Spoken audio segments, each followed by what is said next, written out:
Alright. Mic's working. Um, Capture mode. YouTube. Okay. Looks like we're in good shape to finish. I actually mean it now. We're actually gonna finish. I'm not gonna fall asleep like a fucking man. I need I need to read what the hell went on, cause I have no idea. You might have seen it in the last episode. I didn't. Hold on. Okay. What the? I can't. What?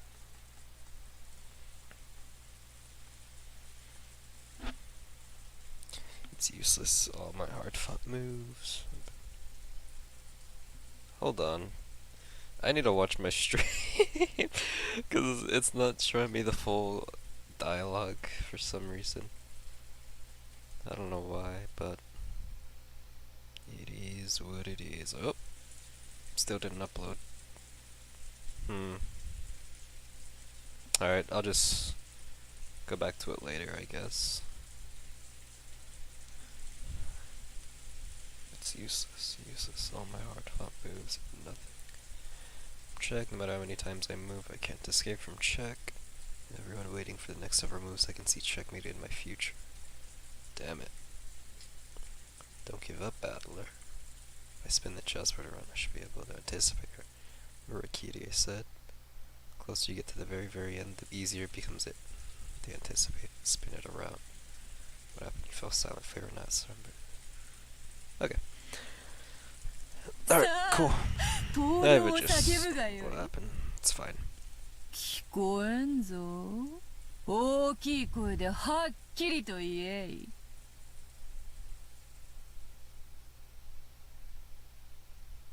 寝ぼけるな。お前が聞こうとしていないだけだぜ。ならもう一度言う。投了はない。続行だ。ゲームを再開するぞ。ほう、よかろう。そなたの手番からだぞ。お前の作ったルールを俺はお前の武器だと勘違いしてた。しかしそれは俺にとっても武器になるってことに気づいたぜ。つまりこういうことさ。試すがよい。俺はずっと密室の礼拝堂にどうやったら入れるかでその考え方じゃダメだったんだ。ああ、ダメだぜ。全然ダメだ。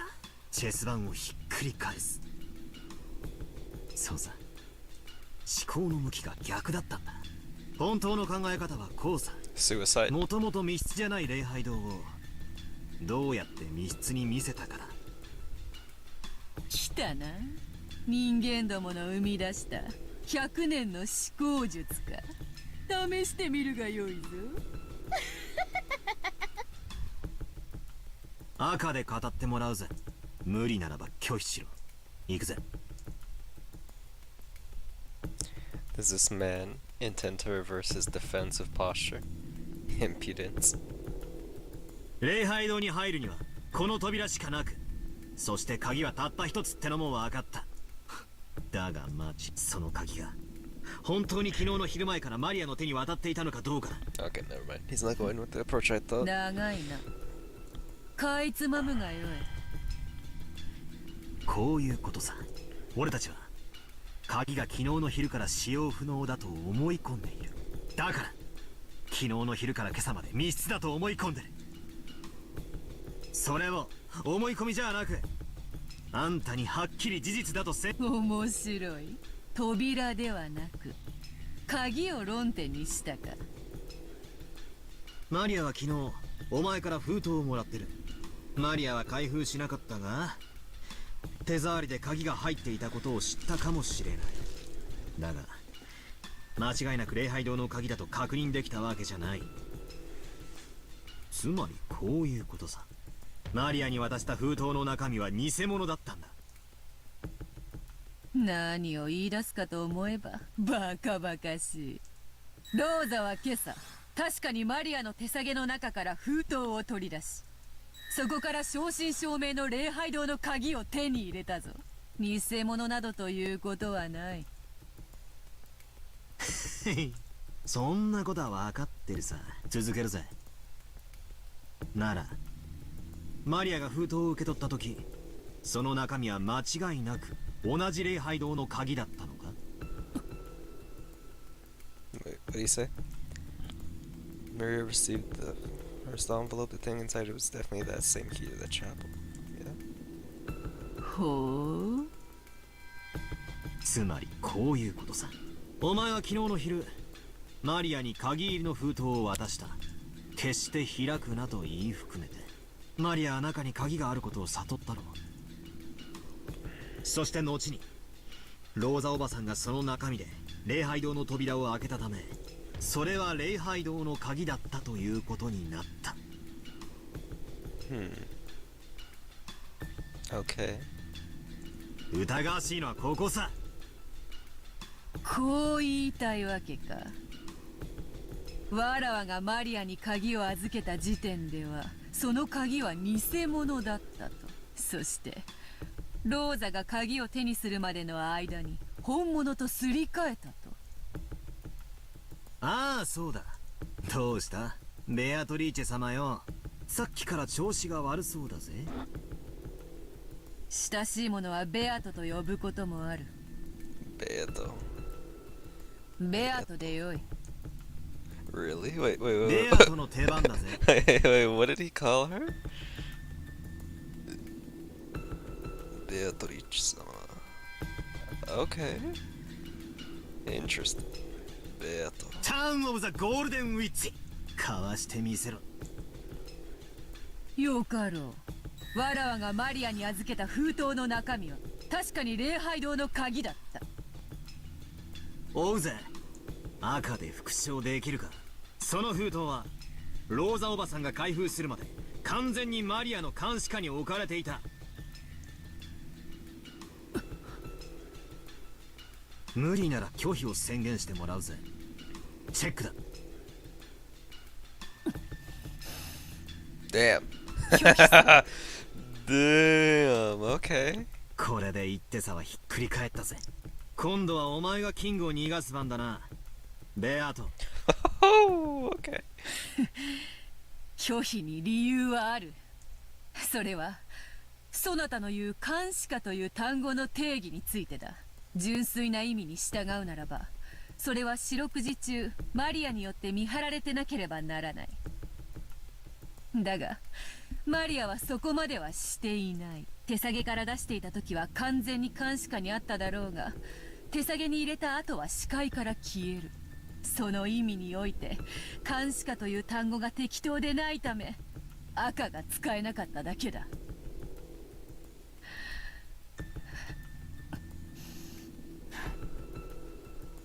苦しい手なんだろ。俺の次の手も読めてるって顔だぜ。悪いな。俺は女に優しいんだ。女を傷つけない。Okay. Batraku. 女の期待を裏切らない。Oh, really? Okay. 赤で復唱してもらおうぜ。言えるもんなら言ってみやがれ。マリアの手提げはローザおばさんが封筒を取り出すまで誰も触れることができなかった。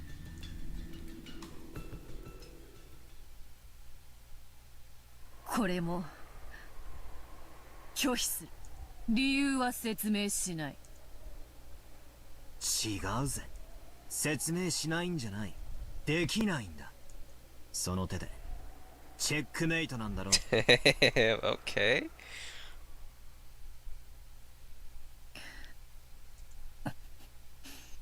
お前にできないなら俺が説明してやる。お前がマリアに渡した封筒には確かに礼拝堂の鍵が入っていた。そしてマリアはこれを手提げにしまい、翌朝にローザおばさんがここから取り出して鍵を開けた。しかしマリアは手提げを完全な監視下に置けなかった。魔法なんか必要ない。人間に可能な密室トリックだ。人間である犯人は、翌朝ローザおばさんに使わせることでその間が密室であったかのような幻想を作り上げたんだ。お前はその間マリアの手提げの中から犯人が鍵を取り出し使用して朝までに手提げに戻した可能性を否定できない。赤で言えるか？ Oh! He's a dirty butler! もう一度チェックだ。まだだ。チェックを外す。鍵の入った封筒は風漏で封印されていたはず。ローザは未開封の封筒から。そうかい。なら言ってみやがれ。復唱要求。昨日の昼の時点で渡した封筒とローザおばさんが開封した封筒は同一のものである。それは復唱できる。ワラワがマリアに渡した封筒とローザが開封した封筒は同一のものであるぞ。ああ、ダメだぜ。全然ダメだ。そんな全ダメだ。もうどうでもいいことだろうが、俺は期待したぜ。ここで降参したなら少しは読めてるやつだと思った。だからがっかりだ。あんた俺の期待を裏切ったぜ。Okay. 封筒が同じものなんて大したことじゃない。封筒なんて何度でも撃てるんだしな。中身の鍵だろ。大事な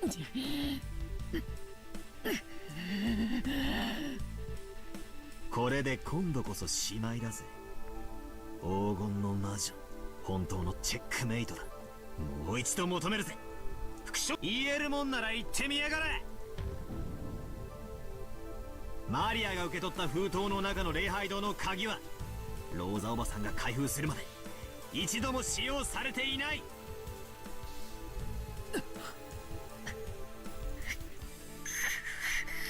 He's got your ass, Beto. Okay. このわらわが人間不正に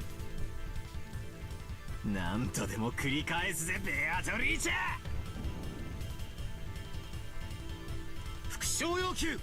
マリアが受け取った封筒の中の礼拝堂の鍵はローザおばさんが開封するまで Oh shit. 一度も使用されていない。 You can't do it, Beatrice. You can't.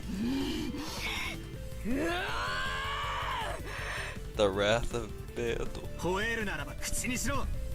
リザインだったな。これで決まりだぜ。これが真相だ。マリアの鍵はローザおばさんが今朝手に入れるまでの間に一度何者かの手に渡ったんだ。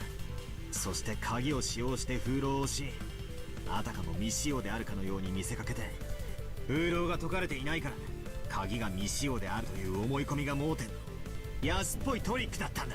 チェックメイト。魔法なんかじゃない。人間に可能なトリックに過ぎない。ならばその鍵を奪ったのは誰だというのか答えてみせろ。お前が今度は復唱してみせろ。 Androsa? そうだな。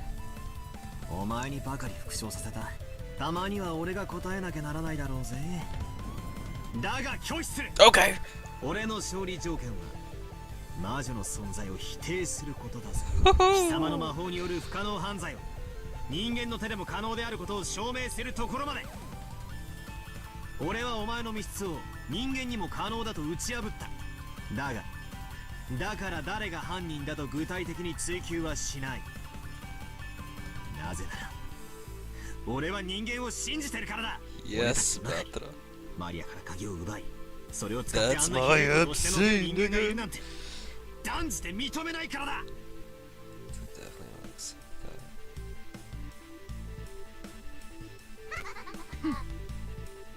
that.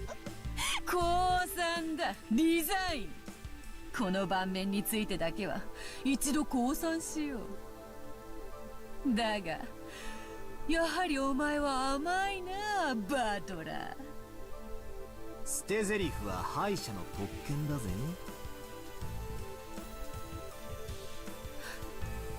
わらわの存在を否定し続ける以上そなたはやがて追い詰められることになるぞ。何しろわらわを否定する以上そなたの愛してやまない親族たちを疑うことにならざるを得ないのだからな。そなたは愛しいものを疑わざるを得ない最 You 後 can just say it の was 瞬 Kinzo. 間、わらわの存在を必ず認めるだろう。確かに I こ also の was 盤面 thinking だ that, けは but そなた yeah, に you could just 取ら blame れ it on Kinzo at the end of the し day. かしその差羊の甘さはお前はやはりわらわには勝てぬのだ。後ろ宮バトラー。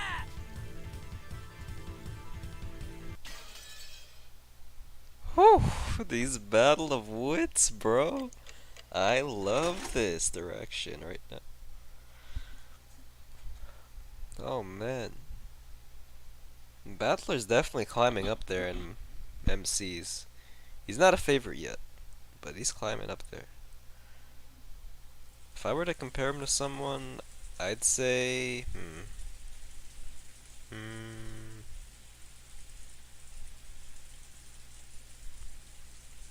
as far as MCs go, if I were to compare him to a video game one, I'd compare him to Shuichi Saihara. And I do like him a lot. So, just I don't love him, you know?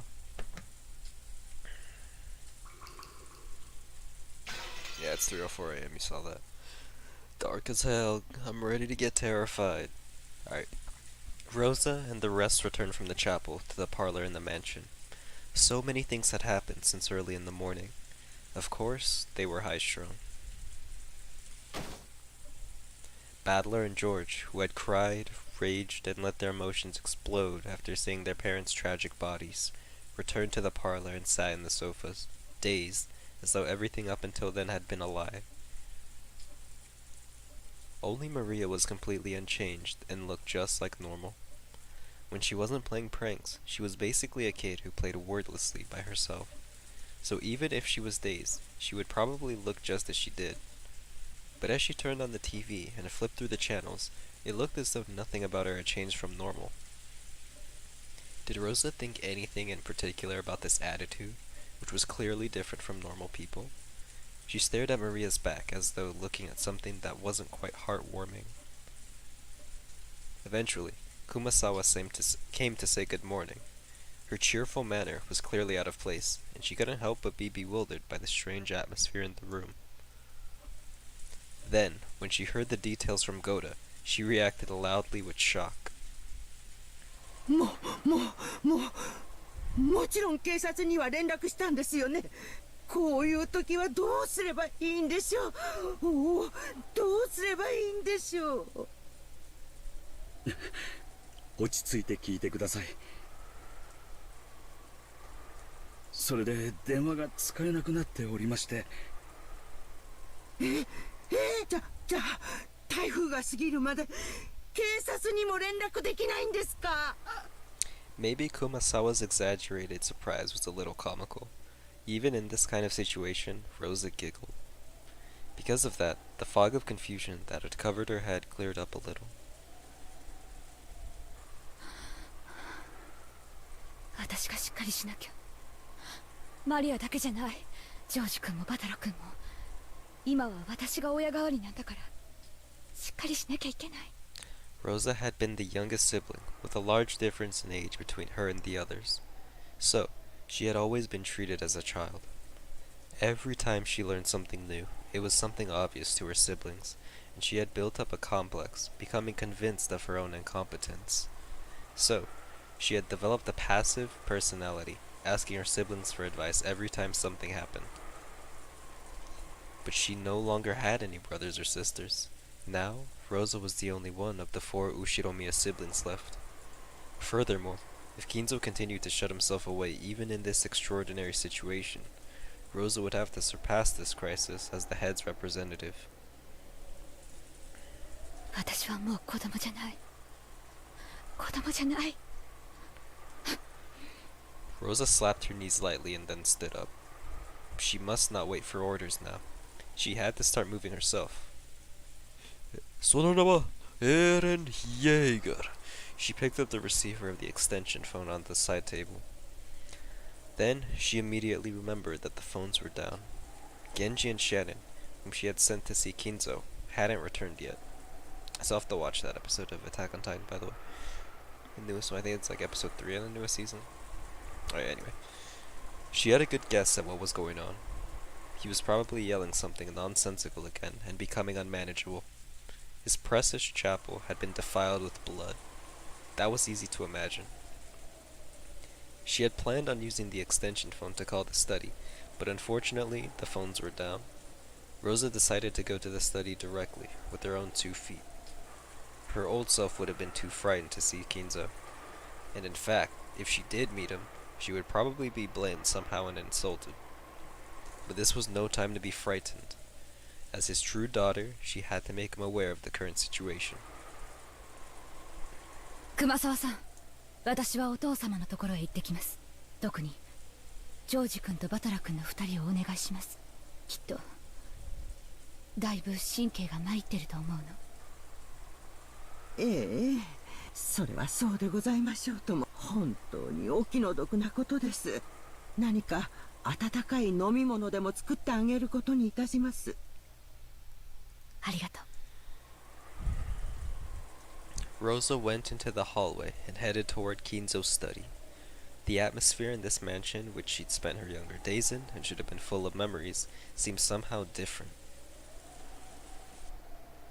She began to climb the stairs in the entrance hall. Just then, in the faint darkness down the stairs behind Rosa's back, something glowed. It was a single, fluttering gold butterfly. It fluttered around and sparkled.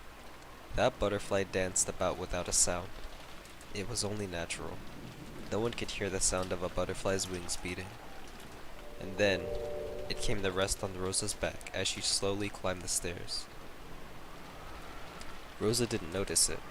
If someone not in the know saw it, they'd probably assume it was just a single sheet of gold leaf in the shape of a butterfly that had been stuck there. Without noticing a thing, Rosa continued heading toward Kinzo's study. What was I gonna say? Are they just gonna forget about Jessica and 次 Cannon? はどう Like 遊ば as the せ day ても goes ら on, おう I か。 wonder. まだまだ駒はいくらでもある。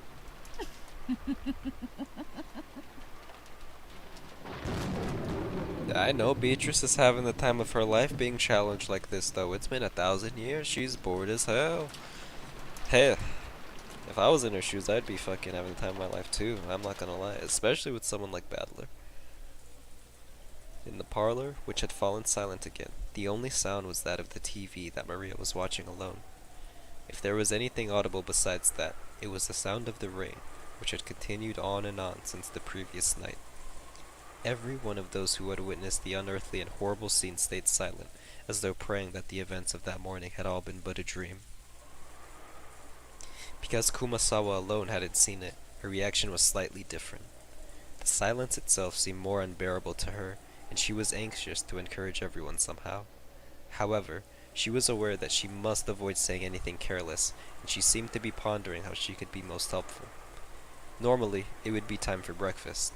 However, possibly because something so outrageous had happened, Goda seemed to have forgotten to prepare a meal. Or maybe everyone was so beaten up that they'd forgotten their hunger. Shit, I'm hungry right now too, but I'll manage. Kumasawa wanted to bring up the subject of what they should do for breakfast, but it didn't seem like the right atmosphere, so she really couldn't. But she really was hungry. Same. So, she casually made a proposal. 皆さんもいろいろあってお疲れでしょ。こういう時は温かい紅茶で体を温めるのが一番ですよ。それはいい提案ですな。私も賛成です。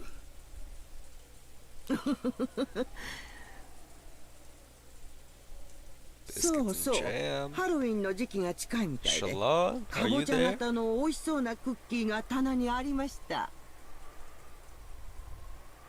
あ、熊沢さん、それは。Oh hell no. Yeah. She hadn't seen it. Of course, she had said the wrong thing. She had reminded Badler and the rest about that horrible and tragic Halloween party in the chapel. Nanjo hurriedly whispered into Kumasawa's ear. バトラさん、本当にすみません。いや、気にしてねえぜ。この煮えくり返るような怒りは。絶対犯人にお返ししてやるぜ。その犯人はまだこの島にいるのかな。いるだろうな。何しろ台風が過ぎるまで船は来ないんだ。ええ、そうですとも。船はちょっとの風でも欠航しますからね。ましてや台風では絶対に船になんか乗れませんよ。気持ち悪いな。兄貴もそう思うのか。俺もだぜ。犯人が例の謎の来客かどうかは捨ておいてもだ。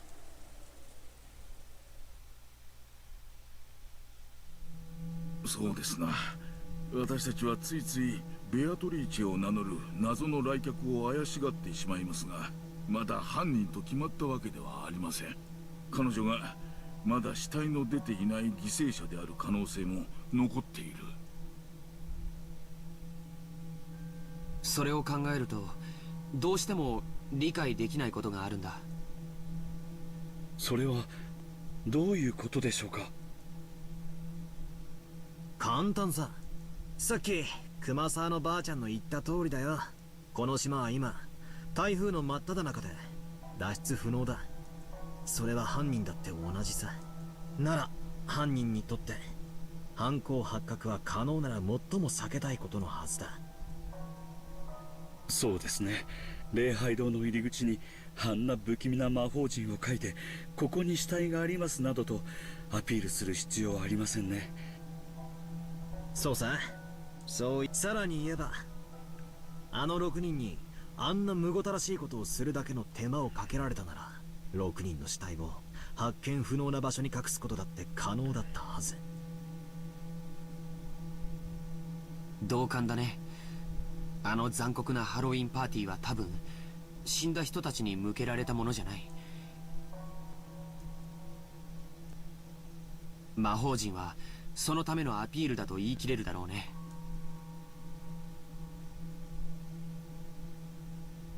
犯人はこの島からしばらく逃げられないことを知っているにもかかわらず、台風の真っ最中に死体を見つけさせたいような真似をした。こりゃどういうことなんだ。俺が犯人だったなら死体を見つけさせるような真似は絶対にしないんだが。ベアトリーチェ様はお部屋におられませんでした。特に部屋が荒らされていた様子もありませんし。ああ、いえ、お嬢様がだいぶ荒らしてしまいましたが。そういや、ジェシカは？カノンさんが様子を見てくれています。多分お嬢様のお部屋におられるでしょよくないね。犯人は間違いなくまだこの島にいる。今の状況下で少人数で孤立することはそれほどいいことだとは思わない。それはどういう意味ですか？まさか犯人は私たち全員を殺すつもりだとおっしゃるんですか？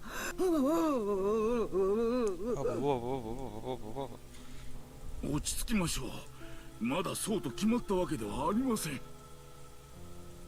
ところが悔しいことに、その可能性も否定できねえんだよな。It's 3:17. Okay, you're streaming. I'll watch it later. この手紙が礼拝堂にあった。これによるならば、犯人は魔女 I さ don't ん have a problem. Don't mention it to me. I know.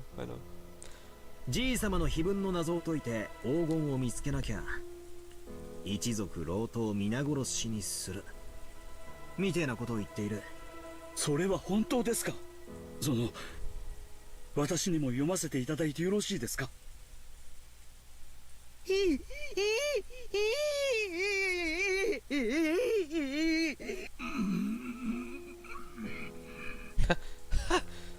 Okay, Nero. As they read the witch's letter, Goda, Kumasawa, and Nanjo's faces grew even paler than they had been. Kumasawa could no longer hide her shaking.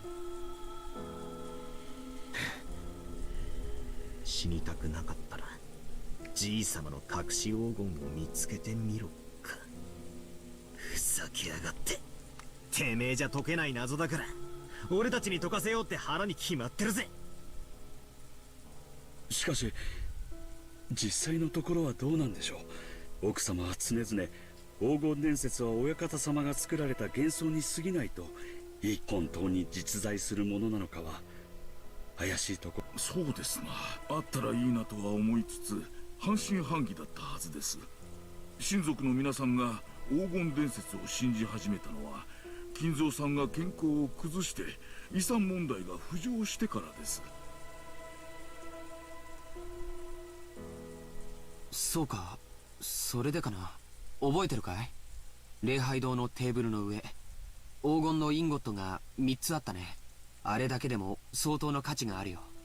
あれはまさに黄金伝説は実在することを証明してるんじゃないかな。お待ちください。今黄金が3つとおっしゃいましたか？ああ、確かに3つが積み上げてあったぜ。それが何だってんだ。私旦那様がお話になっているのを聞いたことがあるんです。別にこっそりお話に聞き耳を立てていたわけではございませんとも。今は気にしないぜ。それで何だってんだ。あの金塊が3つじゃ何かまずいってのか？旦那様がおっしゃるには黄金伝説を裏付ける黄金は一つしか見つかっていないのだそうです。そうでしたな。確か金蔵さんがマルソンの会長さんに黄金の山を見せてその一本を持ち帰らせたというような話だったはずです。その一つをですね、旦那様はお持ちになられていたのです。そしてこうもおっしゃっておりました。親方様の黄金伝説を裏付ける黄金はこれ一つしかないとも。旦那様ってクラウスおじさんの話だよな。ってことはなんだ？じゃなくて3つ？おいおい、どこから出てきたんだよ。多すぎるぜ。こうは考えられませんか。他の親族の方もそれぞれ見つけておられてそれを一つずつ持ち寄られたとか。いや、私はそうは思いません。親族の皆さんがお屋敷に来られた時、私は皆さんのお荷物を預からせてもらっています。その時不審な重さは感じませんでした。あれは10キロくらいはあったと思う。そんな重さが荷物に入っていたら僕だって気づくよ。でもそんな雰囲気はなかった。うちも同じだぜ。せいぜい着替えと常備薬、キリエさんの化粧道具、 First aid kid. そんなもんだったと思う。ローザおばさんの荷物も軽そうに見えたぜ。となるとその3つ積まれた金塊は彼らあるいは僕らに示されたものということになるね。黄金伝説は間違いなく存在する。幻想なんかじゃない。それを暴いてみろと。 How can Battler reject the witch but also solve the riddle? That's gonna be hard. それの隠し場所を示したあの碑文を私たちに解かせて横取りしようという魂胆でしょうか。 Because I feel like the closer they get to solving the riddle, the more they'll have to be inclined to believe the witch is true, right? 確かにそれ。しかし腑に落ちない点もいくつかあるぜ。なぜ碑文を一番解けそうな人物である親たちが真っ先に殺されてる。これはいきなり矛盾があるように思う。そしてここがもっと腑に落ちない。黄金伝説は実在するって言ってどうして黄金が詰めるんだ。まるで犯人はもう自分だけは黄金を見つけていて、お前らも見つけてみろって言ってるみたいに見えるじゃないか。ナイスバトラ。犯人もクラウスおじさんのようにその3本を手に入れ黄金伝説を確信し、残りを僕らに探させようとしていると考えるの。 Yeah, my autoplay skill sucks, or my fucking transition skills suck. I be skipping the voice lines halfway through, dude. I'm just gonna press A for now when there's チェス dialogue. 盤に駒がちっとも並ばねえ。犯人が何を企んでいて、何をしたいのか、何をさせたいのかがさっぱりだ。無駄なのか、何を考えても。今の時点では。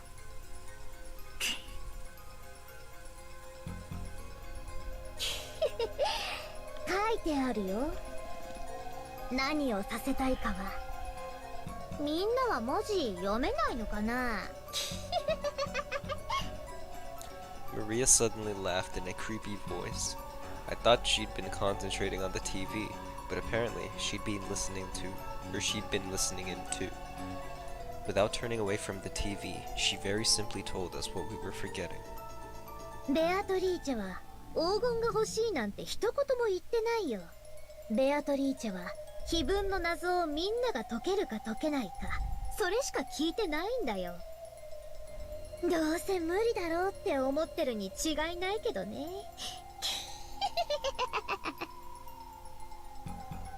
マリアにはそれが解けるってのか。知らない。だってマリアは黄金鏡へ連れてってもらうんだもん。ベアトリーチェの邪魔なんかしないよ。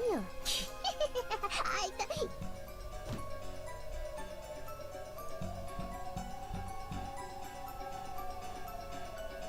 Okay. What? Damn, Battler, you're nudging on her noggin for quite some time now.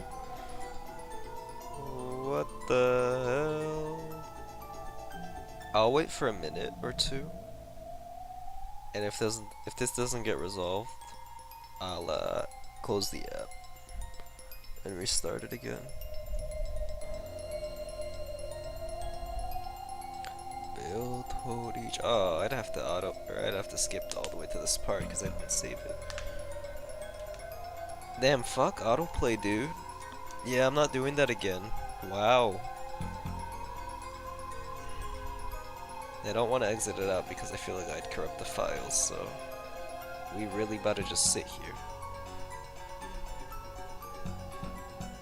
Hey, I don't mind. So I could just skip through this anyway. Time to get on my gacha games. Let's go. Let's go.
Alright, I'm just gonna assume it's fucked.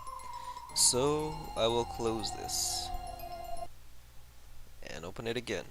And if it gets fucked up, I'll be pretty pissed, though. I'll be pretty pissed. You can see my default ass wallpaper, so there's that.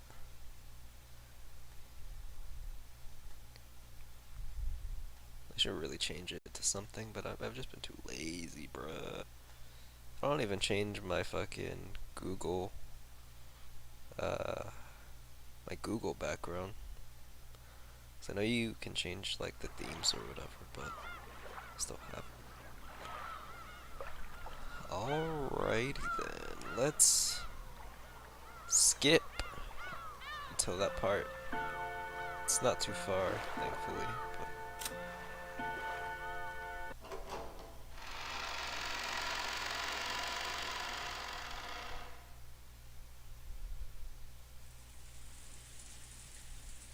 full screen. Skip!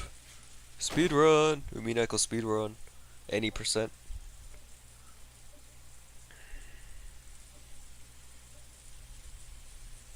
こういう時それでじゃあ台風が過ぎるまでジョージ君もバタラ君も今は私が親代わりなんだから。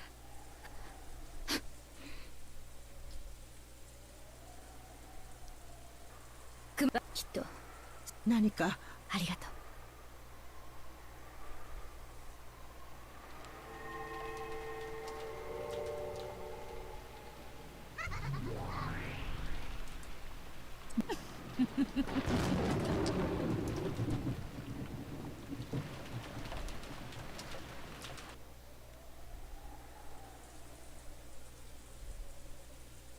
こういう時は私もそうあ、熊沢さん、それは。悪にはこの煮えその犯人何しろましてや気持ち悪い。犯人が例の謎の来客かどうかは捨ておい彼女がまだ死体の出ていない犠牲者で。それを考えるとそれはなら礼拝堂の入り6人の死体を発見不能な場所に隠すこと。魔法陣はそのためのアピールだと言い切れるだろうね。俺が犯人だったなら。ああ、いえ、お嬢様がだいぶ荒らしてしまいましたが、そういや多分今の状況下で証人まだそうと決まったわ。ところがじい様の秘文その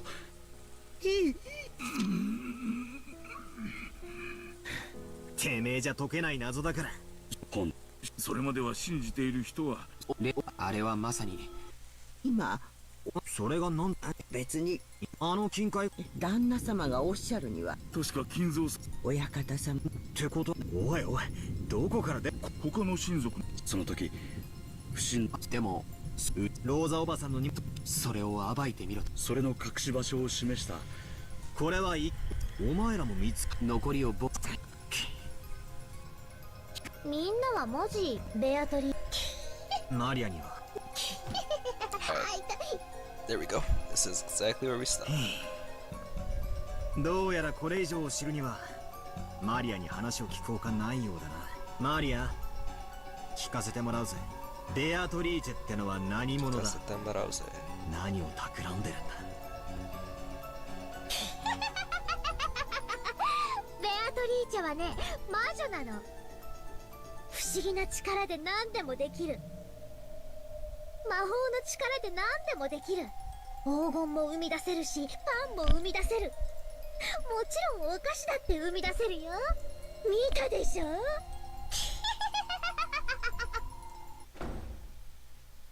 At that time, everyone jumped at the sound of the door being slammed shut. When we turned around, we saw that Rosa had suddenly returned, bringing Genji and Shannon. Genji-sama. Then, she rapidly approached Maria, her heels squeaking, and hit her on the cheek. そんな話はやめなさい。バトラ君たちが気を悪くするでしょ。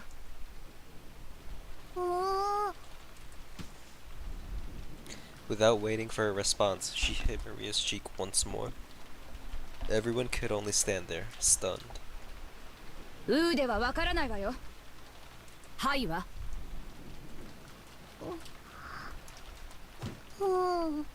She mercilessly hit Maria's cheek again. Maybe Maria didn't feel like resisting after being hit twice. She weakly said yes. ローザさん、そこまでひどくすることはない。娘に対する教育です。口は挟まないでいただきます。The atmosphere around Rosa, with Genji and Shannon standing at attention behind her, was somehow cold yet dignified. Completely different from how she had seemed before she left. She was holding something that looked like a gun. I couldn't imagine that she'd be holding a toy in this situation. ローザおばさん、それは。お父様のものです。このような事態ですので特別に借りてきました。みんなだって分かってるはず。犯人はまだ近くにいるのですから何があるか分からない。同感です。犯人が何を企んでいるかを探るよりも、僕たちは身の安全を先に考えた方がいいかもしれない。お父様はご無事でしたが、突然の出来事に多少取り乱していました。幸いにも部屋からは出ないと言っていますので安全でしょう。あと私たちは極力同じ場所に集まるべきです。同感だぜ。相手がどこに潜んでいるのかもわからねえし、何しろ一人という保証もねえんだ。Even though I'd said it myself, I shivered. That's right. Could a single person kill 6 people and set up such a horrible scene all alone? Isn't it natural to assume that this crime was carried out by multiple culprits? ローザさんに同感です。私たちは一ところに集まるのがいいでしょうな。ええ、私もそれが良いと思いますよ。お嬢様たちももうそろそろこちらへお呼びした方がいいかもしれません。そうだね。もう降りてきてもらおう。George Aniki tried to grab the extension phone, but Goda-san shook his head. That's right. The phones are down right now, aren't they? 俺と何人かで行ってこよう。ジョージの兄貴にゴーダさんも来てくれれば十分だろ。いいえ、みんなで一緒に行きましょう。狼と羊のパズルなのに。 Yes, 私た Rosa. ちがここに揃い安定しているならこの状態が一番安全。狼と羊のパズル？おお、 Smart woman. マリア持ってるよ。見せてあげる。マリア、テレビを消しなさい。ゲンジさん、ジェシカちゃんの部屋を教えてください。みんなで行きましょう。 You gonna find her はい。 down by the ご music 案 and 内 shit. いたします。 When they find a dead さあ body. みんな一緒に行動 Body するわよ。 has been 私の指示に discovered. 従って。 Please report to the jam at noon sharp. We stood up. Maria alone looked like she had some regrets about the TV, but she decided to go along with everyone for now and got up. シャノン、よかった。戻りが遅いから少し心配してたよ。ご心配をおかけしました。親方様より筆行のご命令があったもので。執行？シャノン。すみません。失礼しました。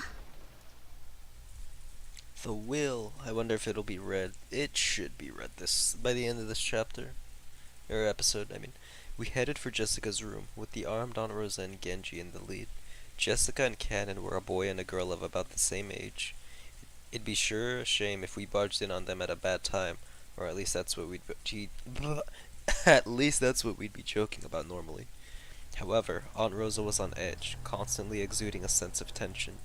So it definitely wasn't the sort of atmosphere for careless remarks like that.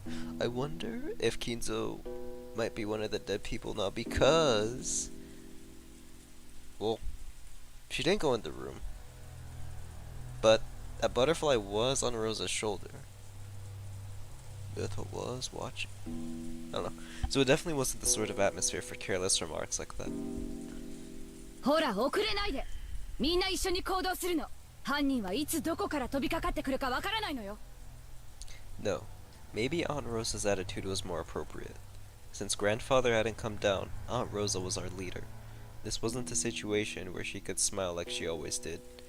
And Aunt Rosa was a mother too. She probably also thought that, if she didn't get a hold of herself, some harm might befall her beloved daughter. The culprit had killed 6 of our parents at once. The method they had used was unknown, but there was a good chance this opponent could take down a large number of people in a flash. Would that be with weapons or with numbers? Or with the magic of a witch? In any case, I couldn't think of a reason why it'd be okay to let our guards down. The rest of us had better take much, much greater care, just like Aunt Rosa. Oh! みんな止まって。Aunt Rosa spoke in a sharp voice. Wondering what this was all about, we peered forwards, and immediately realized the reason. Whoa. 何ですかこれは。 Yeep. 皆様 Oh, that was お下 Shannon. がりを Okay, I thought that was someone's line. I guess the voice line just didn't read. Goda and Genji approached the door. Beyond this door was probably Jessica's room. これは礼拝堂の扉に落書きしていたのと同じ塗料のようですね。そのようです。書かれてまだ時間がそう経っていないように見えます。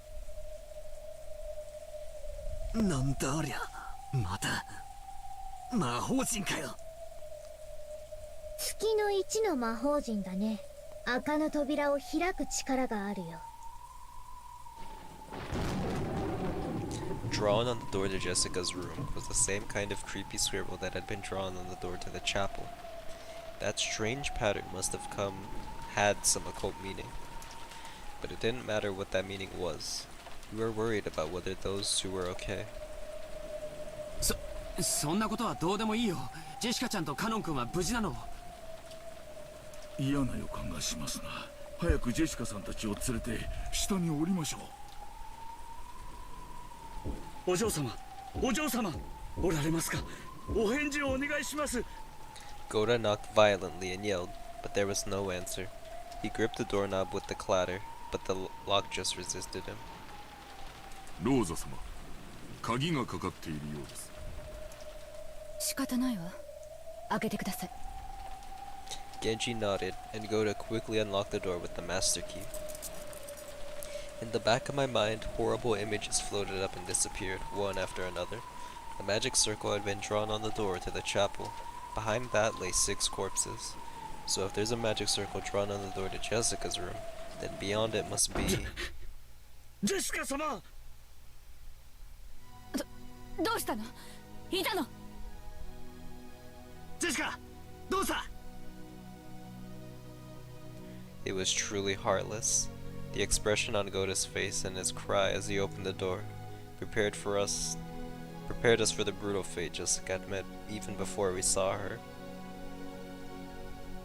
Everyone rushed into Jessica's room at once. That scene told everyone that their worst fears were spot on. Whoa, they straight up showed it, bro. Yo, her lifeless eyes. Whoa, dude, they straight up showed this one.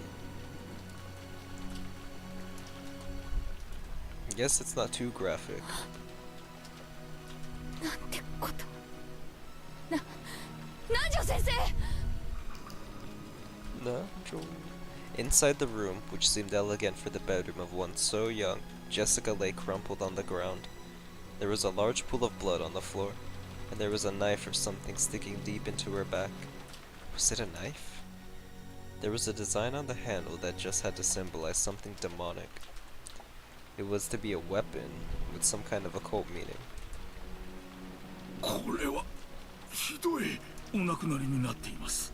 これは多分肺まで届いてるでしょうな。死んでからそう時間は経っていません。ジェシカ！くそ！くそ！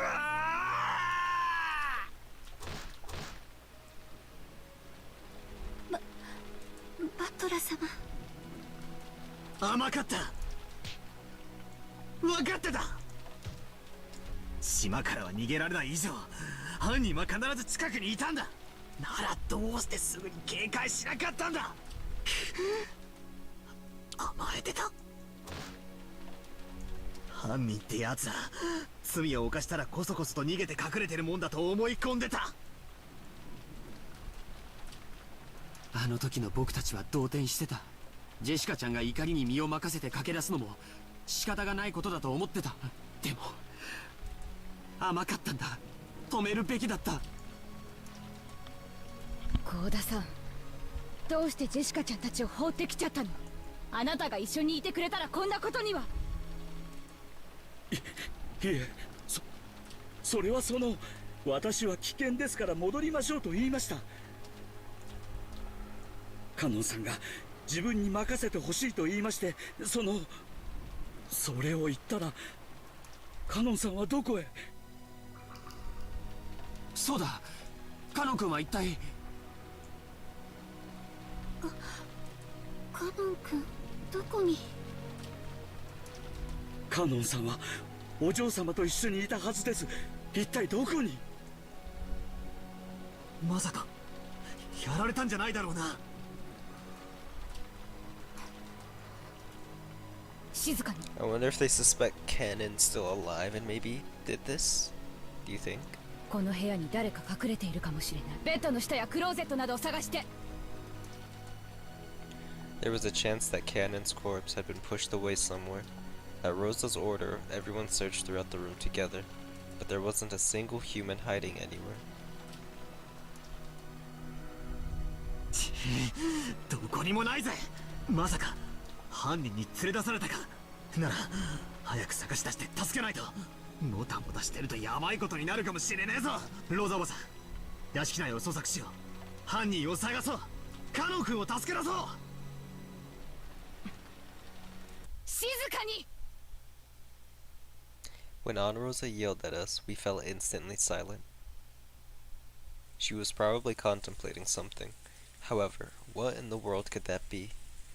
Aunt Rosa walked around the room as though looking for something, or as though she was collecting her thoughts.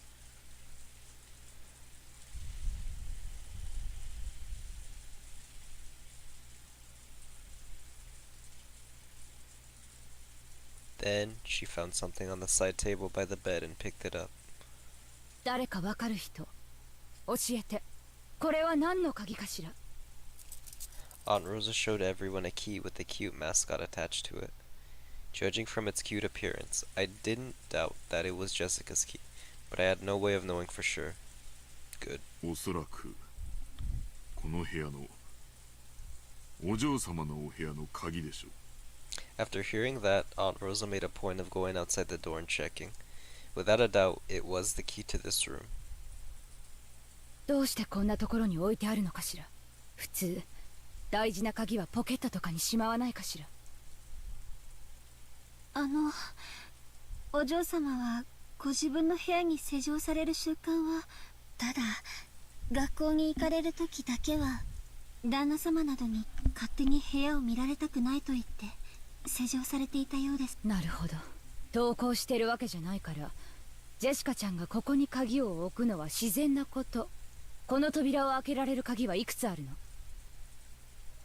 の？お嬢様がお持ちの一つだけですが。あなたたちのマスターキーでは開けられないの？開けられます。マスターキーは何本あるの？使用人の人は全員持ってるの？余剰分はある？はい、私たちは全員が持っています。余剰分はどうでしょう？以前は何本かありましたが、奥様に不用心だと強くお叱りを受けまして、対応が取られた。そうです。私たち使用人が一本ずつ持つのみです。それ以外は存在しません。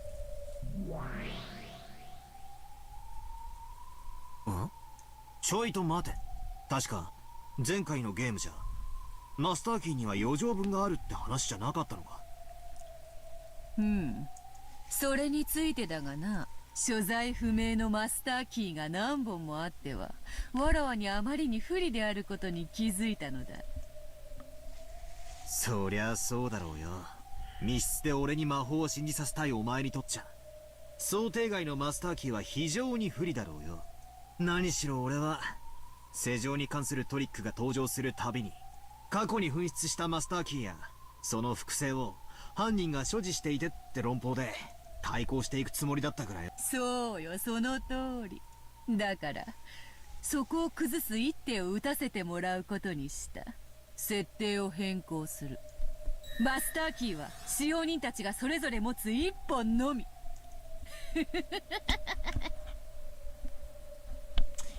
ふざけやがって。それよりこりゃどういう手なんだ？ローザおばさんは何を言っているんだ？さあな、話に耳を傾けてみるがよかろう。ありがとう。状況が整理できたわ。そしてジェシカちゃんを襲った犯人、あるいはその一味の Yep, 一人を yep. 特 I 定でき knew た it. わ。 Didn't suspect them. Karol-kun. なんだって。 Or at least one of the servants. まさか Is who ロ she ーザおば suspects. さんはカノン君のことを言ってるんじゃないでしょうね。カノン君がどうしてですか？この部屋は施錠されていたわ。そしてこの部屋に施錠できる鍵は使用人のみんなが持っているマスターでも、ジェシカちゃ So んの this is 鍵は what Beatrice こ was こに talking 閉 about じ込めら earlier. れていた。 I guess I was とい something うこ like とは this. 施錠できたのはマスターキーしかありえないの。おっしゃる通りです。となれば誰かがジェシカちゃんを殺し、そして施錠したことになる。その人物はマスターキーを持っていたわ。そしてマスターキーを持っていた人物は5人しかいない。 Then they're gonna find the body and be like, wait, what? 私ではありませんよ、私では。熊沢さんは朝が遅かった。私たちが礼拝堂から客間に戻ってきて、そこで会ったわけだけど、それまでの間あなたがどこで何をしていたかは証明不能。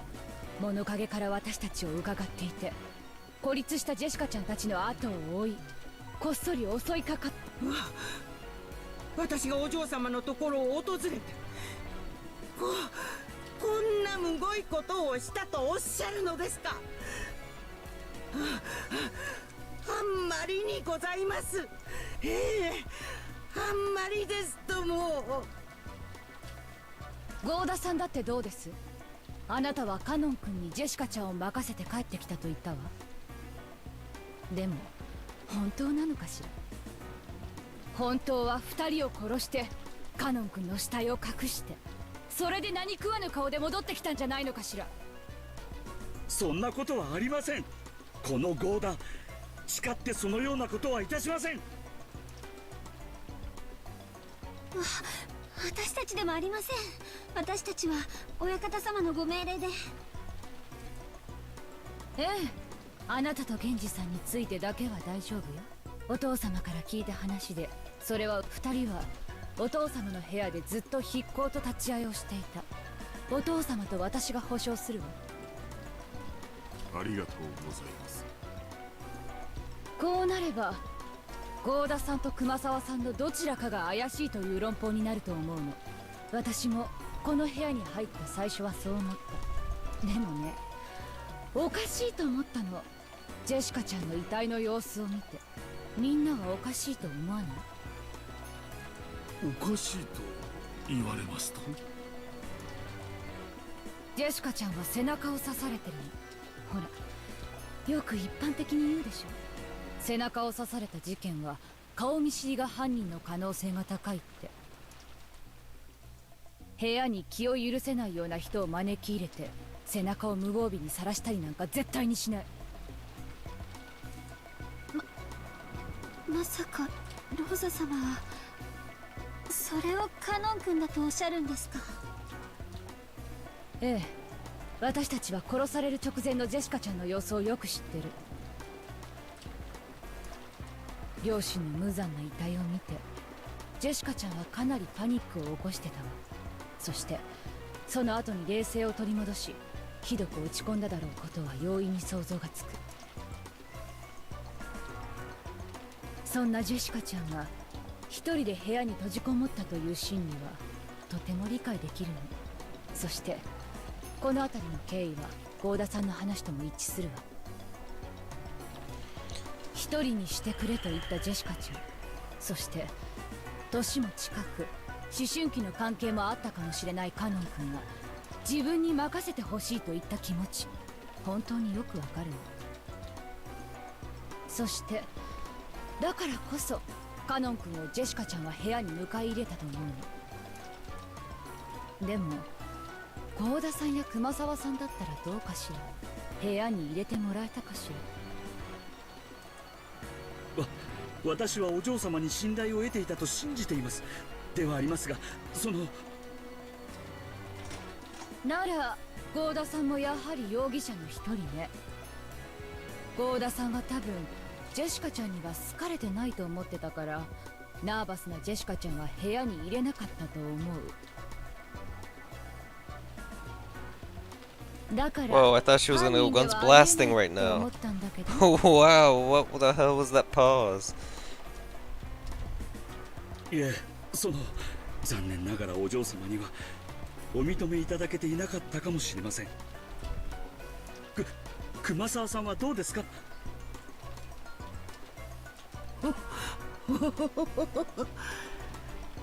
私どもね、女組は年が離れすぎていて、お嬢様も私たちに心は開かなかったでしょうともねえ、郷田さん。そうです。私たちではとても心を開かなかったでしょう。長身のお嬢様が私たちを部屋に入れてくれたわけなどありません。Goda and Kumasawa each rubbed their hands together, affirming each other with forced smiles on their faces. It was truly unpleasant, Rondo. It was a truly unpleasant rondo. 長身のジェシカちゃんが部屋に入ることを許した人物、無防備な背中を許した人物、そしてその人物はマスターキーを持っている。それらが示すのは一人、カノン君しかありえないのよ。待ってください。カノン君は決してそんなことは。あら、じゃあ他に誰が？やっぱり郷田さんか熊沢さんが怪しいの？シャノンちゃんはどっちが疑わしいと思う？ねえ。私はそんな。私ではありませんよ、シャノンさん。私ではありませんとも。もちろん私でもありません。お嬢様と仲が良かったのはカノンさんと、あとシャノンさんじゃありませんか。ああ、そうだったわね。シャノンちゃんならジェシカちゃんも部屋に入れてくれるかもしれない。でもあなたはお父様のところにいたはず。でも実はあなたが犯人なの。シャノンが犯人のわけはない。分かってる。シャノンちゃんとゲンジさんは犯人じゃない。ずっと一緒にいたとお父様も認めてる。さてみんなはどう考えるかしら。After being told that, no one could respond. Even if someone did manage to argue back, they'd then have to offer the name of a different suspect. And no matter who that suspect was, it would have to be someone right here. No one could do something like that. Aunt Rosa glanced at everyone in turn, fingering the gun like it was a toy. She seemed so different from the kind Aunt Rosa I knew. No, it's probably because I'm not fully aware of the danger we're in. Maybe Aunt Rosa's attitude would seem natural if I could truly sense the perils surrounding us. 意見はないよね。じゃあ私の意見を言うわ。カノン君が死体なき犠牲者である可能性はもちろん否定できない。でも死体が見つからない限り、カノン君が容疑者である可能性も全く否定できないわ。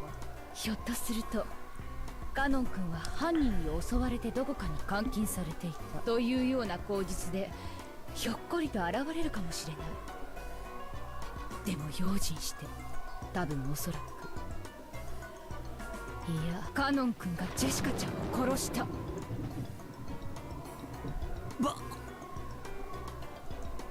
バカな。私には信じられません。カノン君がお嬢様をなんて。あんまりです。僕もシャノンに同じだよ。カノン君が犯人だと決めつけることには反対だ。なら郷田さんと熊沢さん、怪しい方を教えて。私たちではありません。カノン君じゃなくてこの扉を施錠できるのは誰なの？シャノンちゃん？ジョージ君？ねえねえねえねえ。Aunt Rosa closed in on Shannon and George, laughing unpleasantly. Of course, they couldn't say anything back. They wanted to believe in canon. But if they did, they'd have to suspect the other servants. The simplest culprit was the mystery guest, Beatrice. But she was nothing more than a guest and didn't have a master key. So if Beatrice is the culprit, despite lacking a master key, then do we have to accept the argument that she really is a witch who locked the door open with the power of magic? 汚ねえ論法だ。汚ねえ。汚ねえ。何を悩む？わらわのせいにしてしまえ。そうすれば人間どもの醜い押し付け合いを見ずに済むぞ。つまりなんだよ。犯人は19人目の来客ベアトリーチェ。こいつは魔女だからマスターキーがなくても魔法で施錠できたと。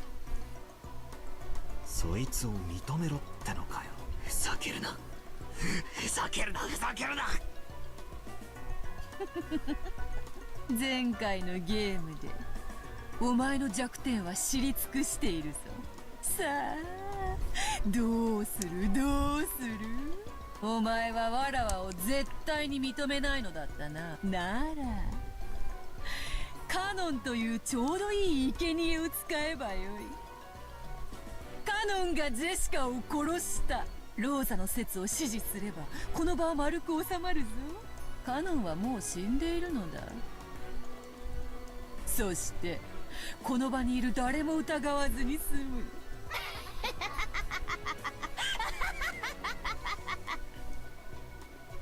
ちくしょう。お前を認めたりはしない。でもカノン君が犯人だなんてそんなことはありえない。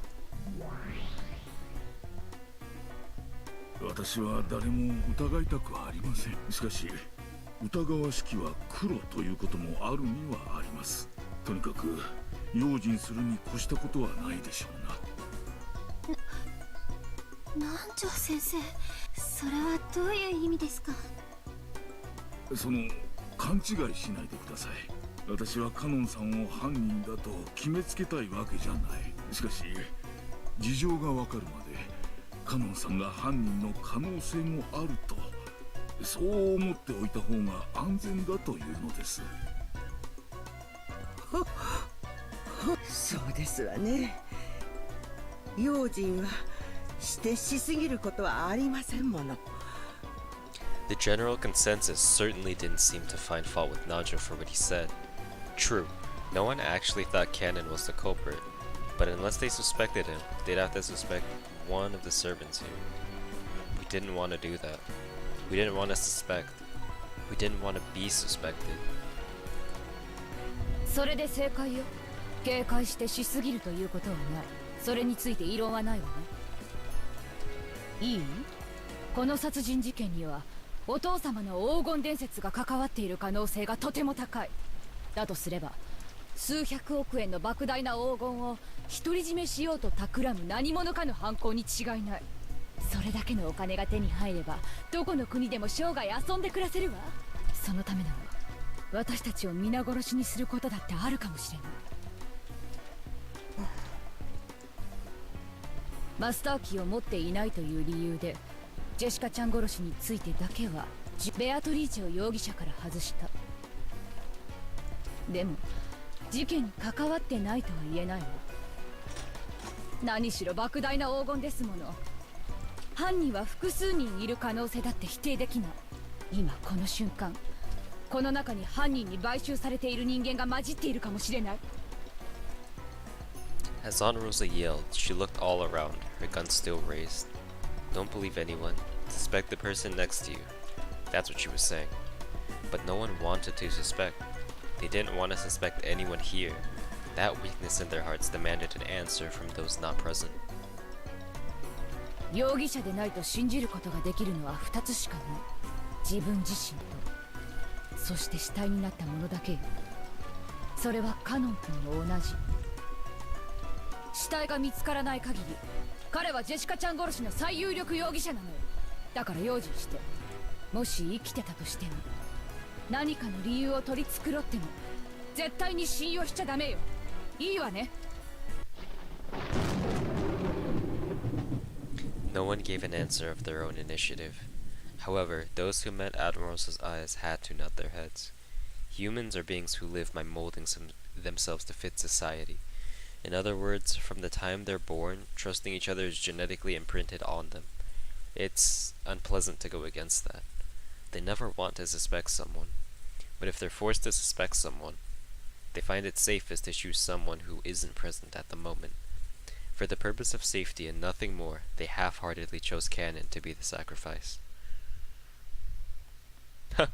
Literally and metaphorically. That's ridiculous. I definitely don't want to believe that Canon is the culprit. I'd heard it from George just now, but not only were those two close in age, they also had that kind of adolescent relationship Aunt Rosa had mentioned. It may be a little late now, but yes, they really did have that kind of air about them. After seeing her parents' tragic corpses, Jessica, bearing deep wounds in her heart, would only have trusted Canon. It was very easy to imagine, and that's why I don't like it. Canon was the only one she trusted, so she wouldn't have let anyone but Canon in. So, Canon was the only one who could have killed Jessica? I just can't accept that kind of argument. わかった。カノン君がもし現れても油断しないで。カノン君の無実を証明できない限り、私たちはジェシカちゃん殺しの犯人をカノン君だと仮定します。That was Aunt Rosa's claim. By using the vague word assume, she managed to convince everyone in the end. Everyone nodded weakly. And with the excuse that they were just assuming it for the time being, they concluded that Canon was the culprit who had killed Jessica. Oh man, this piano, dude. I wonder what the dead Jessica and Canon would think if they could hear this exchange.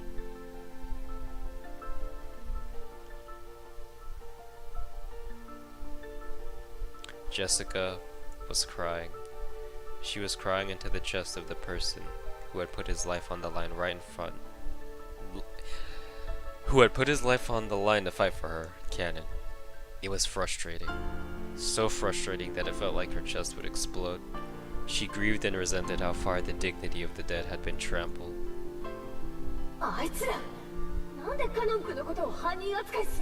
Wait, so they're watching? Wow! All the dead is watching. Wow. Even in the afterlife, I see.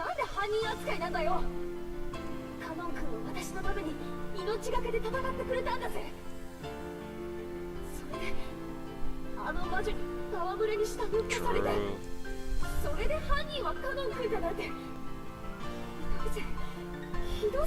Then they're gonna find the body later, and then they're gonna get fucked. They're gonna be suspicious of each other again. 守りきれなかったけれど、最後にお嬢様のお役に立てたのですから。それをどうしてみんな分かってくれないんだよ。やめろ、ローザおばさん。そんなめちゃくちゃな推理でカノン君を犯人だなんて決めつけるな。犯人だとは言ってません。疑わしいと。いえ、用心しようと。そういう。言ってるよ。こいつらはカノン君が犯人だということにして、きっと思考を停止する。もう私を殺した犯人が誰かなんて考えないよ。カノン君が犯人でない可能性なんて考えないよ。そしてこの後も何かあるたびに行方不明のカノン君の仕業にして言い訳を繰り返す。私はそんなの耐えられないよ。いいんです。お嬢様だけは真実を知っています。私だけが知ってたって意味がないんだよ。死んで分かった。真実ってのは生きてる人間のものだ。真実が残らなかったら死者は報われない。何のためにカノン君が命をかけたのか分からなくなっちゃう。 That is a really good quote. I like that. Whew.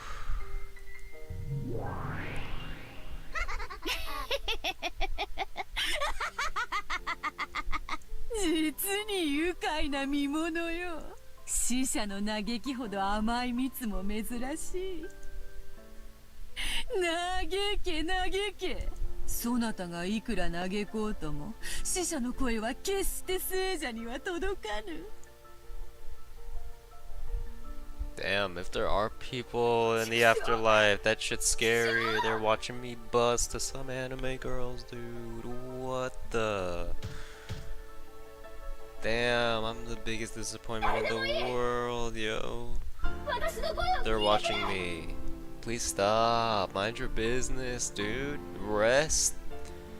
Don't look at me. Mind your own, please. This is my privacy. You can watch me in the living room, not here. Please. カノン君は死体を消されただけなんだ。どうしてそれがわかんないんだよ。お嬢様、こんなの嫌だ。悲しい、悔しい。これじゃカノン君は殺されそうじゃないか。死者の名誉は生者が認めなきゃ得られないんだ。誰でもいい。気づいてくれよ。カノン君は犯人じゃない。What if we believe in the witch and she wins? 頼むからそのままで終わりにしないで。 And how can we solve this? Rosa announced that this room would be sealed until the police came. The rest didn't want to suspect each other, so they happily accepted that. For now, they accepted that Cannon was the culprit. Without even imagining how much disgrace that gave to the dead, they accepted it. お嬢様、もういいんです。ありがとう。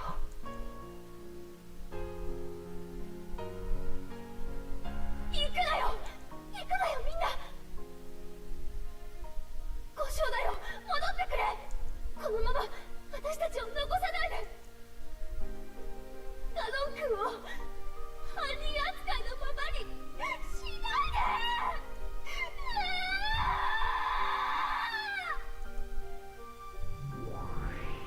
Damn, 届 Beatrice. かぬわ。死者の嘆きは決して届かぬ。笑わせるぞお前のその顔。届くと思ってるだろ。届かないんだよ、ジェシカ。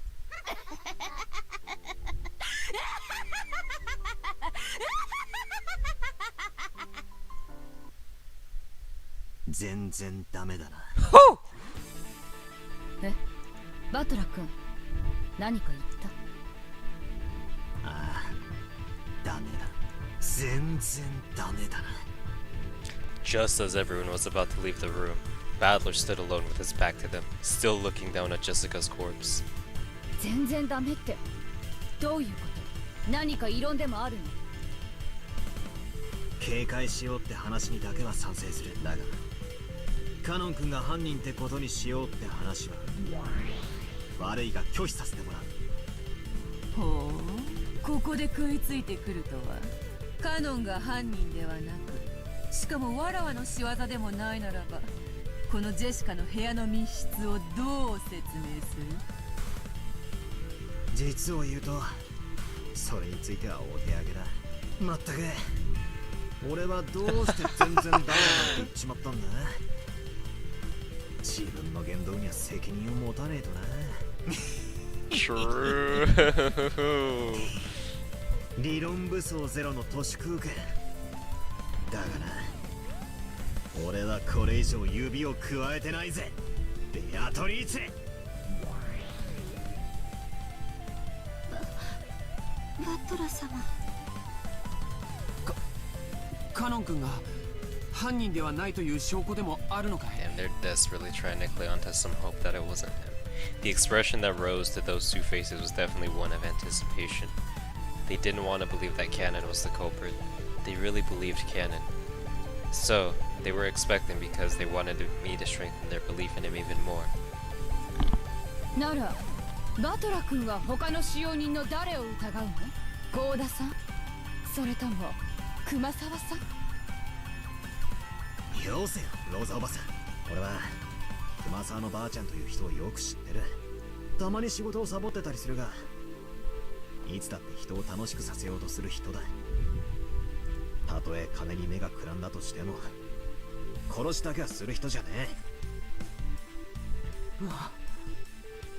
え。バトラさん。そしてゴーダさんとは俺は昨日会ったばかりだ。正直この人のことはまだよく理解していない。だが分かったことがある。私はこんなに楽しそうに飯を作る人同じなんだよ。熊沢のばあちゃんと同じだ。ゴーダさんは人を喜ばせるのが好きな人なんだ。そんな人が自分の飯をうまいと褒めてくれた人、たとえかならバトラ君は誰がジェシカちゃんを殺したというの？マスターキーでしか施錠できないこの部屋に誰がジェシカちゃんを閉じ込めたというの？待ちな。それを論じる前に俺ははっきりさせておく。誰々が犯人でないなら誰々が犯人という話がしたいんじゃない。俺は単にカノン君が犯人だということは断じてありえないという話がしてだけなんだ。犯人がカノンではないということを立証できるというのだな。どうやって？実に簡単なことさ。危うく見落とすところだったぜ。ベアト副賞要求言えるもんなら言ってみろ。カノン君はマスターキーを持っていた。ほう。カノン君がマスターキーを持っていない？どうしてそんなことがわかるの？さっき俺はゴーダさんに話を聞いた。カノン君と別れる直前ジェシカが貴賓室に殴り込みに行ったってあたりの話だ。ゴーダさん、あんたはちゃんと覚えてたよ。あんたはカノン君の名誉を守った。私がですか？同じ話は僕も聞いてたよ。でも僕にはよくわからなかった。説明してくれるかいバトラ君。そうさ、ジェシカは貴賓室の鍵を開けるときカノン君に鍵を借りたが返さなかった。だからカノン君はマスターキーを持っていないんだ。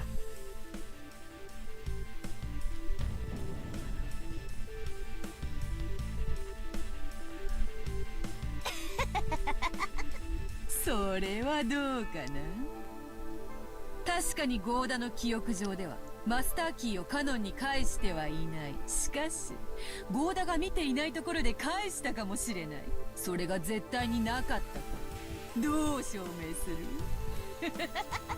カノンの死体のポケットを調べればそれは立証できるだろうが、それはできない。証明は不可能だ。全然ダメだな。全然ダメだな。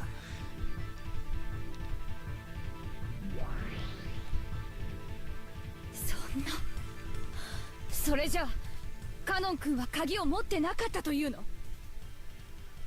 ああ、そしてその証拠はジェシカを調べればわかるはずだ。ジェシカのポケットにカノン君のマスターキーが入ってるはず。南條先生、調べてくれるか？ Yeah, of course, the Nanjo, the homeboy would do it. Nanjo dashed up to Jessica and searched in her jacket pocket.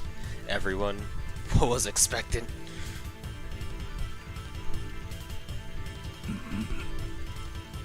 Please be there. ありましたぞ。 Oh! これですかな。 Oh! はい、それがマスターキーです。間違いありません。 At Genji's statement, there was a small of joyful voices. それがカノン君のマスターキーだ。もう一度言うぜ。カノン君はマスターキーを持っていない。だから施錠できたわけがないんだ。確かにそのようね。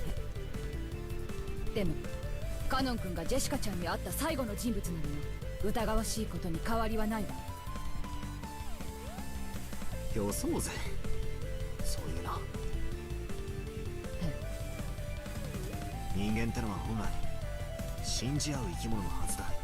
なのに世知辛い世の中を生きるために、だから何でも疑っちまう俺たちは悲しい生き物だ。 True, Batra. その差がを俺は否定しねえ。だが証拠なき断定だけは許さない。疑わしきは黒じゃねえ、白だ。もちろん世の中は狼だらけさ。人を不用心に全て信じろとは言わねえ。だが黒だと断定するならば完全な証拠を用意しろ。それができない限り絶対に憶測で人を黒だなんて言うんじゃねえ。それは疑わしきは黒は私の発言ですが軽率でした。謝ります。バトラ様、見事な推理だよバトラ君。ゴーダさんもありがとう。あなたが覚えていてくれたからカノン君の疑いが晴らせました。いや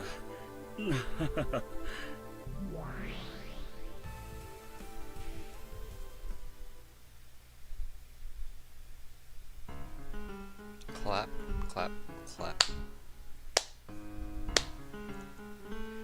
It was the crisp sound of the witch applauding. お見事お見事、なかなかやるではないか。やべえな、まんまと餌ごまに引っかかっちまったか。そなたは見事、カノンにだけはこの部屋の扉を施錠できなかったことを証明した。使用人は全員マスターキーを持つはず。それが根拠となりカノンが犯人扱いとなっていたのだから、少なくともその疑いは見事に晴らせたな。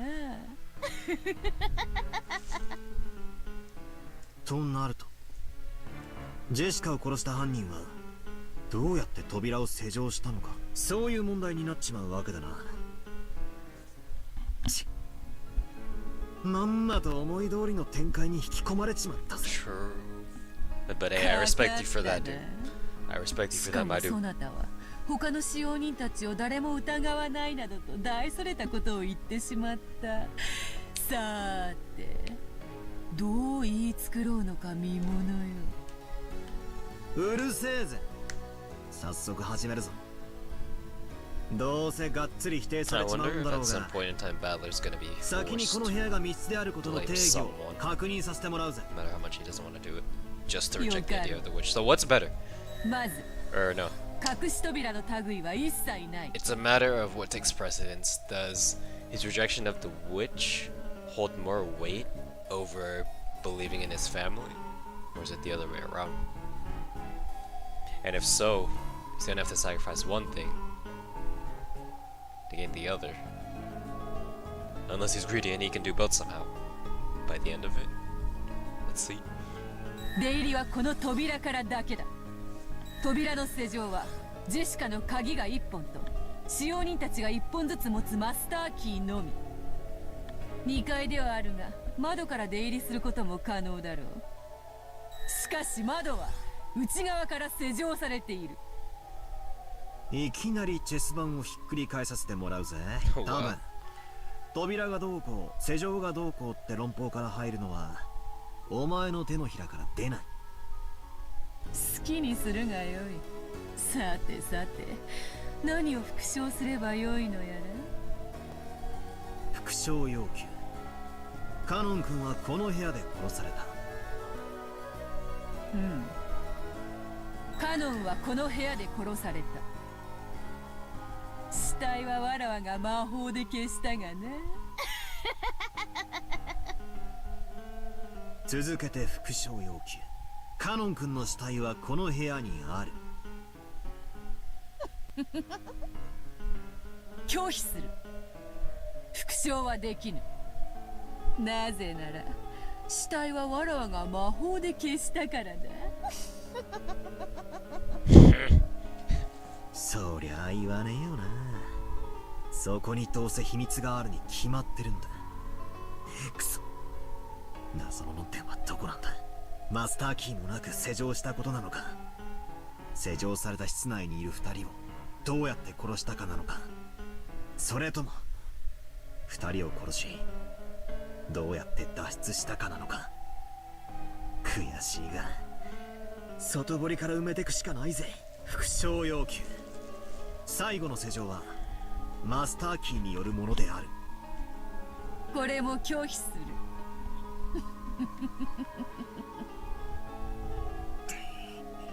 その拒否ってやつがどうも曖昧だな。復唱不能だから拒否なのか、本当は復唱できるのにわざと拒否してるのかがわからねえ。礼拝堂の鍵の時はそなたにすっかり逆手に取られてしまった。わらわが有利なうちはわざわざリスクのある赤を使って発言する必要がない。ただそれだけのことよ。 Interesting, so she can refrain. Nice. そうなんだよな。本来赤ってのは俺の陳説をあんたが封じるときに使うもんだったんだよな。わらわが有利になるように使うのは当然のこと。上げ足を取られるリスクが分かっている以上無駄には使わない。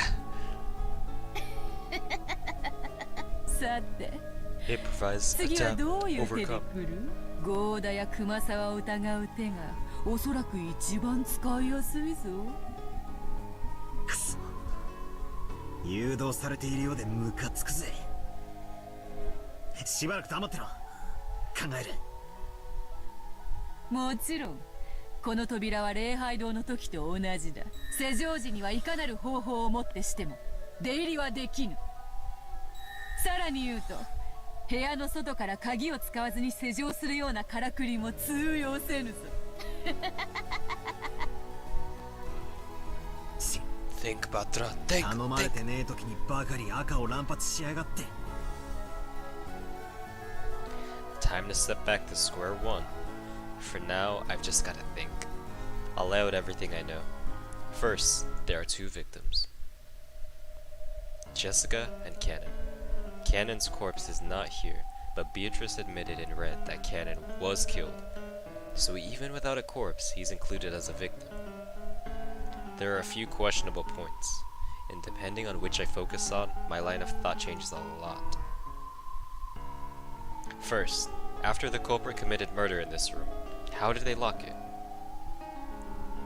If we assume the culprit's someone with a master key, it's extremely simple, but I'd like to avoid that if I can, because I'd have to suspect Goda or Kumasawa, or maybe even Shannon and Genji.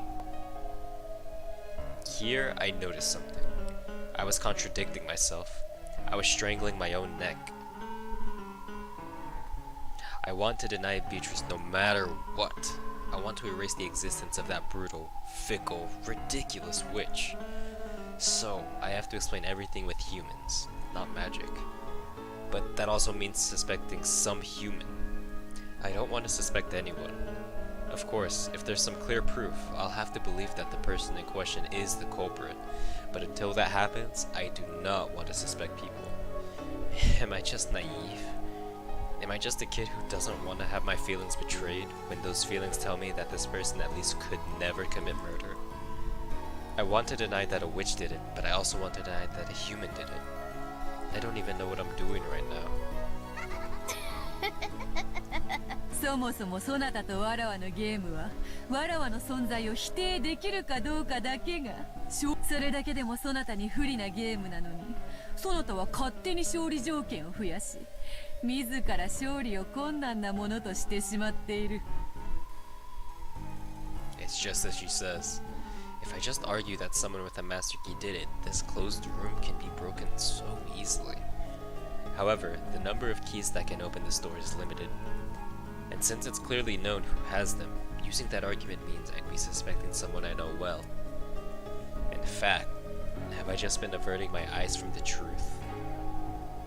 Even while attacking that closed room trick in the chapel, which was exhilarating to destroy, I proposed that someone stole the key from Maria's handbag and returned it. If that theory is right, then the question becomes who could have stolen the key from her handbag. Maria's handbag was probably most unguarded while she slept. In that case, in addition to me, George and Jessica are also suspects. So George or Jessica is the culprit? Or maybe an accomplice? All of our parents have been killed, right? And yet, one of us consented to that and assisted with that crime.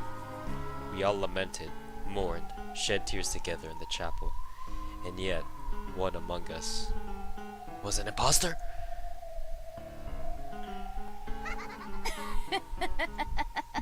そなたの例の手下げから抜き出し戻したという説はいとこたちを色濃く疑うものであったのだぞ。にもかかわらずそれに気づかないふりをしてよくもあれだけの説をシャーシャーとのたまえたものよ。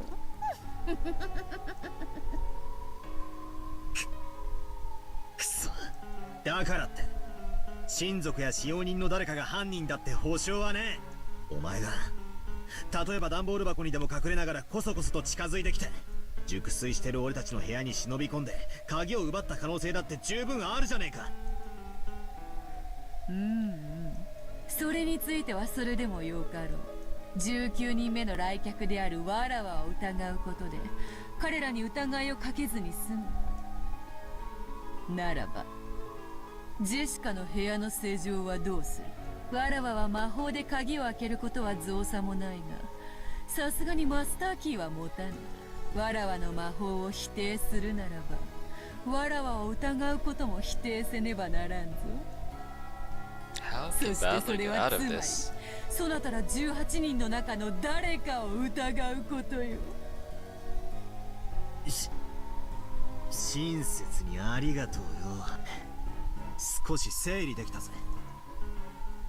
俺にとっての目的は人間である19人目の来客ベアトリーチェがどうやって犯行に及んだかに迫ることだ。 If I do that, I will not suspect anyone. それができればな、愚かな男よ。こんな部屋本来は密室でも何でもない。何しろ開けることのできる鍵は合計で6本。そしてそれらの所有者は何人もいる。誰でも疑える。疑い放題よ。なのにお前はわざわざそれらを全て否定し、自分で密室を作ってしまっ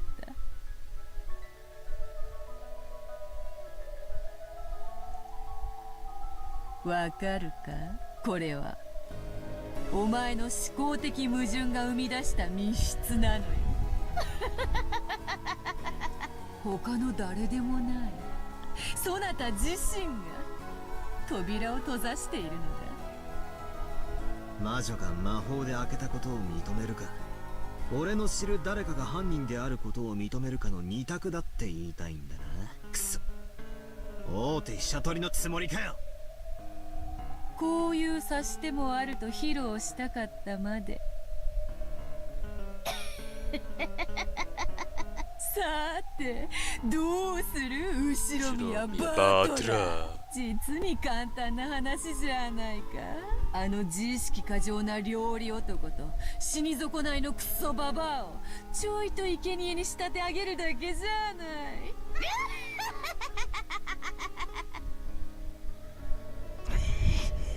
くそ、幸田さんと熊沢さんを疑えばそれでいいのか。ダメだ。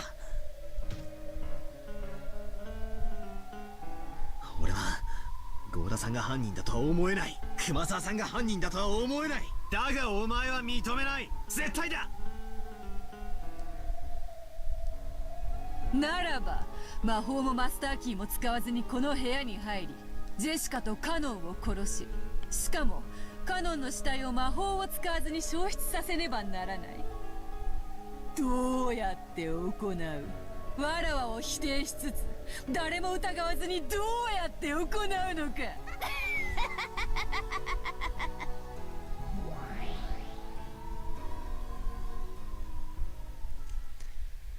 I'm curious too. I don't know how he's gonna do it.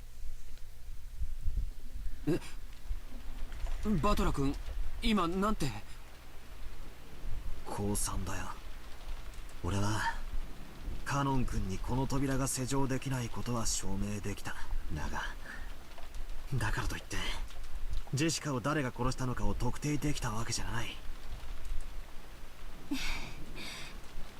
いえ、十分です。カノン君のためにありがとうございます。礼なんかいらねえ。それはつまりシャノンちゃんも疑ってるってことなんだからよ。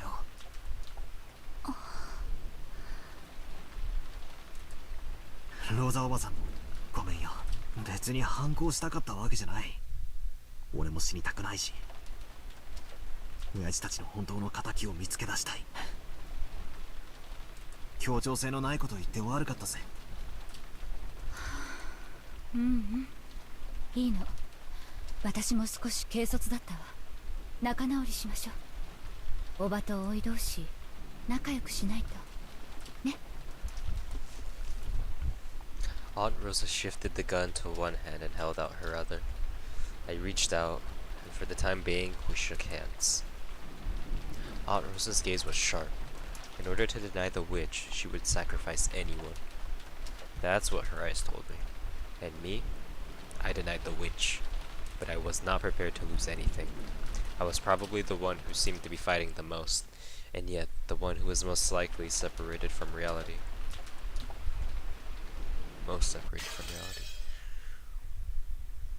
That was a great sequence. Dude. Okay, it's noon. Whoa, we're skipping quite a bit. Okay, I thought it was gonna go to like 10 or something. I was gonna be like, damn, this episode's long, but it's 1 p.m. Another death might happen right now. I think it's possible. I'm not sure how much longer this is gonna last. I'm gonna save it because it's been forever. But I also want to read those.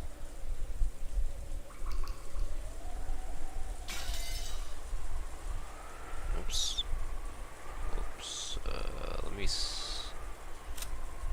Let me read the descriptions. Jessica. Finally, at the very end, she got to be with the person she loved. She must have been happy. The witch said so in red. So he definitely is dead, even though there's no corpse.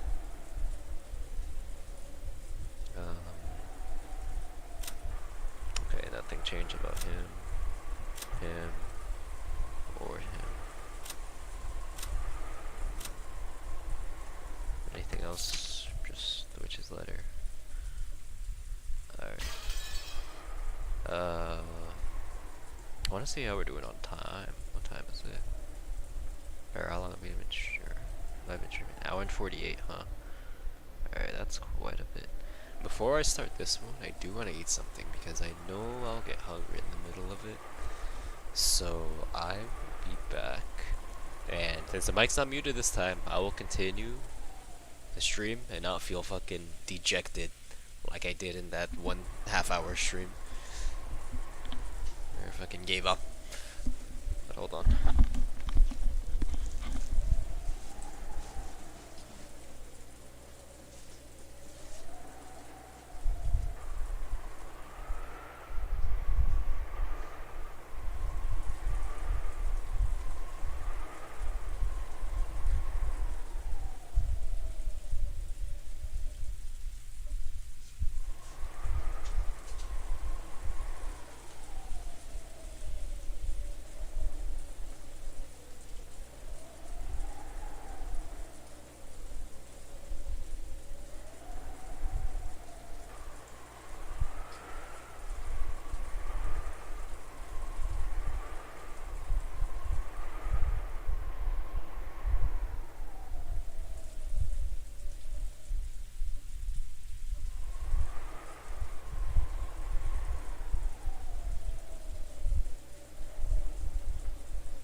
Damn, I just ate.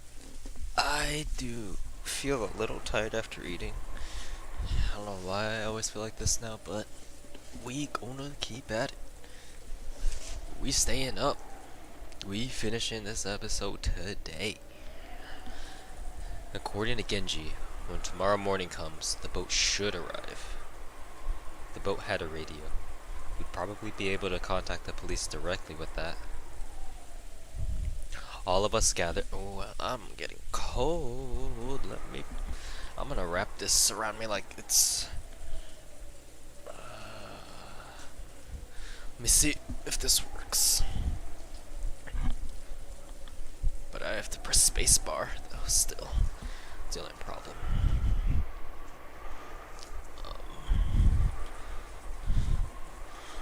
Ow, ow, ow, ow, ow.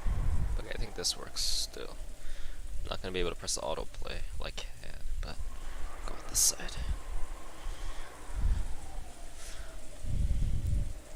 All of us gathered in the parlor and decided to wait quietly until tomorrow. I proposed that we search throughout the mansion for clues about the culprit, but Aunt Rosa rejected that, saying that if we managed to corner the culprit, or maybe provoke them, it might lead to a third murder. That was probably the right thing to do. If a bunch of amateurs like us investigated, there's no way we'd find anything. It would be wisest to focus on protecting ourselves without doing anything unnecessary, and leave it to the police starting tomorrow. We'd been tense at the beginning, but other than Aunt Rosa, most of us had spent all morning watching TV and getting bored, so our sense of danger had faded considerably. When we thought about it, yes, 6 adults certainly had been killed together in the first murder, but that made it seem like some backhanded method like poison had been used. And for the second murder, we figured those two became sacrifices because they'd been unfortunately isolated from the rest of us. From this, it was possible to imagine that the culprit wasn't a large number of adults, and that they wouldn't be capable of killing this large group gathered in the parlor all at once. Right now, in this parlor, there's George and me, Maria, Aunt Rosa, Genji, Goda, Shannon, Kumasawa, and then Dr. Nanjo, for a total of 9 people. Furthermore, Aunt Rosa was even armed with a gun. Surely, with this many people staying in this room, they wouldn't be able to touch us easily. I have a terrible feeling about this. They're gonna kill them in broad daylight, right in front of them. How is Battler gonna explain that shit? Beatrice can do that and corner him extremely easily, and he'll have no choice but to answer that it was magic.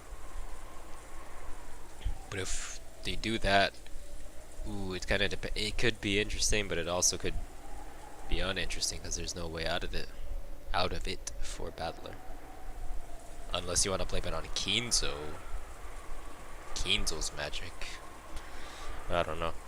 Furthermore, Aunt Rosa was even armed with a gun. Surely, okay, yeah, read that.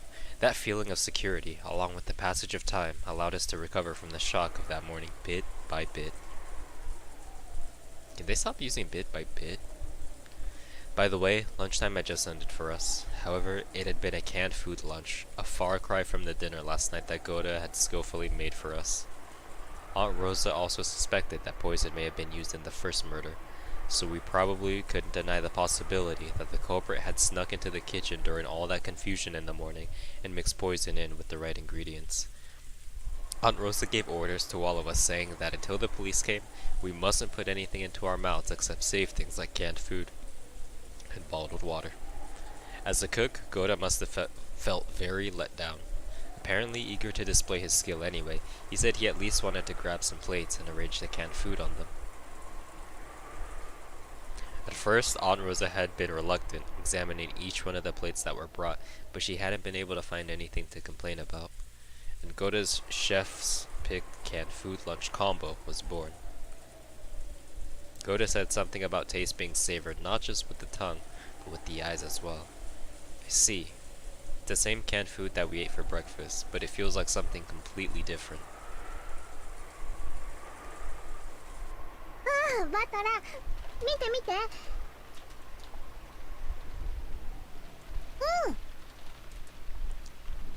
As I was sitting lazily on the sofa with no desire to watch TV, Maria came over, pulled the picture book out of her handbag, and held it out to me.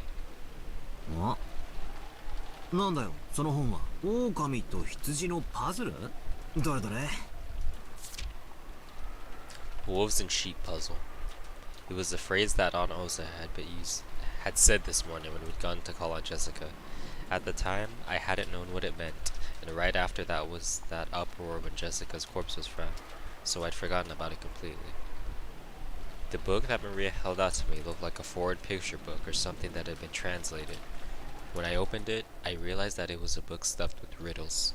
おお、何匹かの狼と羊をね、一台のボートを使って対岸まで連れてくパズルなの。ああ、そんなルールのゲームを聞いたことあるな。これはそれの狼と羊バージョンなのか。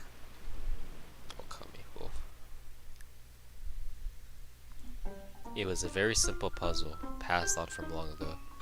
Let's try posing a question. On the right bank, there are 2 wolves and 2 sheep. There's a boat that as many as 2 animals can ride on, and using it, you have to move all 4 of them to the opposite left bank. That's the puzzle. There are 2 rules. The first is regarding the boat. Even a single wolf or a single sheep can paddle in, but it can only hold 2 animals. The second rule is regarding the wolves. When they are greater in number than the sheep in any location, they attack the sheep and it's game over. For example, at the start of the game, let's say 2 sheep get in the boat and go to the other side. Then 1 sheep gets off and the other goes back to the first bank. When it does, there are 2 wolves on the first bank and a single sheep returns there. When that happens, the number of wolves is greater, so the sheep is attacked and it's game over. On either bank or even the boat, there must never be more wolves than sheep. And you've got to shuttle them all across under these conditions. By the way, the right answer is to move both the wolves to the opposite bank in the first turn. Then 1 wolf comes back. On the second turn, you move 2 sheep to the opposite bank. Then 1 wolf comes back. Then on the third turn, you put that last wolf that was on the right bank on the boat and cross to the opposite bank, and congratulations, transport successful. Part way, there may be the same number of wolves and sheep in the boat on either side, but that isn't the problem. You only lose when the number of wolves is greater. This book uses wolves and sheep as an example, but lots of people probably know of this game using different characters. It looked like Maria wanted to test whether I too could solve the puzzle she knew how to solve, and she kept showing me different pages, saying solve this one, and this one's hard. So, what was happening when Aunt Rosa first mentioned this puzzle? That's right. When we decided to go and get Jessica, we talked about how many men should go, and Aunt Rosa mentioned the wolf and sheep puzzle, saying that we should all go together. Oi, oi. That could only mean one thing. Aunt Rosa was saying that there was a wolf among. So was she thinking that we'd be safe if the number of wolves and sheep was in balance, but that the wolves would bare their fangs if the situation changed? At the time we found our parents' corpses, Aunt Rosa had already suspected that the servants might be wolves. She'd sniffed out the possibility that, while she didn't know whether it was all of them or some of them, there were wolves hiding among them. That's no surprise. That murder scene was very elaborate. It's easy to imagine that there were multiple culprits. Because she'd reached that conclusion when we went to Jessica's room and learned that Jessica had been killed after being alone with a servant, Cannon, it isn't hard to imagine why Aunt Rosa suspected the servant so persistently.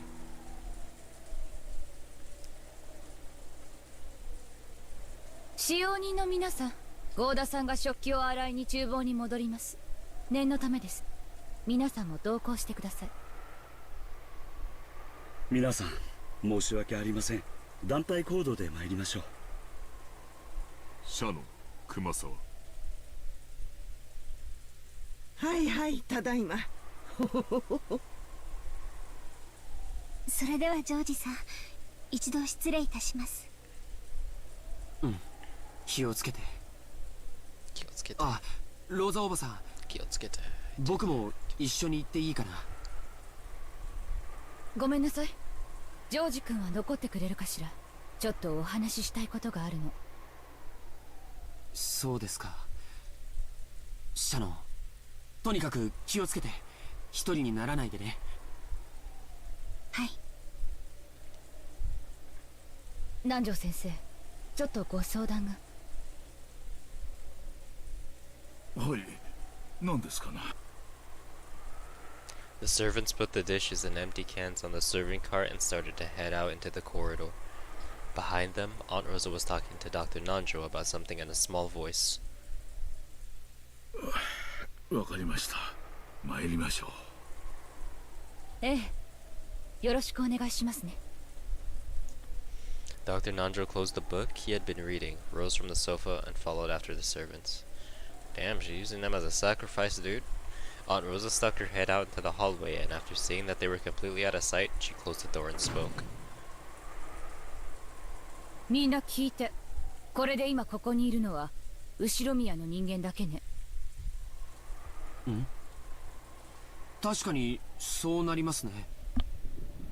狼を全部追い出したってことっすか、ローザおばさん。With that one sentence, Aunt Rosa's gaze grew sharp. Apparently, she had picked up on the sarcasm. She laughed lightly. バトラ君は頭の回転が速いのね。賢い子は好きよ。話が早いわ。おお、バトラー頭いい？これ解ける？ 64 ページの難しいの。おお。マリアは少しの間テレビを見ていなさい。ママはバトラ君たちとお話があるの。おお。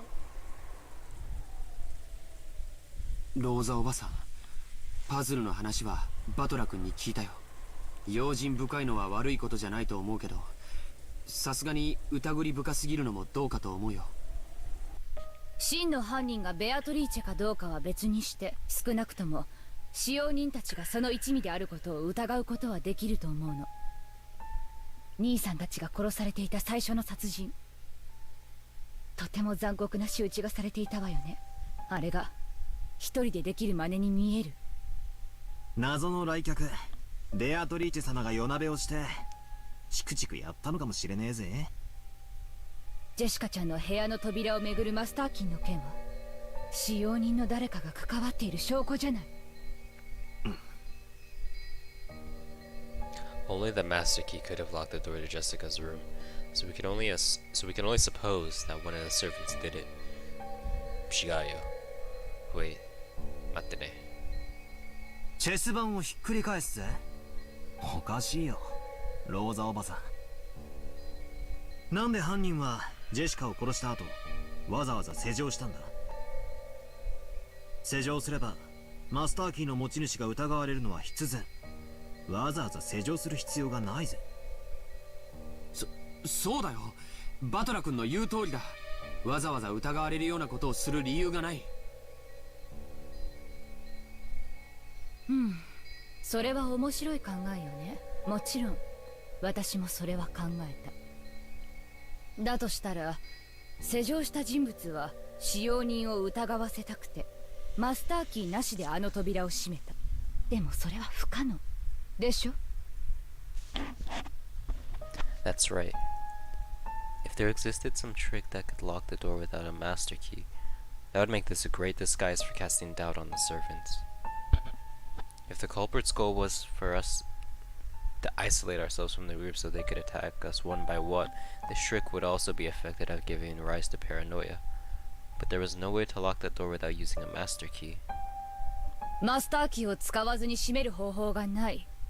ルドルフ兄さんの言っていた悪魔の証明になるんじゃない？私たちには想像もつかない方法で閉められたのかもしれない。私たちに思いつかないからといって未知のトリックがあることを否定することにはならない。そりゃそうだけどよ。つまりあれか、疑わしきは黒ってわけなのか。具体的なトリックはわからないけれど、それでも外角はわかるの。申し訳ないけどカノン君を犯人だと仮定すると非常に簡単に説明できる。死体がない理由までね。だってカノン君はマスターキーを持ってなかったんですよ。他の使用人ならともかくカノン君にだけは施錠はできなかったはず。なるほど。それでローザおばさんはジェシカの部屋に入って早々に俺たちにクローゼットなんかを探せと言い出したわけか。ローザおばさんこそ普段の様子から想像できるより頭の回転が速いな。妹の頭の回転速度は常に姉マイナス1よ。今は誰にも気を使う必要がないからせいせいするわ。George realized she was referring to Aunt Ava and seemed a little uncertain about how he should take that sarcasm. ごめん。僕にも分かるように説明してほしいな。カノン君のマスターキーはジェシカちゃんのポケットに入って密室に閉じ込められていた。施錠した後に部屋の外からポケットに入れるなんて芸当は不可能なはず。違うんだよ兄貴。ローザおばさんの想像しているやり方ならこのトリックはカノン君にしか使えない。そしてジェシカのポケットにマスターキーを入れたまま鍵なしで施錠することができる。そしてその結果として死体もなくなることになる。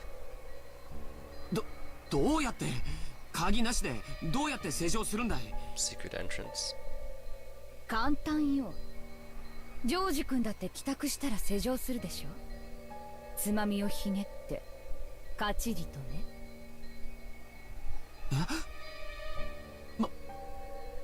まさか。いやでもカノン君の姿はどこにも。兄貴にもピンときたみてえだな。ローザおばさんが室内を探したのはそういうことだ。内側から鍵を閉めジェシカのポケットに鍵を突っ込んだカノン君がどこかに隠れて俺たちをやり過ごそうとしているのを探したんだ。 It was the simplest kind of closed room trick. It meant him hiding inside the closed room after the murder was committed. Then all he had to do was get out after those who discovered the body left, and then what? Okay. Then all he had to do was get out after those who discovered the body left, and the closed room murder would work perfectly. 私たちはあの部屋を探したけれど何も見つけられなかった。でもだからといってあの部屋に使用人たちしか知らない秘密の隠し通路のようなものがないとは言えない。それがどこに隠されていたかはわからないけれど、その隠し通路を仮定し推理することで彼しかありえないと断言できるのよ。その推理はよ、俺も一番最初に考えた一番嫌な推理だから、一番最初にその可能性を潰したかったカノンはこの部屋で殺されたであろう。そなたはカノンが犯人であると疑いそうになったため、真っ先にその可能性を潰すためにこれを復唱させたのだ。分かっておる分かっておるだからその次に考えたのはこうだった。あの部屋にいたのは実は3人だったという説だ。ジェシカとカノン君は被害者、そして犯人である来客ベアトリーチェも一緒にいたという考えだ。そなたは人間であるわらわが魔法を使わずに犯行を行ったことにしたいのだったな。なるほど、そなたにぴったりの陳説であるぞお前は2人を殺し内側から施錠した。そしてカノン君の死体を担いで普通の人は気づかない秘密の方法、つまり隠し扉を使って部屋から脱出したんだと読んだ。しかしお前に赤で言われちまった。あの部屋に隠し扉の類はないってな。お前たちの知らない秘密の通路は存在せぬぞ。ノックスだったかバンダインだったか、何でもミステリーには秘密の通路があってはいけないらしいそのお作法にわらわも従ったということよ。That shit's lame as hell. つまり名探偵は部屋を調べ尽くさずして隠し通路がないと断言できるわけだ。人間の推理ごっことはなんとお気楽なものよの。くそ、でけえこと言いやがるぜ。ありがとよ。魔女様のお取り計らいのおかげで俺も部屋を探し尽くさずにあの部屋に隠し扉がないと断言できるぜ。うん。この部屋に隠し扉はない。扉と窓以外に出入りする方法はない。ってことはよ、今ローザおばさんがぶってる自信満々の仮説は間違ってるってわけだ。しかも悔しいことにこの仮説は反証不能だ。魔女のお前は赤で隠し扉はないと断言すればそれで決着する。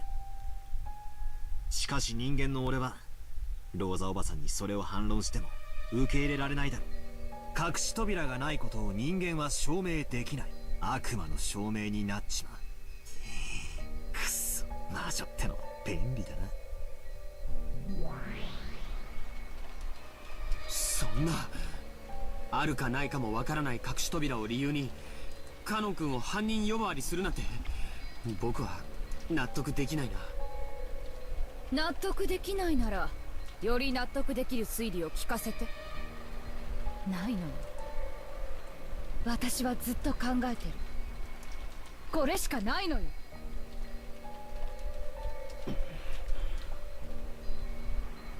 ジョージ君はシャノンちゃんと仲が良かったわね。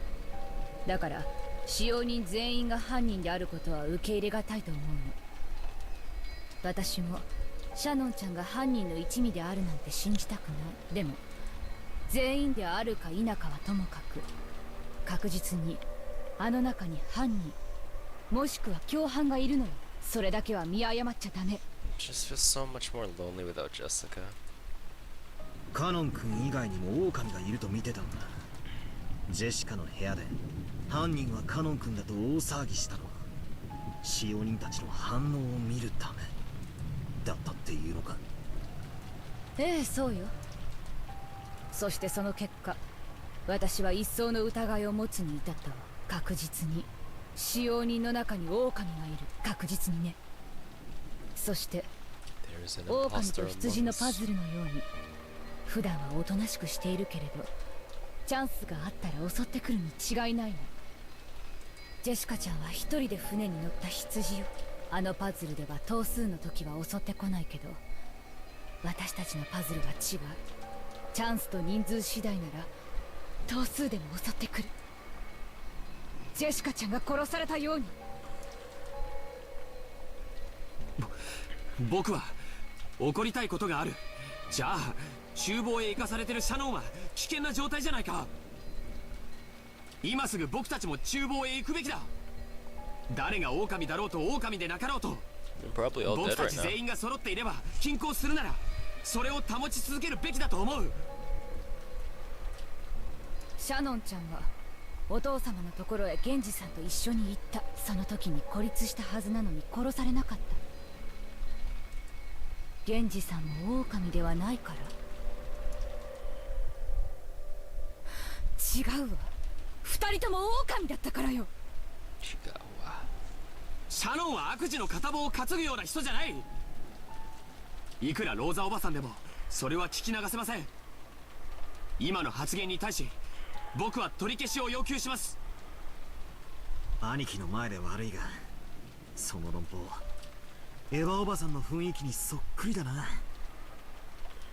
こっちが反論できなきゃ自動的に自分が正しいみたいな。やっぱり血は争えないなおばさん。私だって今の自分はあまり褒められたものじゃないとは思ってる。でもね、私は母なの。マリアの無事を守るためなら鬼にもなるわ。本当ならマリアと二人きりでどこかに閉じこもっていたいくらいよ。でも私は同時にあなたたちの母でもあるつもりなの。今やあなたたちは私の子供も同然。私は自分の子じゃないからといってあなたたちを見捨てたりしない。絶対。そりゃどうも。私はあなたたちの母として油断しないでと警告したかっただけなの。常に私の目の届くところにいて、私があなたたちを守ってあげる。ついでに俺たちが狼でないことも監視してくれるってわけだ。そりゃありがたいぜ。そういうおばさんは自分が狼ではないって証明はできるのかよ。ええ、できるわ。即答っすね。どうやって？これよ。これが証拠よ。Okay. Rosa lifted her gun and pointed the barrel at me. But it was only for an instant. She immediately lowered the gun, laughing impishly. But to me, the time I spent staring down the barrel of that gun felt like an eternity. その銃がどうローザおばさんが犯人でないことを証明するというんですか？考えてもみて。私が犯人だったらどう？使用人たちが出ていったこの千載一遇の機会を逃すと思う？あなたたちをズドンと撃って、あとは適当な言い訳をするだけよ。窓の外にベアトリーチェが現れて銃を撃ってきたとかね。私は2発を撃ち返したと称して2発分の空薬莢を床に捨てればいい。そりゃすげえ乱暴な理論だが、確かに一理あるぜ。クラウス兄さんが昔よく言ってたわ。力こそ正義ってね。これがまさにそうなのかしら。ごめんなさいね、二人とも。私も今朝からの事件続きでかなり冷静さを失ってる。普段の私を知る二人から見れば、今の私は余裕がなくて少し短気そうに見えるかもしれない。でも分かってる。私は悪意ある犯人からあなたたちを守りたい。そのためには鬼になる。それだけのことなの。怒らせるようなことを言ってごめんなさいね。バトラ君、ジョージ君、仲直りしましょう。 An unsatisfied expression rose to George's face. He probably couldn't forgive the damage done to Shannon's honor. What about me? Several bits of circumstantial evidence hinted at the servants' participation. I didn't want to believe that one of them was the culprit, or possibly colluding with the culprit, but in our current situation, that was little more than wishful thinking. Whom should I believe? In the first place, who is the culprit? Are there accomplices? And if so, how many? It seems I've only been suspecting the people we know. I quickly forgot about that 19th person, the guest, Beatrice, who arrived yesterday and boldly claimed to be the Golden Witch. In fact, I still haven't seen her face. I heard she greatly resembled the witch in that portrait. Since I haven't seen her directly, no matter how hard I try, it doesn't really feel to me like a 19th person is on this island. So I have been subconsciously hallucinating that the culprit's one of the 18. So, come out, Beatrice. If you're the bad guy, then act like the bad guy and show yourself, laughing in a high-pitched voice and mocking us, just like a bad guy in one of those dramas who, even when they're exposed as a culprit, aggressively says, "Hey, where's your proof?"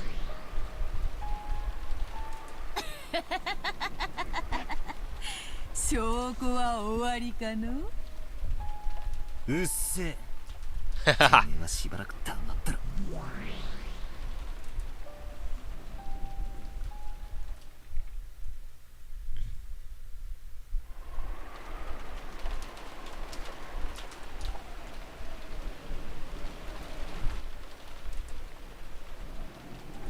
There were 5 humans in the kitchen, but it was very quiet, filled only with the sound of the rain.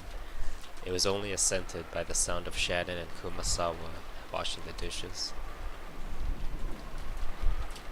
Goda was using the leftovers from breakfast and lunch as ingredients for a soup. Rosa had suspected that poison might have been added to the food, so they decided to eat canned goods, but it hadn't been too satisfying. But Goda thought that she was being too cautious. So, he was spontaneously creating a soup to be served only to those who wanted some. Shannon and Kumasawa were washing the dishes that the food had been arranged on. On the inside, they thought maybe Goda should wash them, since he'd been the one who wanted the food arranged on the plates in the first place. But they left their complaints unsaid for the time being. Genji and Nanja were facing each other across a crude chess set that had many years of experience. The game had still only just begun, and because the opening game of these experienced players had been owned to perfection, it looked like a ceremony where they just moved specified pieces in a specified order. That's gonna be Battler and Beatrice real soon, by like episode 4, maybe 5. 良い匂いですね。やはり缶詰ではこうはいきませんね。開封した食材だけで作りましたので、毒が混入しているなんてことはありませんよ。皆さんの分もお作りしていますので、ぜひ食べましょう。もちろん私もお毒にしますよ。安心して召し上がってください。本当にいい匂いですね。合田さんのまかない料理は本当に美味しいです。美味しい材料を買ってきて、美味しい料理が作れるのは当たり前です。私は師匠にあり合わせのもので美味しく作るまかない料理を極めてこそ真の料理人だと習いました。それはいい師匠でしたな。おかげで私はとても美味しいスープをごちそうになれそうです。親族の皆様にお召し上がりいただくための材料で作ることになってしまったのが残念です。ローザさんも朝からのいろいろでお疲れなのでしょう。無理もないことです。でもそのおかげで美味しい食材のスープが飲めるのですからね。Rosa had fervently warned everyone that they didn't understand the danger they were in, and that they must assume that poison was mixed in with the food. The mood at the time had led them to agree, but hunger wasn't something that could be swayed by a momentary emotion like that. 皮肉にも普段の私たちではとても味わえないスープとなりました。できるなら客間の皆さんにもぜひ振る舞いたいところなのですが。ローザ様のご指示に背いている以上、よした方がいいだろう。飲みたいものだけ飲むといい。ほほほほほ。見えないところで上手に息抜きするのも使用人の心得でございますものね。When Kumasawa cackled, Shannon and Goda laughed too. It seemed that, in this space where only their fellow servants were gathered, they could relax quite a bit. Shannon didn't like Goda's occasional dishonesty, but she knew that there was no falsehood in his childish smile when he cooked, nor in his desire for people to enjoy his food. So even though it was a little aggravating to be made to wash the dishes, she couldn't really hate him. However, they couldn't have dreamed that Rosa was calling them wolves in the parlor at exactly the same moment they were spending their time peacefully like this. At that time, several of the servants heard a sound like something being dragged, then a thump. It seemed like the sound made by a servant outside the back door when they were carrying a mountain of trash bags on a rainy day. Is that fucking canon?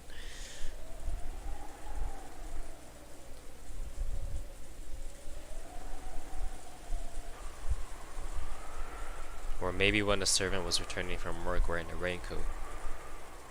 So at first, that sound didn't seem like anything out of the ordinary to any of them. But they soon realized, right now, everyone was either in the kitchen or in the parlor, so who could possibly be at that back door? As the servants all looked at each other, they checked to make sure that each one of them knew what that sound meant. Wait, is it Cannon's body dropping to the floor, or is it Osmodeus dragging a body? The servants knew the mansion's layout well, so they understood how incomprehensible it would be for someone from the parlor to actually go outside in this typhoon, go all the way around, and come up to this back door. Then was it Kinzo? They couldn't imagine that Kinzo, who never left his study, would dash out in the middle of this typhoon and come back to the house where only low-class people ever entered or exited. 気のせいじゃないですよね。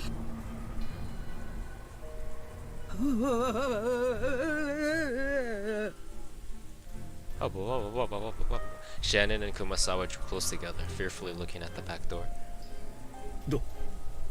どちら様ですか? As Goda fearfully approached the back door, he called out, and his eyes flashed towards the butcher's knife that sat in a nearby sink. He didn't pick it up yet, because there was still a possibility that this was a member of the family. However, that possibility was impossible. There was no response from across the door to Goda's initial question. Maybe his voice had been so quiet that it hadn't reached through all the wind and rain outside. 源氏さん。南條先生と女たちは下がって。一体どなたなんですかな? Genji took a knife with a classical design from a stationary box placed near the chest set. It was something to be used instead of a paper knife to open envelopes for statements of delivery and bills. But it was still a knife, so the blade on it could injure someone. Genji hid it in his sleeve with a well-practiced motion. Then, he approached the back door himself, giving Goda a silent nod. Goda cautiously approached the back door and slowly started to open it.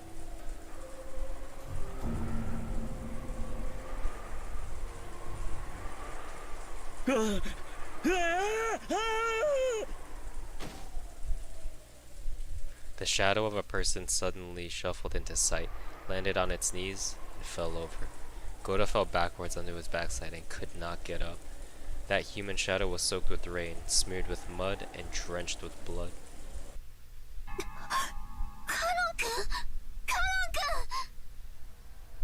Kanon? 大丈夫か? Nanjo sensei. It was Canon. His breath was feeble, and the puddles of mud he left were quickly drenched bright red. Wait, he's breathing? What? When Nanjo held him and turned him face up, there was a deep, gruesome wound right in the center of his chest, as though he'd been stabbed there by a spear or something. Even now, deep red blood poured out from there. これはひどいですよ。カノンさん、傷口に手を当ててしっかり押さえてください。使用人室のベッドに運びましょう。皆さん、手を貸してください。さあ、カノンさん。しっかりして。だから傷口から手を離さないで。とにかく使用人室へ運ぼう。熊沢ローザ様にカノンが見つかったことの報告を。Oh, he's still alive. What? ローザ様にはダメ。Wait, she brought him back to life? Beatrice did? カノンさんがローザ様にはダメだと言っています。どういう意味なの、カノン君。今はいい。早く使用人室へ運ぼう。熊沢、ローザ様にはまだお伝えするな。カノンに事情を聞いてからにする。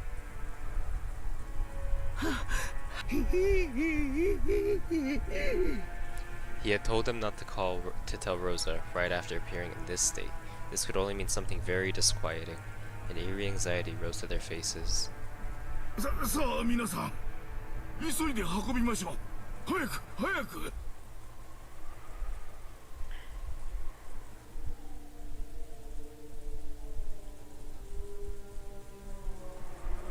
Cannon's wound was unbelievably deep, and judging from Nanjo's pale face, it was a miracle that he was still conscious. これはひどい。何か槍のようなもので刺されたようです。肺まで届いてなければなんとか持つかも。とにかく止血を。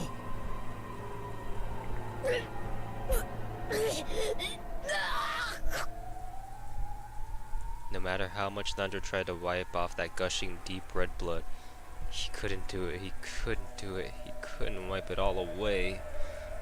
And each time the wound was aggravated, causing Karenin to cry in anguish. カノン君、しっかりして。しっかりして。南條先生、替えのタオルです。なんてむごい。容体はどうですか？本音を言うと、生きているのが信じられん深手だ。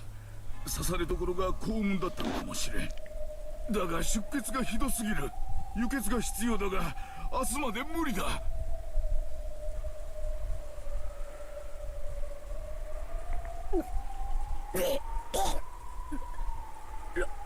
ローザ様が僕たちを。喋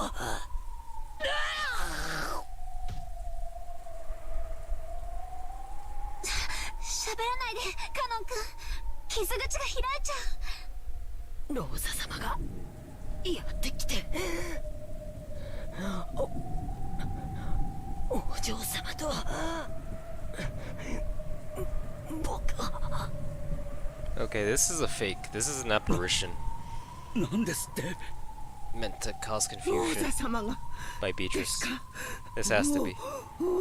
そんなことって、そんなことって。間違いないのか。はい、間違いなく。 Or maybe he's under some affliction caused by Beatrice as well. Either way, this is Beatrice's doing. もう喋らないで。 There's no question about that. 熊沢さん、もう一つの救急箱を取ってください。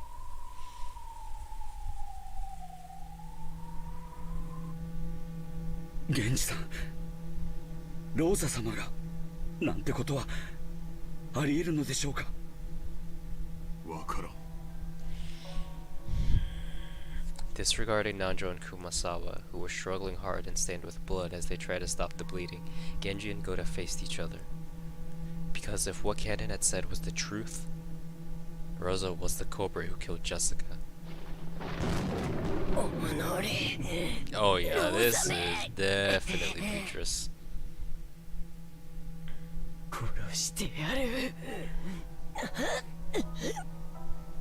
Kaden screamed even more hatefully. His hate-filled voice made it seem like he was seeing Jessica being harmed right before his eyes. 確かにローザ様がお嬢様を殺す理由はあるかもしれない。後ろ宮家が全滅すれば遺産は全てローザ様のもの。だとしたらバトラ様やジョージ様も危険なのでは。ローザ様は銃を持っている上に今客間には彼らしかいない。源氏さん、これはかなりまずいことでは。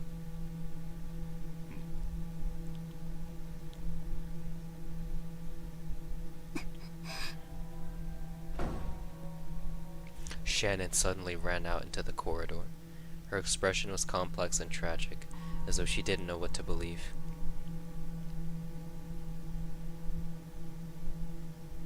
Shannon ran. To where? The inside of the mansion had been scrupulously clean, so it probably wouldn't be easy to find. She might find it if she searched the rose garden, but they'd probably all been lost in this wind and rain.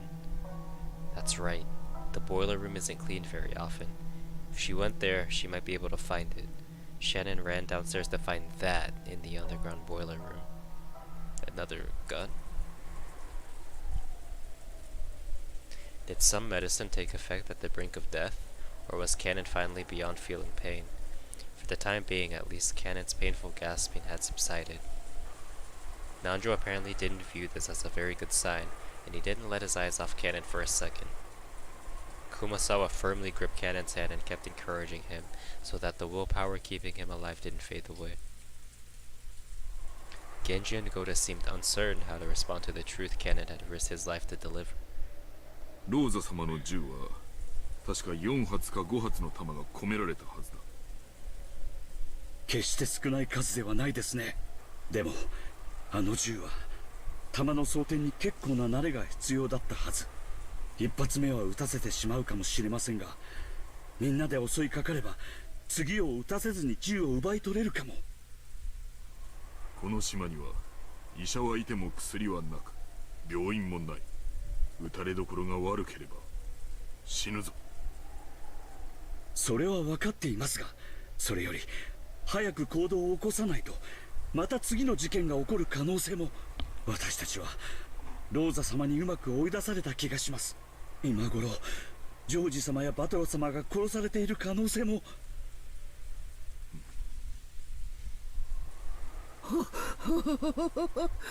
そんな危険な相手なら無理に刺激しない方がいいんじゃありませんか。どんな手を打ってくるか想像もつきませんよ。源氏さん、こちらから仕掛けるべきです。せめて10歳理由をこじつけて奪えばなんとかなるかも。弾は4、5発じゃありませんか。ということは私たち全員を殺すには足りないということです。迂闊に刺激しなければきっとローザ様もむやみには。あいつは言ったよ。僕たちを皆殺しにすると言った。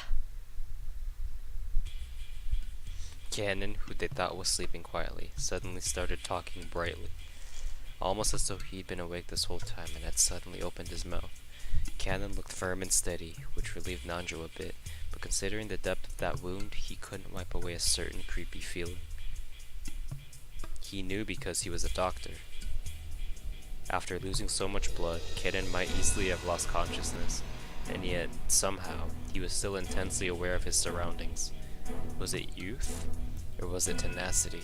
Sometimes the power of human life surpassed common knowledge.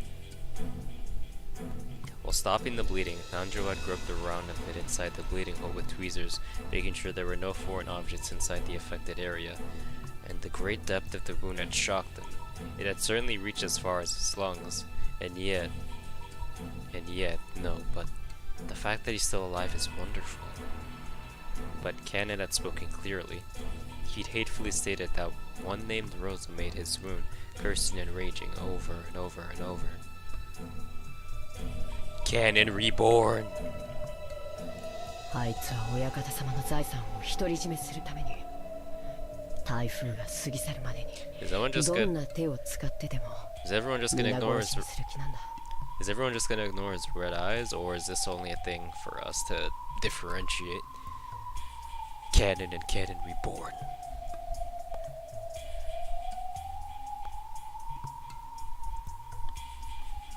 くそ、なんて人だ。源氏さん、どうしましょう。私たちにも何か武器がいるのでは。にわかには信じられん。王座様がそのようなことを。源氏様、信じる信じないじゃない。あいつが僕にそう言ったんですよ。この僕が聞いたんです。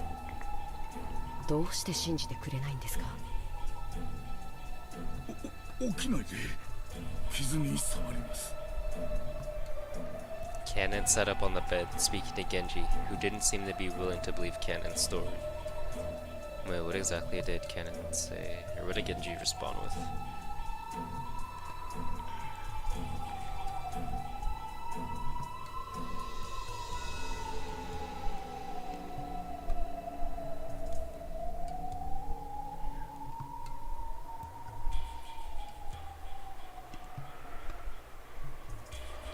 あいつは僕たちを必ず全員殺す。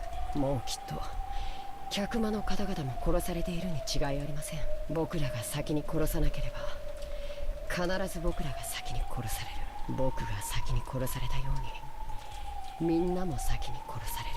殺さなきゃ殺される。殺さなきゃ殺される。殺さなきゃ殺される。カノンさん、あんた本当に痛くないのか。ああ、これですか。大した傷じゃありません。大した傷じゃないどころか、あんたは。本当に大したことありません。こんなのもう全然痛くないし、本当に大した傷じゃない。As Cannon said that, he began to untie the bandages that had been painstakingly wrapped. The gruesome hole in his chest was immediately exposed.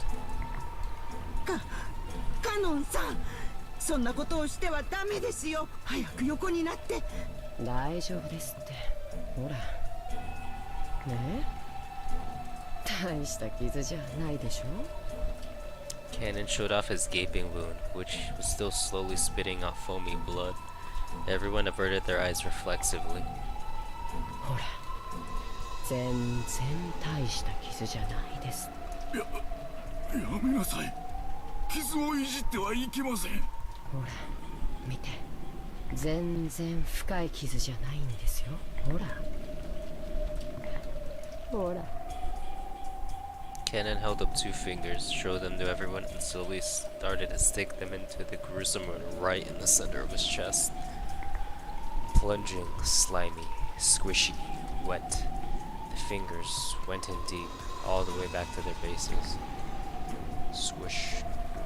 Bloop. Okay, Kumasawa.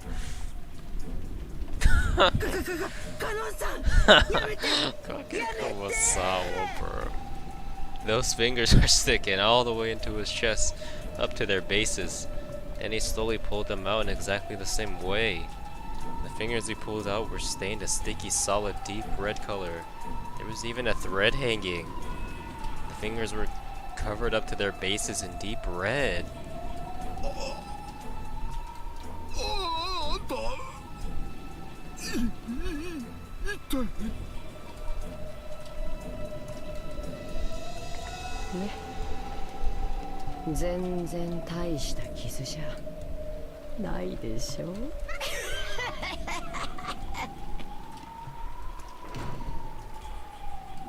At that moment, the door was slammed open and Shannon appeared.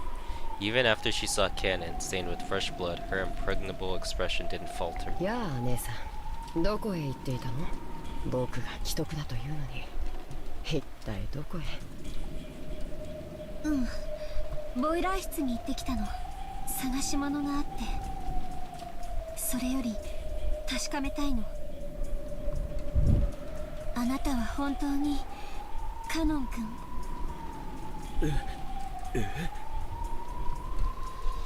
？It was only natural. Everyone believed he was Cannon, so they couldn't understand the meaning of Shannon's question. When they looked, they noticed that Shannon was holding a handkerchief in her hand. It was filthy and looked like it had been used to wipe up some trash or dust. And while holding that, she approached Cannon, drawing closer to his feet. なんだい、それは。雲の巣を拭き取ったハンカチよ。なんでそんなものを？カノン君なら平気だろうけど、もしあなたにとって雲が天敵だったなら嫌うかなって思って。やだな、僕がどうして雲を嫌うの？ごめん、試すね。シャノンさん。Ooh. When Shannon brought that handkerchief close to Cannon's thigh, something happened in an instant. It happened all at once. The human eye couldn't have followed it. Cannon jumped like a wild goat, fleeing from the thing Shannon was holding. Then, from his arm, some kind of afterglow flashed purple and drew a curve through space. That arc, which drew 3 beautiful purple curves, traced across the throats of Nanjo and Kumasawa, who had been tending to him. And in an instant, Nanjo and Kumasawa's throats opened like gaping mouths. The blood really started spewing out. The 3rd purple curve should have traced across Shannon's throat. But Shannon wasn't there, because Genji, who had been behind her, wrapped his own arm around Shannon's neck and pulled her back. This all happened in an instant. Genji the god! In the instant it took Goto to think fast in an attempt to understand the scene, the frozen moment in time shattered. Whew. Blood was gushing from Nanjo and Kumasawa's torn open necks. Cannon jumped and kicked off a picture frame that had been hanging from the wall behind him, springing forward just like a cat aiming for Shannon's throat again. But Cannon's target once again disappeared from in front of him, because Genji had pulled Shannon again, and the 2 of them had fallen to the ground in a defensive crouch. いい反射神経だ。この老いぼれ家具が。5だ。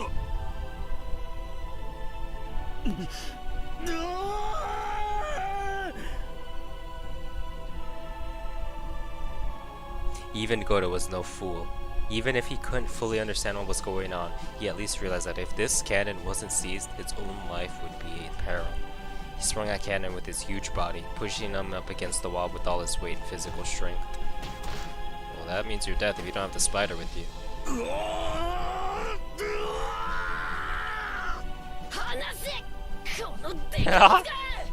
Okay. another purple curve was drawn from the tips of the fingers on Cannon's right hand.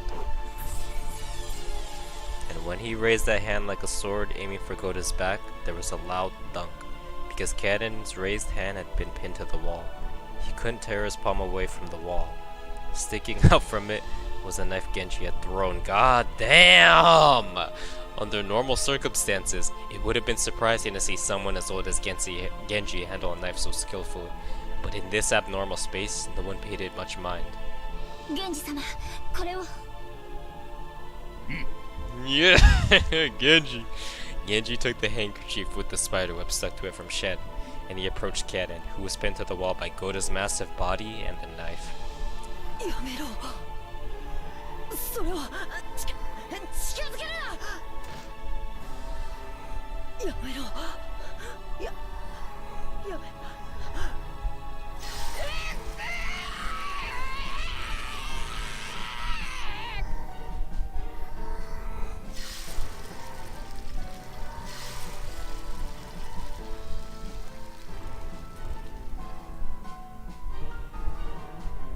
When Genji pushed the handkerchief up against Cannon's face, there was a sound just like setting meat on a red-hot iron plate.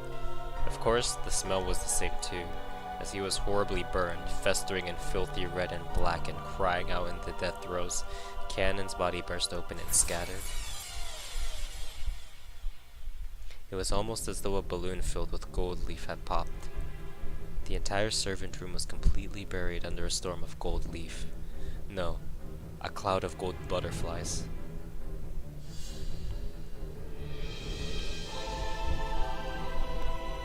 Those butterflies began to softly fade as though into water, or rather, into the empty air itself. And afterwards, all that was left was the 3 survivors sitting on their butts, stained with blood. However, not everyone was merely stained with blood. Some of them were lying on the ground, spurting out blood themselves. Kumasawa! Nanjo sensei! Slits so sharp they looked like they'd cut your finger if you touched them wide open, and large amounts of blood had pouring out. 何だったんだ。いや、今のは。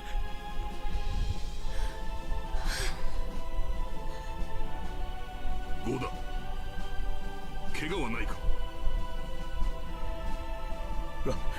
私は大丈夫 And です。 Goda's the fucking god. All the gym hour sessions paid off, bro. 何があったんです。私は God 確かにこ damn. の手でこの壁に押し付けていたのに、 Goda 私が reborn. 何があったのか理解できない。 Goda looked at his own hand. The bright red blood left from his scuffle with Cannon definitely remained, and yet Cannon was nowhere to be seen, because he had disappeared. He had transformed into a gold butterflies and scattered. Goda kept screaming alone, without a clue about what was going on. Shannon sobbed in front of Shannon sobbed in front of Nanjo's and Kumasawa's remains, as Genji watched over her, silent as always. Whew. That was nice. That was a good little chat. Oh, it's getting big, bro. It's getting huge.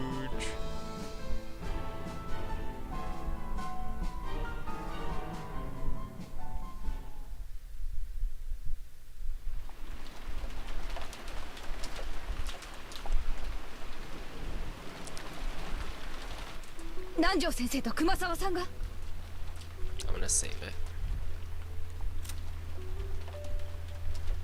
I wanna read this as well. So he's definitely dead. There's no corpse. Even though there's no corpse. The finishing touches are yet to come. However, this alone is not enough. I'm gonna see... I wanna look at the tips. What's the... which is epitaph?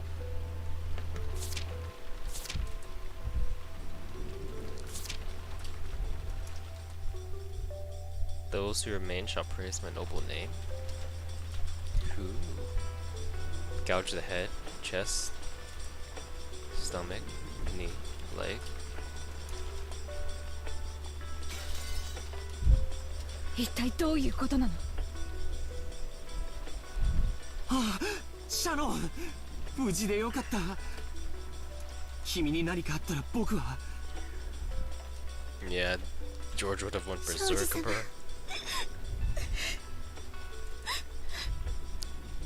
ジョージ君、少し静かにして。あなたたちの目の前で殺人が行われたんでしょ。犯人を見たの？見ないの？それがその、何と説明すればいいのか。源氏さん、私たちに見たものをうまく説明できません。確かにそれは私たちの目の前で起こりました。私の目の前にいた。だけれどあれは何だったんだ。私にもわからないんです。Damn, Coda. 何を言ってるの？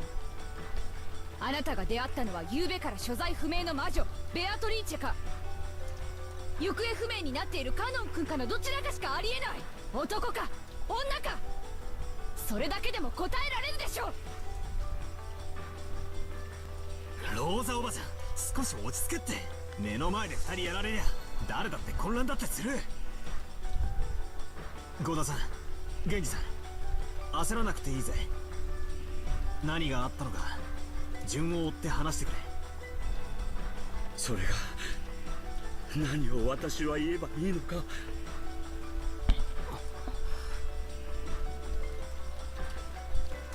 Dr. Nanjo and Kumasawa had been killed.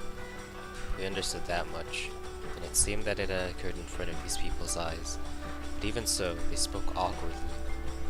They admitted that they had definitely seen the crime with their own eyes. But when asked to explain what they had seen, their mouths went suddenly shut. I could understand why Aunt Rosa was irritated and flaring up. シャノン、君は見たのかい？南條先生が襲われるところを。はい。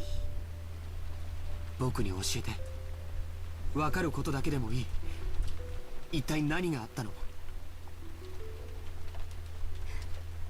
勝手口に来たんです。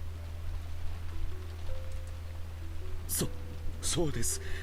勝手口に誰かがやってきたんです。そして誰だろうと私は扉を開けました。勝手口に誰か？それは誰？最後まで言わせてやれ。それからそいつは血まみれで大怪我をしていました。私たちは使用に室に運び、すぐに南條先生が手当てをしました。とても深い傷でした。だからそれは誰のことなの？わからないんです。確かに最初はそうだと思っていました。いや、今でもそうだと思ってるんです。でもあれは一体Dude, I can feel the emotion in Goda. Jesus. In a manner that didn't match his large body, Goda held his head and scratched at it. I didn't have a clue if he was confused because he didn't remember or because he'd seen something terrifying and couldn't accept it. And Shannon looked the same way. If she let her guard down, which she'd just seen a short while ago would quickly melt away like a daydream, and she wouldn't be able to remember anything. That's what she looked like. Only Genji looked composed as usual. Dude, Genji the fucking god, dude. Oh my god. He threw the knife and pinned his arm against the wall, dude. That's insane. And he protected Shannon with his life, bro. Oh my god. Fucking Master Assassin Hitman Reborn Genji. So the questions are naturally directed at him. However, even Genji took quite some time before he spoke and had to gather his thoughts. 源氏さん、あなたは見たんでしょう。勝手口に来たのは誰？はじめ、私たちはその人物がカノンであると信じました。ほら、やっぱり生きていたでしょ。私の推理は正しかった。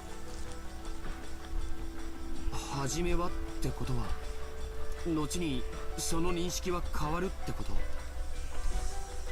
はい。その後に起こったことは口では説明できません。南條先生と熊沢を殺し、そして姿を消しました。その時彼は間違いなくカノンではありませんでした。そうなんです。源氏さんの言う通りなんですよ。口ではとても説明できない。君も同じ意見なのかい？はい、私も同じことしか申し上げられません。If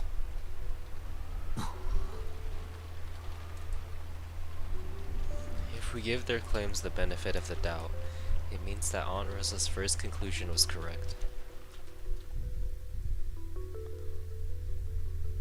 Cannon had appeared near the back door to the kitchen with a serious injury. Then, he had been taken to the servant room and cared for. And after that, something terrifying had happened. So, were these people so convinced that Cannon couldn't possibly have done such a thing, that they'd started to suspect whether it had even been Cannon at all? In other words, that means Cannon did appear. No matter how confused they are, no matter how they muddle their words, that's what it means in the end. So, does that mean that, after all, Cannon used some trick to escape the room even though it was locked? No, that doesn't matter anymore. The real problem is that Dr. Nanjo and Kumasawa were killed. Aunt Rosa has claimed that Cannon was behind this from the very beginning. No matter how confused these people are, no matter how much they try to deny it, they're halfway confirming that she was right. But even so, for some reason, I felt like their awkwardness couldn't be explained by confusion alone. What did they see? Like they said, did they really see something that couldn't be explained with words?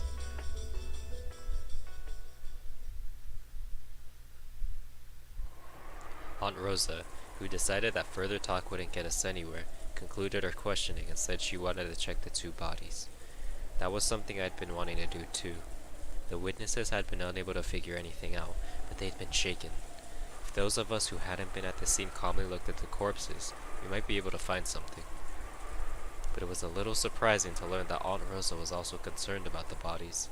Even at this point, I still wanted to use any clues I could find to expose the culprit and the truth myself, but it should have been different in Aunt Rosa's case. Hasn't Aunt Rosa prioritized staying safe over finding the culprit? I couldn't really see why she would go all of the trouble leaving our barricade in the parlor just because she wanted to check the bodies. みんなで一緒に使用人室に行きます。全員一緒に行動すれば安全よ。Move as a unit. マリア、落書き遊びはおしまいになさい。Damn, even if you have quite a big group, you could still get fucked up. You really do need to move as a unit. ベアトリーチェの問題？何のことだよ。俺にも教えてくれよ。ローザおばさん、マリアちゃんも連れて行くんですか？ It seemed that George was against the idea of bringing Maria to the bloody crime scene. But considering that Maria would be all alone if left here, it'd surely be much safer to take Maria with us. In the end, it was just Aniki's irresponsible humanism. We decided that all of us, including Maria, would go to the servant room.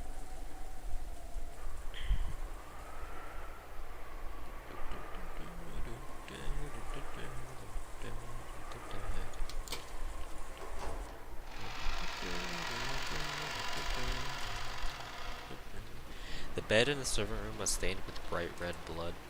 No, not just the bed. The whole room was covered with the gruesome paint from countless bloodstains. That dreadful scene alone was enough to give us an idea of the repulsive sight they'd been trying to describe. おお、マリアも見る。マリアちゃんは僕と一緒にここで待ってようね。George was standing by the entrance, covering Maria's eyes, with his back to the room. He probably didn't want to dirty an innocent girl's retinas with the repulsive blood in this room, or the smell. That was surely the correct decision. I was acting tough right now, so I didn't mind. But for the rest of my life, whenever I see red paint scattered around, excuse me, I'll probably remember this room and start to vomit. My retinas have already had this room burned into them. In other words, it's already too late for me. My innocence has been shattered. Wait, they're not here? Right after they entered the servant room, Godan, Shan, and Chan trembled. Who shook, wondering what horrible new situation had arisen to make them tremble again. Whoa. They're gone. Aunt Rosa also shuddered, raised her gun high, and searched for whatever it was that made them shudder. But she couldn't find it. It was only natural. They were trembling because they couldn't find it. なんだなんだどうしたってんだ一体二人の遺体がありませんどういうことなの How will you explain this? Batraku. 確かにお二人はここにおいおいおいなんだよ死体がどこかへ歩いてったってのかそんなわけないだろだってこの使用人室は施錠されてたんだろそれを今ゴーダさんが開けて入ったわけじゃないかってことはなんだジェシカの部屋と同じってことかよまた密室の中から消えたってのかよそんなバカな私にも何のことやらさっぱり私たちはこの部屋を出るとき確かに鍵をかけて私こそ何が何やらもうわからないのです There was a timid, pitiful smile on Goda's face that he definitely wouldn't have let show normally. Shannon was the same. 二人の死体が消えたしかも鍵をかけたのに消えた仮にカノン君が犯人だとしてもカノン君はマスターキーをもう持ってないはず違いますカノン君は犯人じゃありませんシャノン僕はシャノンを信じるよカノン君は犯人なんかじゃないきっとこれは彼によく似た何者かの仕業なんだいいえカノン君はマスターキーを手に入れられたわよだって彼のマスターキーはジェシカちゃんの遺体のポケットから見つかったそしてその鍵は誰が手に入れたそうだ南條先生が That's right. Back then, it definitely was Dr. Nanjo who searched through Jessica's clothes and found the master key. So, if someone had the opportunity to search Nanjo's corpse, it would have been easy for them to take the master key back. Aunt Rosa searched under the bed and in the locker. By now, I also understood what that meant. If you assume that there are two culprits, this can easily be explained. The first person was Cannon, or maybe an imposter who looked like him. He finished off Dr. Nanjo and ran off somewhere. The second person was probably the 19th person, Beatrice, whose location was unknown. That person hid under the bed in the servant room before him, and while Dr. Nanjo's body was enshrined here, they waited for Genji and the rest to leave. Then, later, they crawled out, took the master key from Dr. Nanjo's pocket, and carried the two corpses away for some reason. If they then locked the door with the master key, you'd end up with this closed room. Ushiromiya Batra. ジェシカの部屋の推理を前提になかなか素早く組み立ててきたものよその方法なら魔法でなくても密室は作り出せようまずは及第点というところかしかし実に面白いがお前は一つ忘れてはならぬことがあるぞお前の言う方法で犯人がマスターキーを取り返したならその犯人はマスターキーをジェシカの遺体から南條が回収したことを知っていたことになる言われなくても分かってるぜあの時あの場にいた人物以外知り得ない情報だって言いてんだろこの第三の密室があっさり破られちまったもんでそういう手で俺に闇を言うしかねえんだ同じネタの繰り返しは芸がないぜ I may have managed the bluff, but that move of the witches hurt so bad. I can tell that I'm cracking under the thing I want to deny the most. This person's trying to close in on me from two directions. On the one hand, there's the frontal attack, where she tries to force me to believe there's a witch using the closed room tricks that only a witch could do.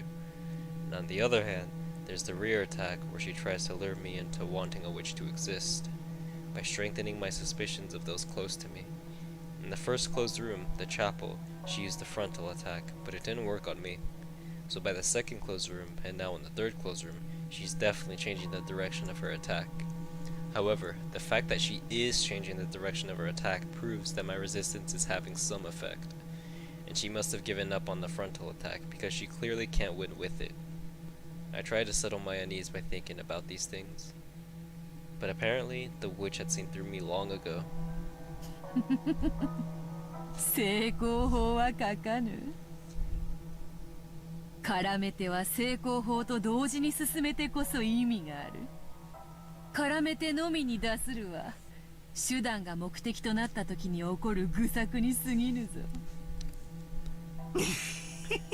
そうですかい。じゃあお得意の赤で何者かが使用人室に隠れていたを復唱してもらおうじゃないか。その必要はない。お前の推理の前提は今から崩れる。お拒否かよ。やっぱり誰かが隠れていたんだな。ローザが今からお前の前提を崩す。まあ耳を傾けてみよ。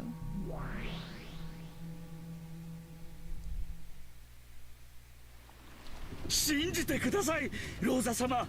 確かにここに2人の遺体を安置したんです。この床の真っ赤な血は彼らのものなのです。Aunt Rosa began to search through various objects around the room, her back to Goda as he cried out in supplication. Eventually, she found something and for a while stopped moving.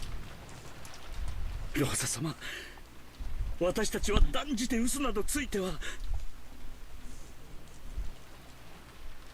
Hold on, sorry. Just moving things around. 間違いなく2人の遺体はここにあったんです。静かに。死体を隠した本人が死体はよそに持ち去ったと告白しているわ。これでね。Rosa showed them a single sheet of paper over her shoulder. それは一体まさか礼拝堂にあったのと同じ紋章入りの封筒の手紙。ええ、そうよ。ここに堂々と置いてあったわ。読むわね。後宮家の皆様、黄金の碑文の謎解きはいよいよ佳境に入りましたでしょうか。皆さんに私を止めることができる唯一の方法が碑文の謎を解くことなのです。それ以外のいかなる方法をもってしても私と儀式を止めることはできません。くれぐれも皆さんの目的をお間違いなきようよろしくお願い申し上げます。私を探そうとも無駄、私から逃れようとも無駄、私を否定しようとも無駄なのです。黄金のベアトリーチェ。追伸、2人の遺体を儀式にお借りします。後ほどご返却いたしますのでご容赦をお願いいたします。あとこの鍵は皆様のものですのでご返却いたします。 Damn. Battler, you're fucked. I don't know how you're gonna explain this one. As Rosa read that aloud, the contents of the envelope lay exposed on the palm of her hand. They were 2 master keys. The master key that Nanjo had found in Jessica's pocket, which had originally been Kanen's, and Kumasawa's master key. なんだと Yeah. ってことはどういうことだよ。ふざけんなよ、またかよ。またマサキを持ってる使用人しか疑えないってのかよ。わらわは赤では言ってはおらぬぞ。彼らがこの部屋に施錠をして去った時、この部屋に何者かが隠れていた可能性を否定してはおらぬぞ。She loves to see him suffer. ベッドの下にでも隠れれば死体をどこかへ運び出すのはできないことじゃない。しかしそれじゃ施錠ができない。わざわざ手に入れたマスターキーをここへ置いてっちまってる。そうだ、忘れてた。この部屋の本来の鍵である使用人室の鍵はどうなっている？それなら使用人室の奥のキーボックスに収められているぞ。使用人室の鍵は数本あるが、その全てがキーボックスに収められている。ってことはジェシカの部屋の鍵の時と状況は何も変わらないってことか。使用人も便利なマスターキーがあれば不要な鍵はわざわざ持ち歩かないもんな。キーボックスにしまわれっぱなしになってるのも納得だぜ。その他の条件も何も変わらぬ。出入りは唯一の扉と唯一の窓から以外は不可能。故に隠し扉などの不正規な出入り手段は否定される。喜べ名探偵ども。そしてそれらはいずれも施錠されていた。扉も窓も施錠時にはいかなる出入りも許さない。つまり施錠を維持したまま扉を外す、隙間を作ってすり抜けるなどなどは通用しないということだ。当然だが扉の開錠は使用人室の鍵とマスターキー以外は不可能。毎回これを読み上げるのも面倒だな。今度これをまとめて一言に略す言葉でも考えよう。だがこの部屋に誰かが隠れていたことは復唱できねえだろ。しかしそれだけでは密室の扉が破れない。I'll just cause you to suffer, man. クソクソ。ダメだダメだ、全然ダメだ。全然ダメだ。お得意のチェス盤をひっくり返すとやらはどうした？自慢の陳説をぜひ披露してみよう。チェス盤をひっくり返す。俺が犯人ならどうする？死体をどこかへ運び出す。手紙を残す。内側から鍵を閉める。ここから何かの方法で部屋を脱出すればいいんだ。くそ、そんな方法はあるのか？扉と窓以外からは外に出られないと赤で言われちまってる。あ。At that moment, I got it. That's right.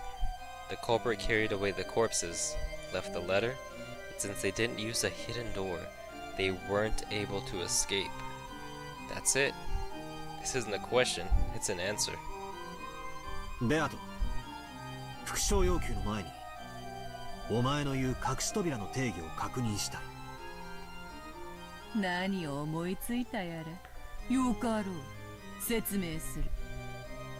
隠し扉とは知らぬ人間が認識できぬ出入り口のことであろうが、そんなこと子供でも知っておろう。つまり部屋の外に出られなかったらそれは隠し扉じゃないってことだよな。ほう、そうきたか。俺は犯人は密室から抜け出したものだとばかり思っていた。違うんだ。犯人だって密室から脱出できなかったんだ。だから隠れてやり過ごそうとした。During the second closed room, I tried applying this theory to Cannon, but after hearing Cannon was killed in red, I gave it up. After that, I proposed that a third person might have been in the room before escaping through a hidden door. And then, for the first time, I was faced with Red claiming that no hidden doors exist. Now move from there to what I've just learned. That term, hidden door, refers to things that make it possible to enter or leave a room.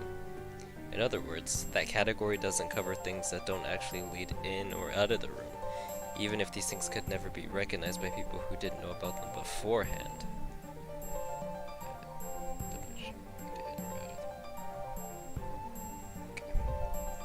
So, If we had something like a hidden shelf or a secret closet, for example, that wouldn't count as a hidden door. That means the third person from Jessica's room is hiding here, waiting for us to leave. How pathetic. It was just a bit of wordplay. Looks like that technique should be enough to handle even this third closed room. If there's a hidden shelf under the bed or anything like that, that'd be enough.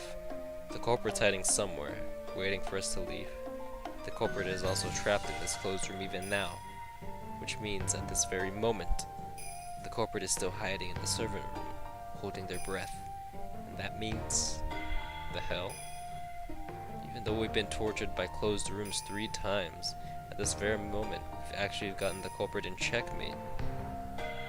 ようやく見えてきたぜ。くらえベアト。ナイスバト小要求。この部屋には俺たち以外の誰もいない。俺たちってのは俺、ジョージの兄貴、マリア、ローザおばさん、ゲンジさん、ゴーダさん、シャノンちゃんのことだぜ。どうだ、言えねえだろ。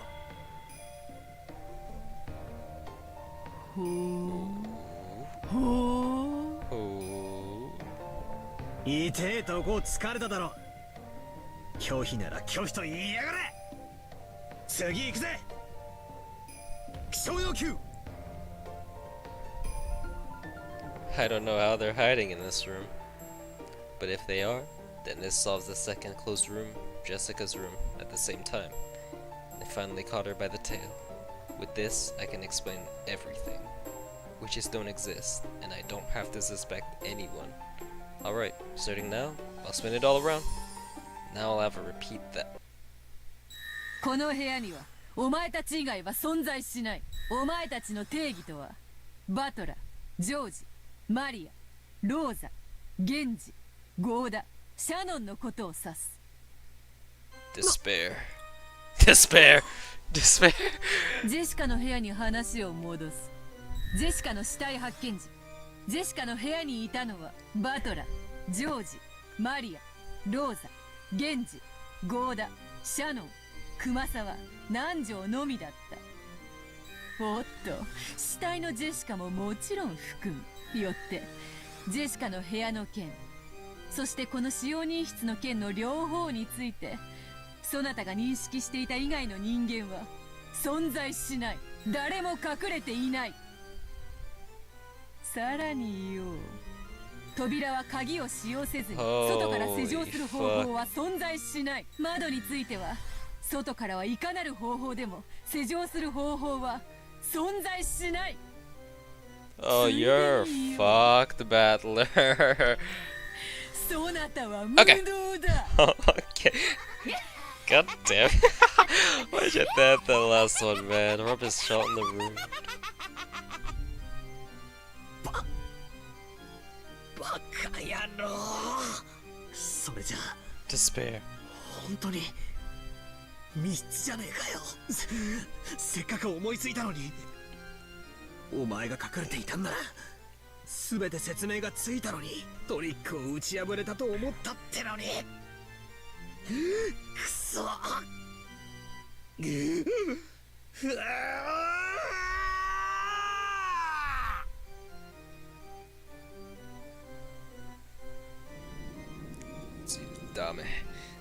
Dame does it. For a second, I thought I had it. It was all useless. Zen Dameda. I was so sure that I'd finally seen through her. That I'd seen how she distracted me with her clever red wordplay and fooled me. Just when I thought I'd found the light in the darkness, it disappeared. Just disappeared. Swallowed up by a blood-red sea. Red.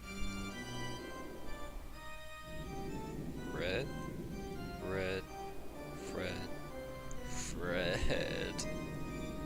No one is hiding. There's no hidden door, no way to get past the door or the window while they're locked. Have you just proven that it's all impossible? Has the devil's proof been fulfilled? With the frontal attack? Impossible. That's impossible. どうしたのだ後ろ宮バトラ魔女を否定する気で満々だったじゃない。そんなところで這いつくばって悔し涙を絞り出してどうしたんだい。ああ、それはとっても素敵な方法。わらわを笑い転げさせて笑い涙の海で溺れ殺してやろうというのは確かに素敵。実はそうなんだろう。わらわを笑って笑って笑い殺してやろうって手なんだろう。後ろ宮バトラWhy is it so slow? God dang it. I have to keep pressing space. Damn, that was so much. That was like 15 space bars. Yeah, you're fucked, battler. 何か魔法だ。魔女なんて絶対に否定してやる。お前なんて絶対に信じない。魔法の力でみんなを面白半分にいじめ殺してるなんて絶対に認めねえ。なあバトラー、いじめすぎて悪かった。わらわ側からチェス盤をひっくり返してやるぞ。お前に代わってお前側の最善手を教えてやるよ。聞きたい？ふざけんな。聞きたくねえ聞きたくねえ。Well, I'm gonna tell you anyway. ジェシカの部屋の件そなたは実に良いところをついていたのだぞ。隠れてやり過ごそうとした。これは実にいい着眼だった。だがなぜそれをカノンと19人目のわらわにしか考えなかった？そうか、隠れてやり過ごすの隠れてが邪魔だったから考えが至らなかったか。ほーらもうわかるだろう。ジェシカだよ、ジェシカ。If Jessica were the culprit, a farce like this could easily be constructed. She killed Cannon and carried him off somewhere. Then she played dead and let us walk by. But that's ridiculous. Dr. Nanjo definitely confirmed that she was dead. So is Dr. Nanjo an accomplice too? That's wrong. I also confirmed that Jessica was dead. Of course, I never examined a corpse before, but she was definitely dead. I think she was dead? No. That's probably surely definitely what I thought, but certainly. Wait. She was dead! She was dead! ジェシカもグルなのよ。そして検視をした南條もグル。ならば第三の密室など茶番だろうが。Yep, then it's simple. Dr. Nanjo was in on it too, so in other words, he's on the culprit's side. Which means he was never dead in the first place? We thought his body disappeared after he was killed. But what if he was never in the servant room to begin with? So, if Kumasawa Bachan disappeared with him, does that mean she's in on it too? That's not at all. That's not all. The servants who all agreed to keep that story, Genji and Goda, and even Shannon were also in on it. Then the one who stole the key from Maria's handbag was Jessica.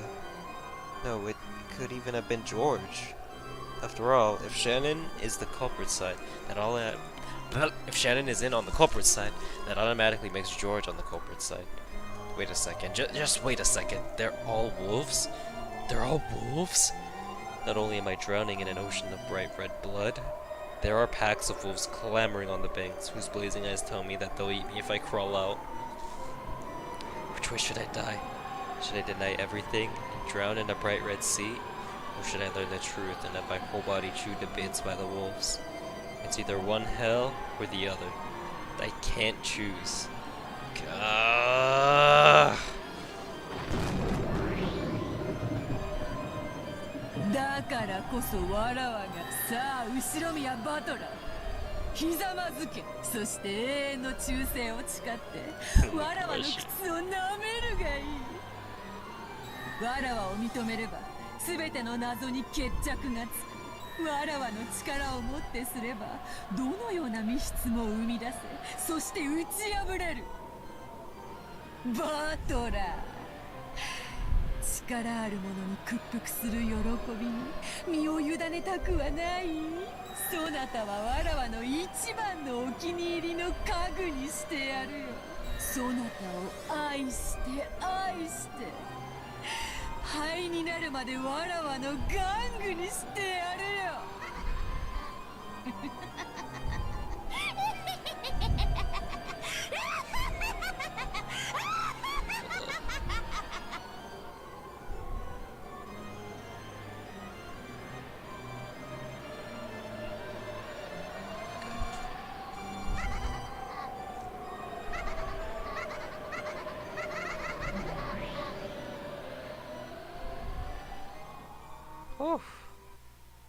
There's no getting out of that one, if I'm being honest. これではっきりしたわ。もう疑いようもない。は？と言いますと？あなたたちが死んだ死んだという二人はここにいない。そしてベアトリーチェからの手紙があり、親切にも死体は持ち去ったと告白してくれている。そういうことよ。もう茶番は飽き飽きしたわ。Aunt Rosa yelled this. As Aunt Rosa yelled this. Now this music, dude, I love this music. This played in the first episode, but I don't know when exactly. As Aunt Rosa yelled this, she looked at all of us with a fierce expression.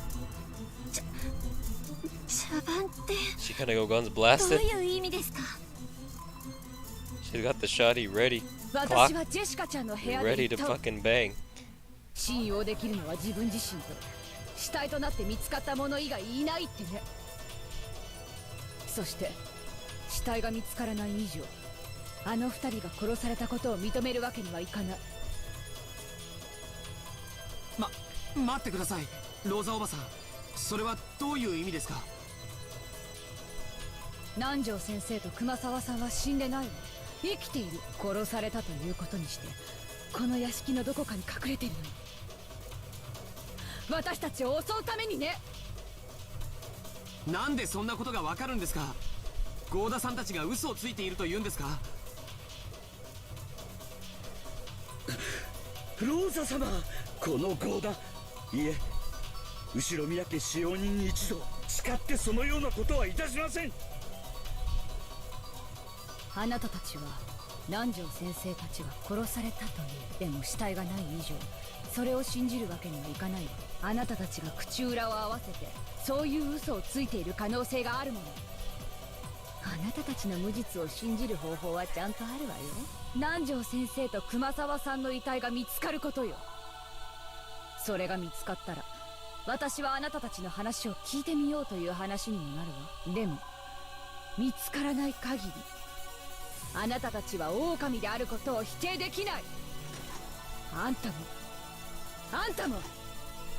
黄金に目がくらんであの魔女に買収されたんでしょ。そんなに金が欲しい？そうなんでしょう。一生遊んで暮らしたいの？そんな人生に何の価値があるのよ。ローザ様、私たちはそんな。黙りなさい。そしてシャノン、それ以上近づかないで。10年も恩を受けながらそれをあだで返すなんて容赦なく引き金を引くわよ。そんなのってひどすぎます。ローザおばさん、それは暴言だ。この部屋で殺人が起こった。そして犯人が死体を持ち去った。彼女たちはそれを正直に申告しているだけだ。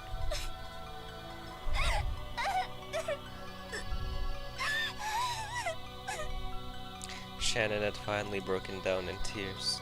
She had sacrificed 10 years to the Ushiromiya family. She had sacrificed 10 of the most brilliant years of her life.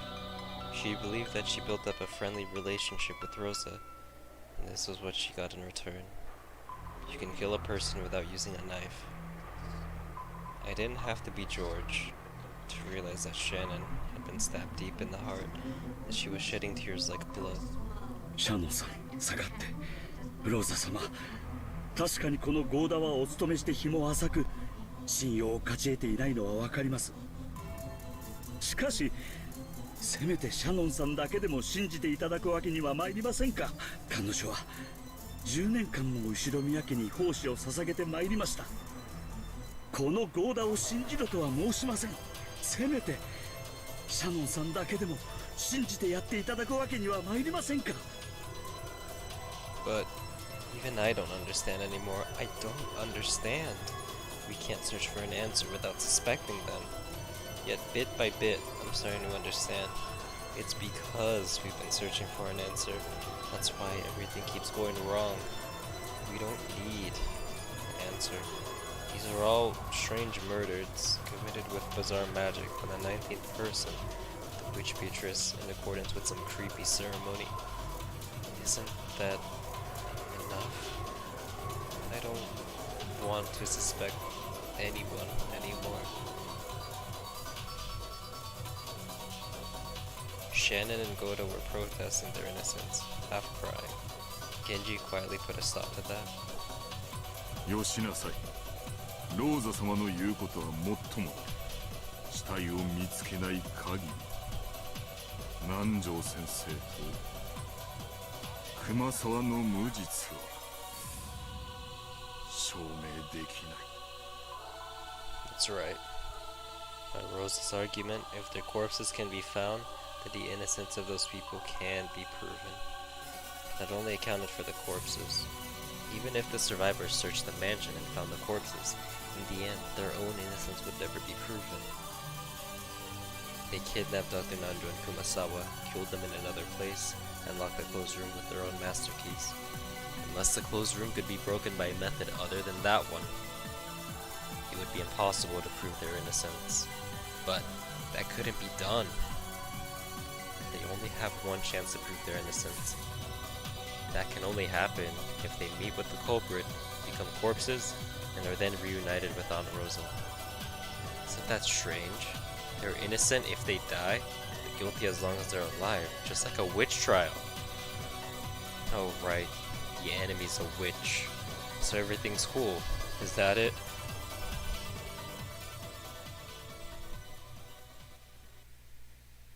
Damn.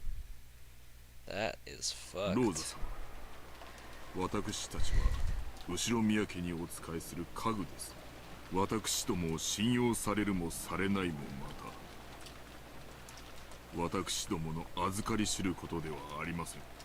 たとえどのようなご評価をいただこうとも、最後の時までお務めを続けるのみでございます。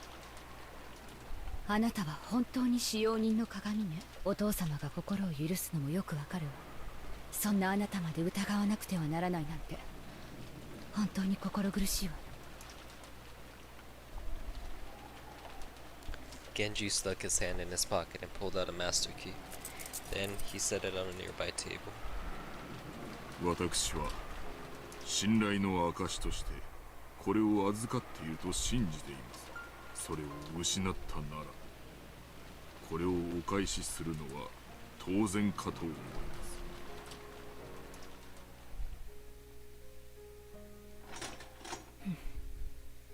それはいい判断ね。今日何度もあなたたちが疑われてきた最大の根拠はこのマスターキー。それを手放せば疑いが晴らせるのではないかというのは初歩的ではあるけれど、まあ悪いことじゃないと思うわ。二人とも。Genji looked at Goda and Shannon. The two of them nodded and set their own master keys on the table. Aunt Rosa laid the two master keys that had come out of the envelope on top. With that, all 5 master keys were gathered in this place. In other words, this was proof that all of the servants' service until today had been negated, even with the final honor they had been permitted stripped from them. I read that completely wrong, but Maria, I'm too lazy to go back. その手提げを貸しなさい。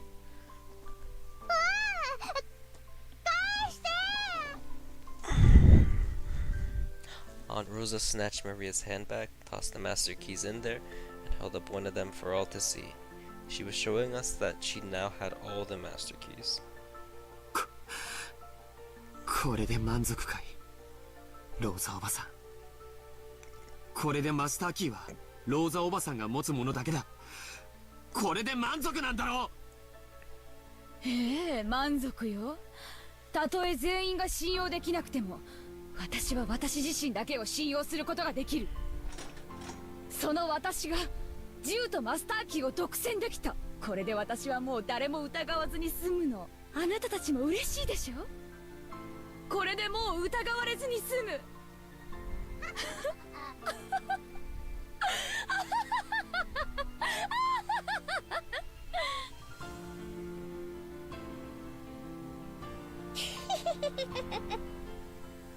At that time, Maria, who alone seemed to be watching this as though it were a show, sneered at her mother. Aunt Rosa reacted nervously to that laugh and turned around. 鍵なんか関係ないよ。ベアトリーチェは魔法で扉を開けられる。鍵なんていらない。そんなもの誰が持っていたって持っていなくたって関係ないんだよ。その笑い方をやめなさいっていつも言ってるでしょ。なーに、バトラ君。I had just cut in between the two of them. No, that's not it, Shikayo. I was on my knees and hugging Maria's head. I was crying. もうよしてくれよ、ローザおばさん。マリアが正しかったんだ。何を言っているの。マリア、疑って悪かった。信じなくて悪かった。バトラ。全部魔女の仕業だったんだ。魔女の仕業だったんだよ。トリックとかミスとかどうでもよかったんだ。ただベアトリーチェっていう魔女が実在して本当に魔女だっただけなんだ。それを俺は信じなかったから、こんなにも苦しくて悲しくて。バトラはベアトリーチェを信じてくれる？ああ、信じる。ベアトリーチェはいるんだ。そして不思議な魔法を使う魔女なんだ。バトラ。 Maria let go of my hand, and then she was the one holding my head. それでいいんだよ、バトラ。ベアトリーチェはいたの。バトラがなかなかそれを信じられなかったから見えなかったの。魔女はいるの。いる。もうすぐ来る。バトラはベアトを信じてくれたからきっと黄金鏡へ招かれるよ。もうすぐだから。もう何も怖くない。怖くないよ。マリアと一緒にお手手をつないでずっと一緒にいよう。一緒に非分の謎を考えよう。ベアトの問題を考えよう。ベアトは最初から言ってるよ。この問題を解いて遊ぼうとしか言ってないよ。ああ、そうだったんだ。犯人探しなんて全くの時間の無駄だったんだ。俺たちはただ魔女を信じればよかったんだ。 After gently brushing my cheek as my tears kept dripping down, Maria kissed my forehead, as soft as a feather. For just that instant, Maria's smile, which had once seemed creepy to me, looked like that of an angel. マスターキーはお返ししましたが、私どもの後ろ宮家への忠誠は変わりません。100前は以後、お許しがない限り立ち入りません。どうかローザ様も客間を内側より施錠なさってください。本当に殊勝な人ね。台風が過ぎ去ってこの島に再びウミネコの鳴き声が戻ってきたなら、私たちは再び互いを信頼し合えるのかしら。もし再びの信頼を賜えるのでしたら、これに勝る喜びはありません。そうね。私たちは必ず分かり合えるわ。ウミネコの鳴く頃に。Umineko no Nakukoro. この部屋は警察が来るまでこのままにした方が They 良 set い the title. Wait, why isn't the game over? They set the title. Wait, shouldn't it have ended right now? Wait, what? Why is it still going on? Nah, I'm just playing. ローザ様、施錠をお願いいたします。私たちは厨房へ戻ります。何かございましたらいつでもご用命ください。ありがとう。あなたが狼だったなら、なんてシャーシャーとのたまうのか。そしてあなたが羊だったなら、あなたを狼の檻に放り出してごめんなさい。家具は家に運命を委ねます。命を落とすことになろうとも、それによってローザ様の信頼を再び勝ち取れるならば、それはとても光栄なことです。できることならば、あなたたちが台風が過ぎ去るまで元気でいることを願っています。これはすべて台風が奏でる暴風と降雨の競争曲。演奏が終われば幕が下り、私たちは再び手を取り合えるに違いない。海猫の鳴く頃に。They said it again. Why isn't it over? Rosa nodded in response. He left the servant room. Goda's face was still streaked with tears, but maybe he'd managed to sort out his feelings as he listened to Genji's words. His face had been truly shameful, but it had returned to the face of Goda we knew well.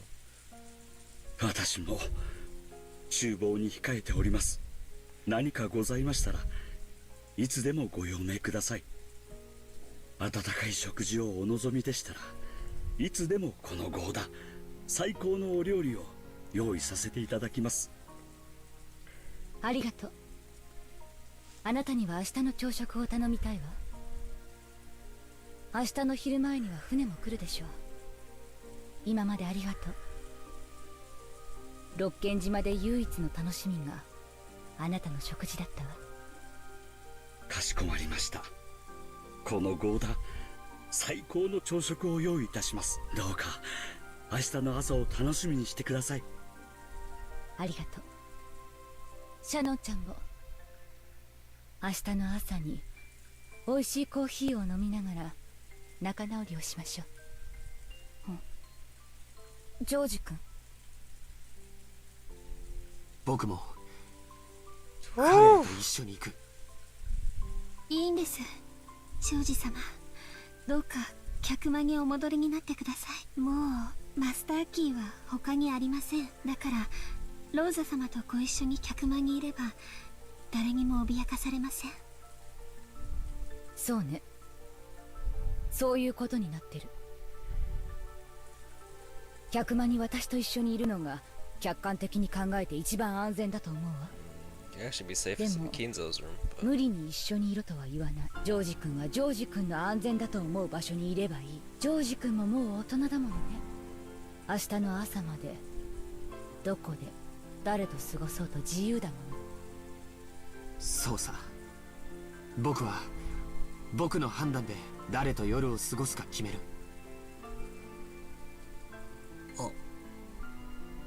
兄貴。バトラ君はローザおばさんと客間にいるんだ。きっとそれが一番安全なんだ。客間の外はそれに比べたら安全ではないと思う。ならそんな場所にいる彼女を僕は一人にしておけない。俺は決してシャノンちゃんや他の使用人を、いや誰かを疑ってるわけじゃないんだ。誰も疑いたくないんだ。いいさ、黄金？そんなのくだらねえじゃねえかよ。そんなので殺し合いなんてあるわけねえじゃねえかよ。バトラ君の心が美しいことは僕が一番知っている。誰も君を責めない。誰も。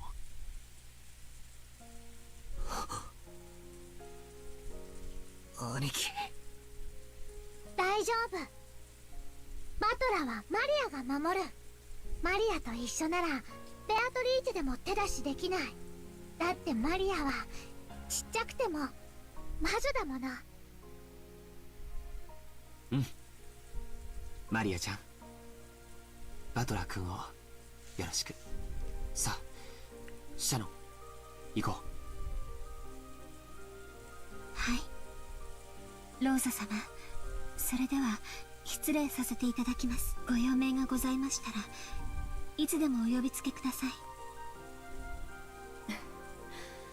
さっきはひどいことを言ってごめんなさいね。明日の朝まで許さなくてもいい。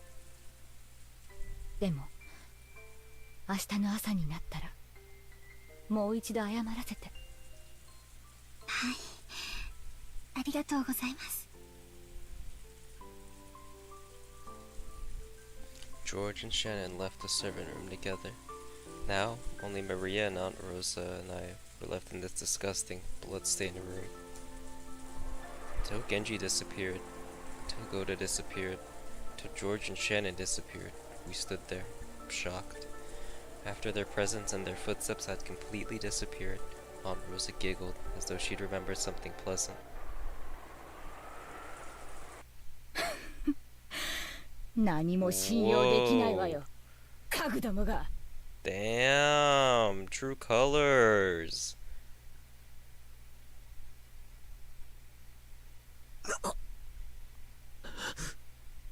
なんでそんなことを言うんだよ。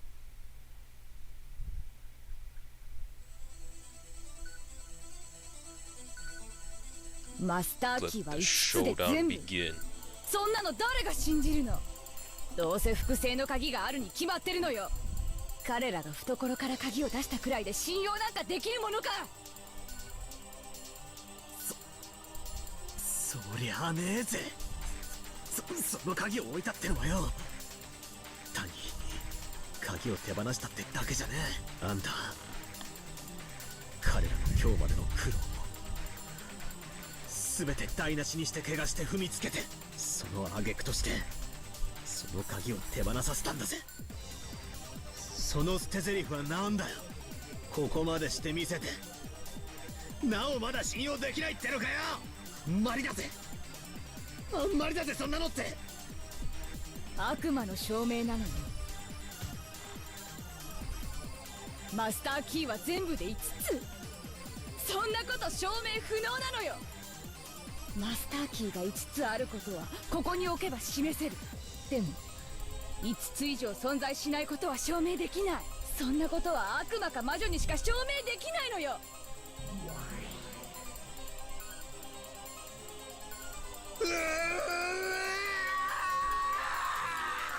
もうやめてくれ、もうやめて。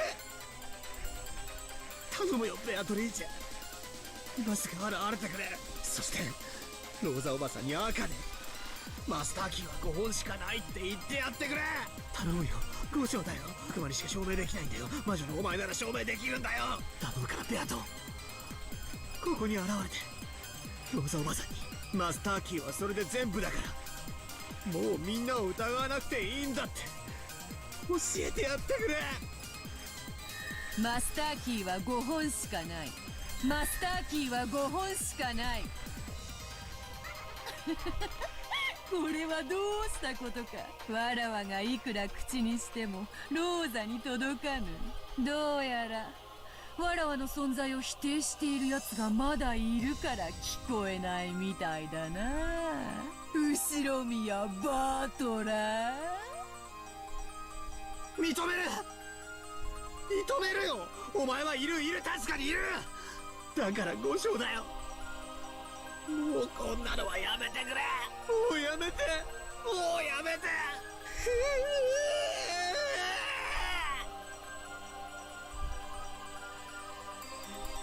言葉だけでは届かぬぞ。態度で示せ。わらわの家具になると心から誓え。できるか？服を脱げ。裸になるんだよ。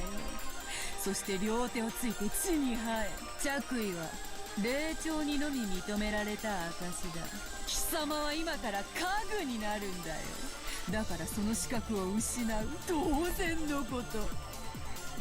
そしてひざまずけよ。わらわの靴に舌を這わせろ。できるか？できるんだよな。そうしたら現れてやるよ。赤で言ってやる。マスターキーは5本しかないってローザに言ってやるよ。ああ、でも分かってる。誇り高きお前がプライドを捨てられるわけがない。それでもいいんだよ。十分なんだよ。ちょっとグラーってきただろ。靴を舐めてもいいかって一瞬思っただろ。すぐにそれを否定して自分を恥じただろう。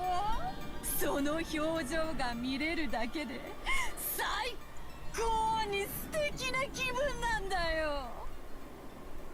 ざまあねえ顔だよ。鏡で見てみろよ。裸になって靴を舐めてる最低なお前が映ってるぜ。見えるかよ、後ろ宮バトル。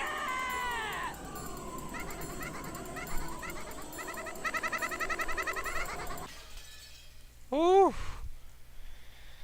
Ah, god damn, bro. 6 p.m.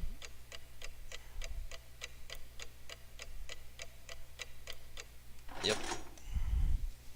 Ooh. Holy shit, dude. This is a pretty long stream, if I'm being honest. I don't know if it'll be as long as the last one, but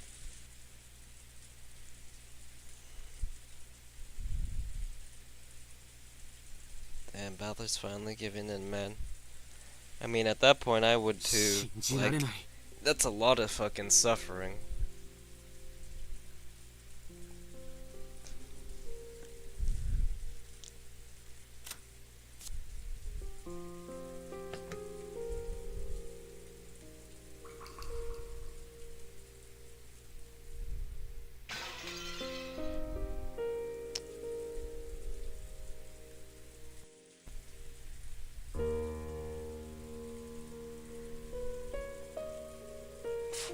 And 15 minutes.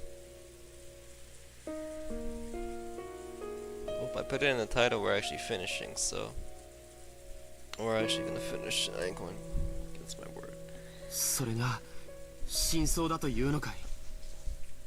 はい、私たちは見たままのことをお話ししています。 George folded his arms and started mumbling again. The kitchen was once again wrapped in a long silence. ジョージ様がにわかには信じられない気持ちも私はよくわかります。何しろこの目で確かに見たはずの私ですらあれが何だったのかわからなくなる。私は確かに見た。そして取っ組み合いまでしたはずなんです。なのにあれが全部幻だったような気すらする。なるほどね。あのローザおばさんに詳しく話せないわけだ。今の話を本当にしてたらもっと面倒なトラブルになっていただろうね。 Those notes that just played on the piano remind me of Persona soundtrack. I think it's maybe Persona 3.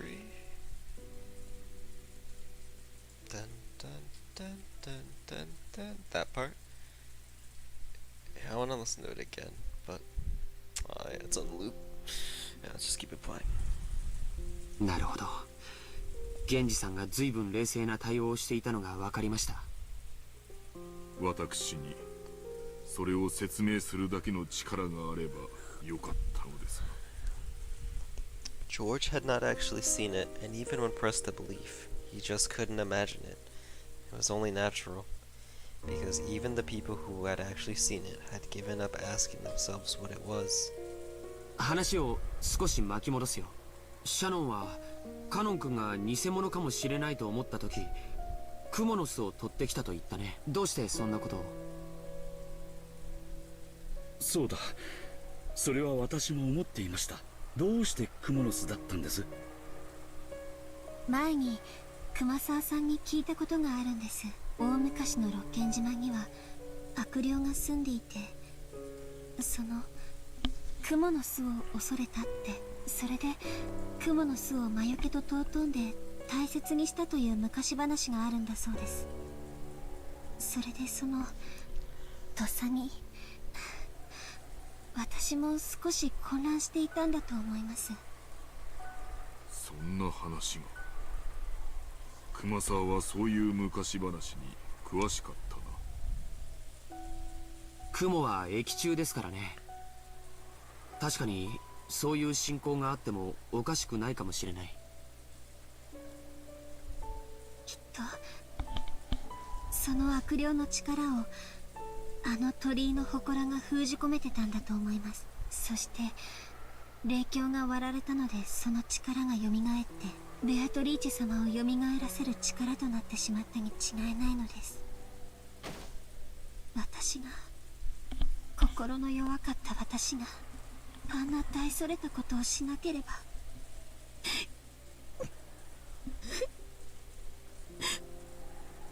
シャノン、その話はもうしなくても大丈夫だよ。僕は君を責めたりなんかしない。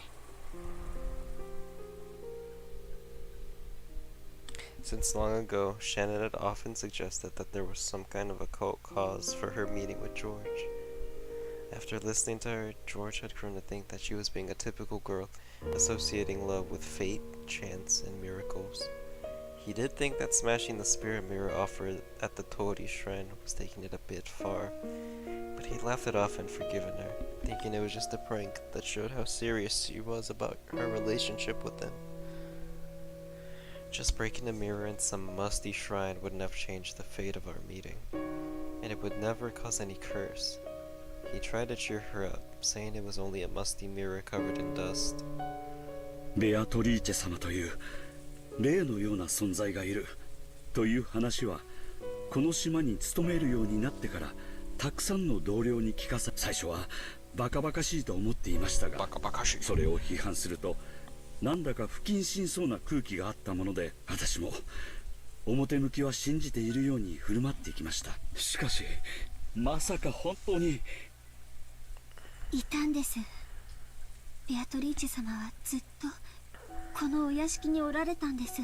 でもベアトリーチェ様は力を失っておられて、私たちの前に姿を現すことができなかったんです。ずっといた。私たちが見えなかっただけなんです。源氏さんの意見を聞きたいです。私には何も意見はありません。一つだけ申し上げたいのは、私たちはあの時ここに5人いた。そしてカノンが勝手口から帰ってきたと思った。そして使用人室に運び、何かが起こって南條先生と熊沢が帰らぬ人となってしまった。それだけです。私たちは見たものをすでに全て説明しました。それを見ていないジョージ様に信じろというのはとても無理な話だと理解しています。信じられるわけがない。あれは間違いなくカノンさんだと思った。でもあいつがベッドから起き上がって、そうこんな風にしながら胸の傷をまさぐり始めた時、こいつはカノンさんじゃない、誰か別の存在なんだと直感しました。ジョージ様にはわからないでしょう。よく知っていると思っていた人物が実は別人であることをさらけ出した瞬間の恐ろしさというものは説明できない。とても説明できるわけがない。わかるよ。郷田さんがそれほどまでにショックを受けるどんな恐ろしいことがあったのか僕は察するよ。ありがとうございます、ジョージ様。 And they all fell silent again. Shannon kept crying no matter how many times she was consoled, thinking that listening to the witch's sweet whispers and breaking the spirit mirror on that day had been the mistake that ruined everything. 君に囁いたという魔女は、その鏡があると力を失うんだね。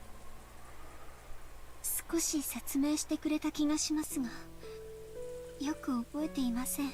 あの鏡があると力が出せないというようなことを言っていたと思います。君が割ったというその鏡はどうしたの？覚えていません。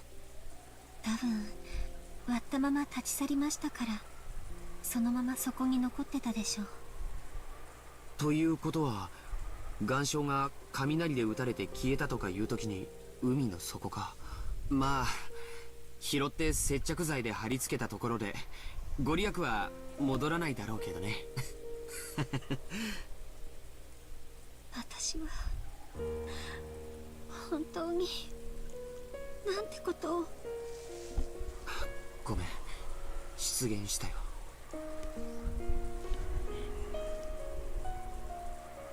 He didn't know if Shannon breaking the mirror really had started all this off. Though the servants didn't blame Shannon, they all seemed to believe that her actions had been the root cause. But even now, George wasn't able to go that far. All this talk about witches and evil spirits just sounded fake to him, even though he was trying to be open-minded. Even so, he listened seriously to Shannon's story, trying to find a hint that she might relieve at least a little of the pain in her heart. Relieve, not relive. Did I say relive? そういえばその鳥居にあったものとは違うでしょうが、奥様がお守りとして霊鏡をお持ちになっていると聞いたことがあります。夏日おばさんが？はい、おじい様の形見分けか何かでもらったものだそうで、とても強い魔除けの力を持つ由緒正しい霊鏡だとかなんとか。 Prevent some deaths.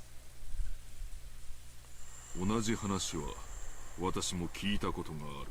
鏡は良くないものを反射して弾き返す力があるのだとか。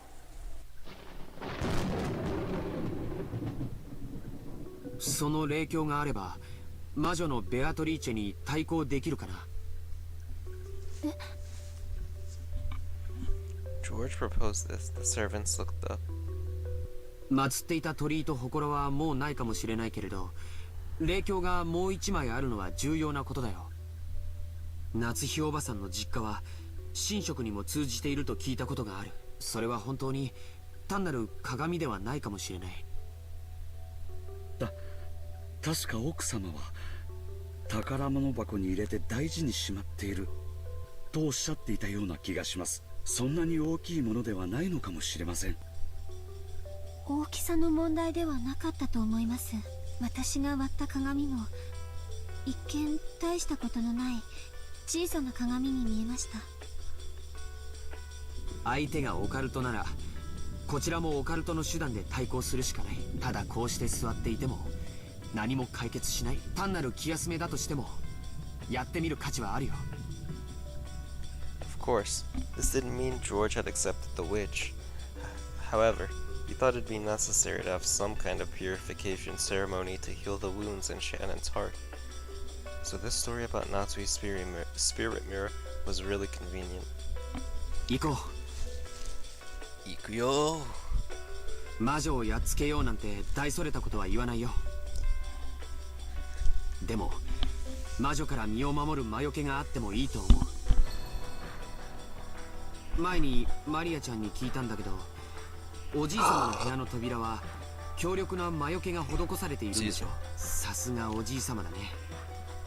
オカルトに対する防御も十分だったわけだ。行こう、夏日おばさんの部屋へ。しかし奥様の部屋には鍵がかかっていると思います。マスターキーはローザ様にお返ししてしまいましたし、キーボックスのある使用人室も施錠されてしまいましたし。ならばその鍵は夏日おばさんが持ち歩いているはず。礼拝堂にはまだ夏日おばさんの遺体があるはずだ。警察が来る前に勝手にいじってしまうのは悪いことだけれど、それについてはちゃんと説明しよう。しかし礼拝堂の入り口も鍵がかけられております。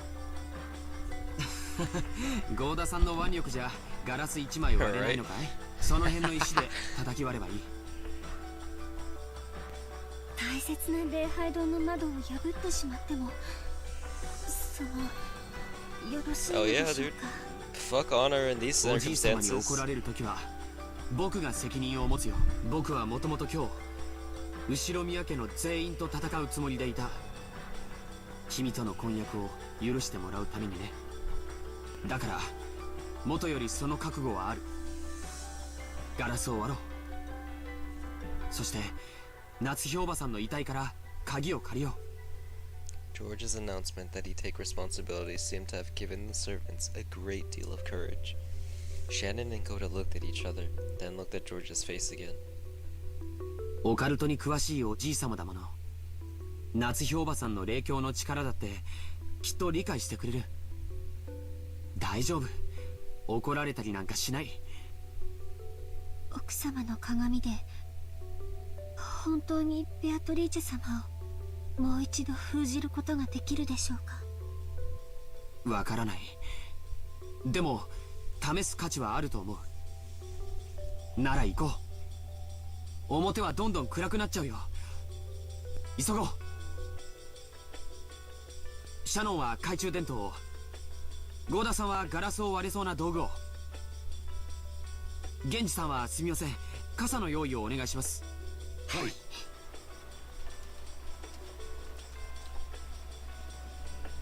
Servants who had been rejected by Rosa gained a new master and started to move.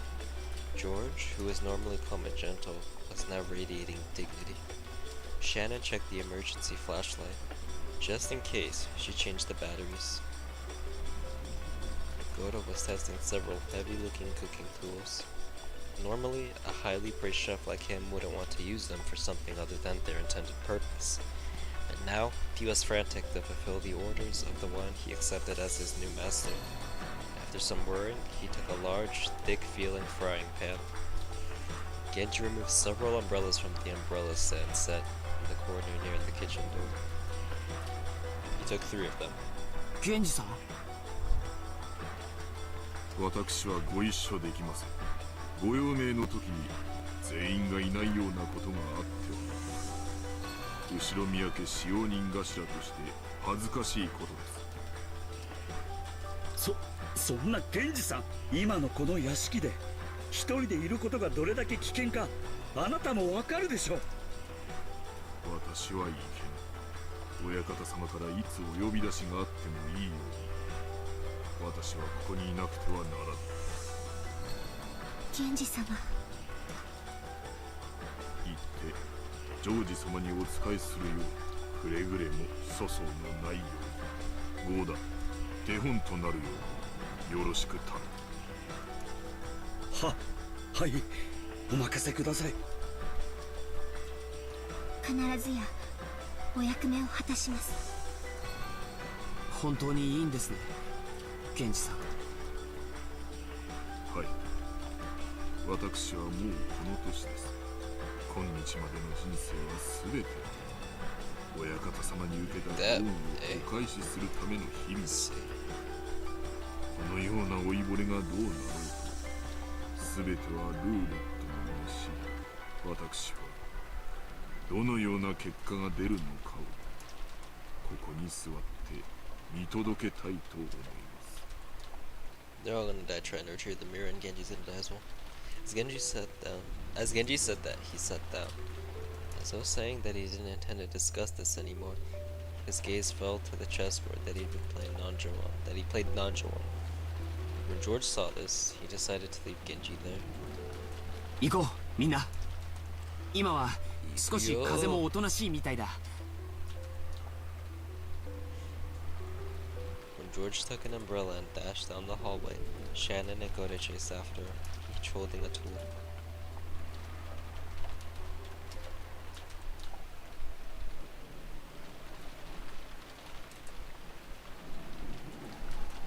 After they flew out of the room, Genji quietly stretched his hand out to the side of the chessboard. He softly pulled something there towards himself, covering it with his palm. Genji killed his breathing even more than before. As he did, something flashed gold. From inside an ice pail set on the counter, a small gold butterfly appeared, softly and silently. It was almost as though it had seen George and the rest off, and was trying secretly to chase after them.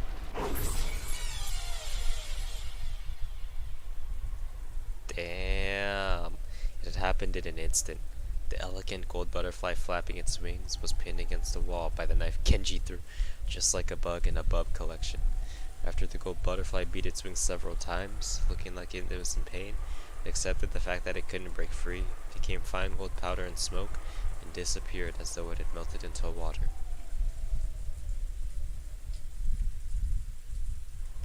Genji still gazed down at the chessboard, as though nothing had happened. Maybe he would think up a brilliant move very soon, but no matter what move he made, his opponent would not be able to respond for all eternity. Even though he knew that Genji's search for a brilliant move, it must have been the perfect way to kill time during the short period before some fate would be given to him.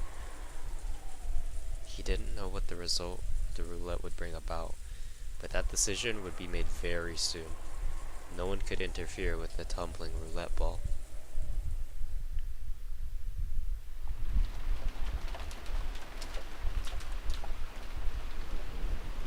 The door to the parlor was not only locked, but blocked with a barricade made of sofas and the like. Because of that, Aunt Rosa seemed to suspect that any suspicious person approaching would break through the window. Sitting on a one-person sofa, her back to the door, she continued to hold onto her gun. I didn't know what was what anymore, and even though my body and mind were worn out, I played with Maria as she wanted. Maria had said it. Beatrice was testing us to see if we could solve the epitaph of the gold, so we had to try and figure out this riddle. In the beginning, I was a little interested and tried to solve it, but I didn't even have a clue where to start in this weird text. I didn't doubt that there was some riddle hidden there, but I seriously doubted I'd be able to suddenly leap to an answer. In the middle part of the epitaph, there were the lines going from the 1st to the 10th twilight, telling us to journey to the Golden Land. On the 1st twilight, offer the 6 chosen by the key as sacrifices. On the 2nd twilight, those who remain shall tear apart the 2 who are close. It was obvious that this hinted at the first 6 murders that had already occurred in the chapel, and Jessica and Cannon's murders. If this was being followed, we still had to prepare for 5 more people to be killed. On the 4th twilight, gouge the head and kill. On the 5th twilight, gouge the chest and kill. On the 6th twilight, gouge the stomach and kill. On the 7th twilight, gouge the knee and kill. On the 8th twilight, gouge the leg and kill.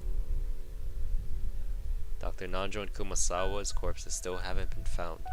However, if this follows the pattern and their sacrifices for the 4th and 5th twilights, they'll surely be found in a pitiful state with their head and chest gouged.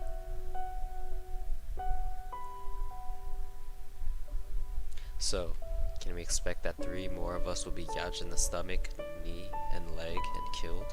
Who will it be? I looked around the room, noticing that there were 3 people here, but how should I put it? My emotions seemed paralyzed. Strangely, I didn't feel frightened. As I leaned against the sofa with the top part of my body, gazing up at the ceiling, Maria noticed. Apparently, she felt I was slacking off in my riddle solving. She got mad at me for not taking this seriously enough. なあ、マリア。ベアトリーチェは確かこれを解いたらどうするって言ってたんだっけ？ I'm sure the witch wrote in her letter that she'd give up on collecting interest or something abstract like that. I optimistically took that to mean she'd give up on killing the whole family. But was it really written with that meaning? For some reason, I couldn't convince myself that solving the riddle would really save me. I feel like maybe even if we do solve it, we'll just be doing what the culprit wants, and it'll all be a wasted effort. そんなことはない。この碑文が解けたら、ベアとの儀式はおしまいになる。だからもうそれ以上誰も死ななくなる。本当にか？そういうルールを奴が提示してるだけだろ。この謎を解けば多分じい様の隠し黄金のありかがわかるんだろう。奴はきっとそれを狙って。おお、狙わないよ。なんでそう断言できるんだよ。黄金は最初からベアトのものだもん。自分のものを狙ったりなんかしない。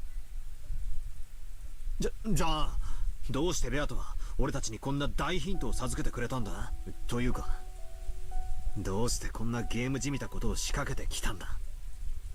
魔法にはリスクが必要なの。リスク？よく意味がわかんねえな。例えばマラソン。完走すれば誰でももらえるメダルと一番になった人しかもらえないメダルって同じ価値だと思う？思わねえぜ。つまりなんだよ。結局奴は遊んでるってことなのか？わざとこっちにチャンスを与えるようなことをして。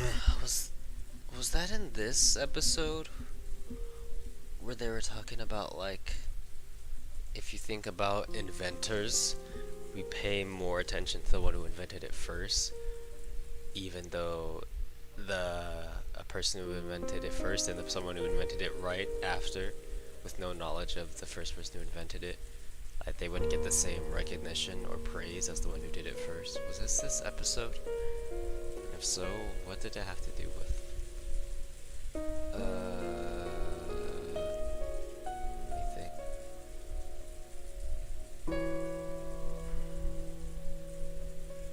I'm pretty sure it was Umineko, right? No. Was it? No, it was not Umineko. I'm thinking of something else. 違う。 That's the way of kings. それがね、魔法というものなの。どんな大きな魔法にも絶対にリスクや弱点があるの。ないといけないの。魔法って言われるとピンとこねえが、ギャンブルだって考えれば少しは理解できるな。でかく失う覚悟がなきゃでかくは勝てない。そして勝ち目の薄いギャンブルであればあるほど配当はでかくなる。 So this gold must be very obvious. その通りだよ。だからベアトは儀式のリスクをちゃんとみんなに説明したの。だからこの謎を解けばちゃんと儀式は中断される。だってそれを約束違反したらリスクにならない。これを解けば奴は本当に約束を守るのか？花は枯れるのにどうして美しいの？造花は見分けがつかないほど精巧でもどうして美しくないの？人間は死を賭すから奇跡が起こせる。不死の人間がいたとしてその人物に何の奇跡も起こせる道理はない。私たちも人生も魔女も儀式も私たちはリスクを負わなければ何も成し遂げられないの。謎が解けたらどうするんだ？ピンポーンって鳴らして挙手して回答を魔女に伝えて答え合わせをするのか？それは知らない。でも解けばきっと自動的に儀式は終わる。マリアは詳しいな。そいつはみんなベアトリーチェに習ったのか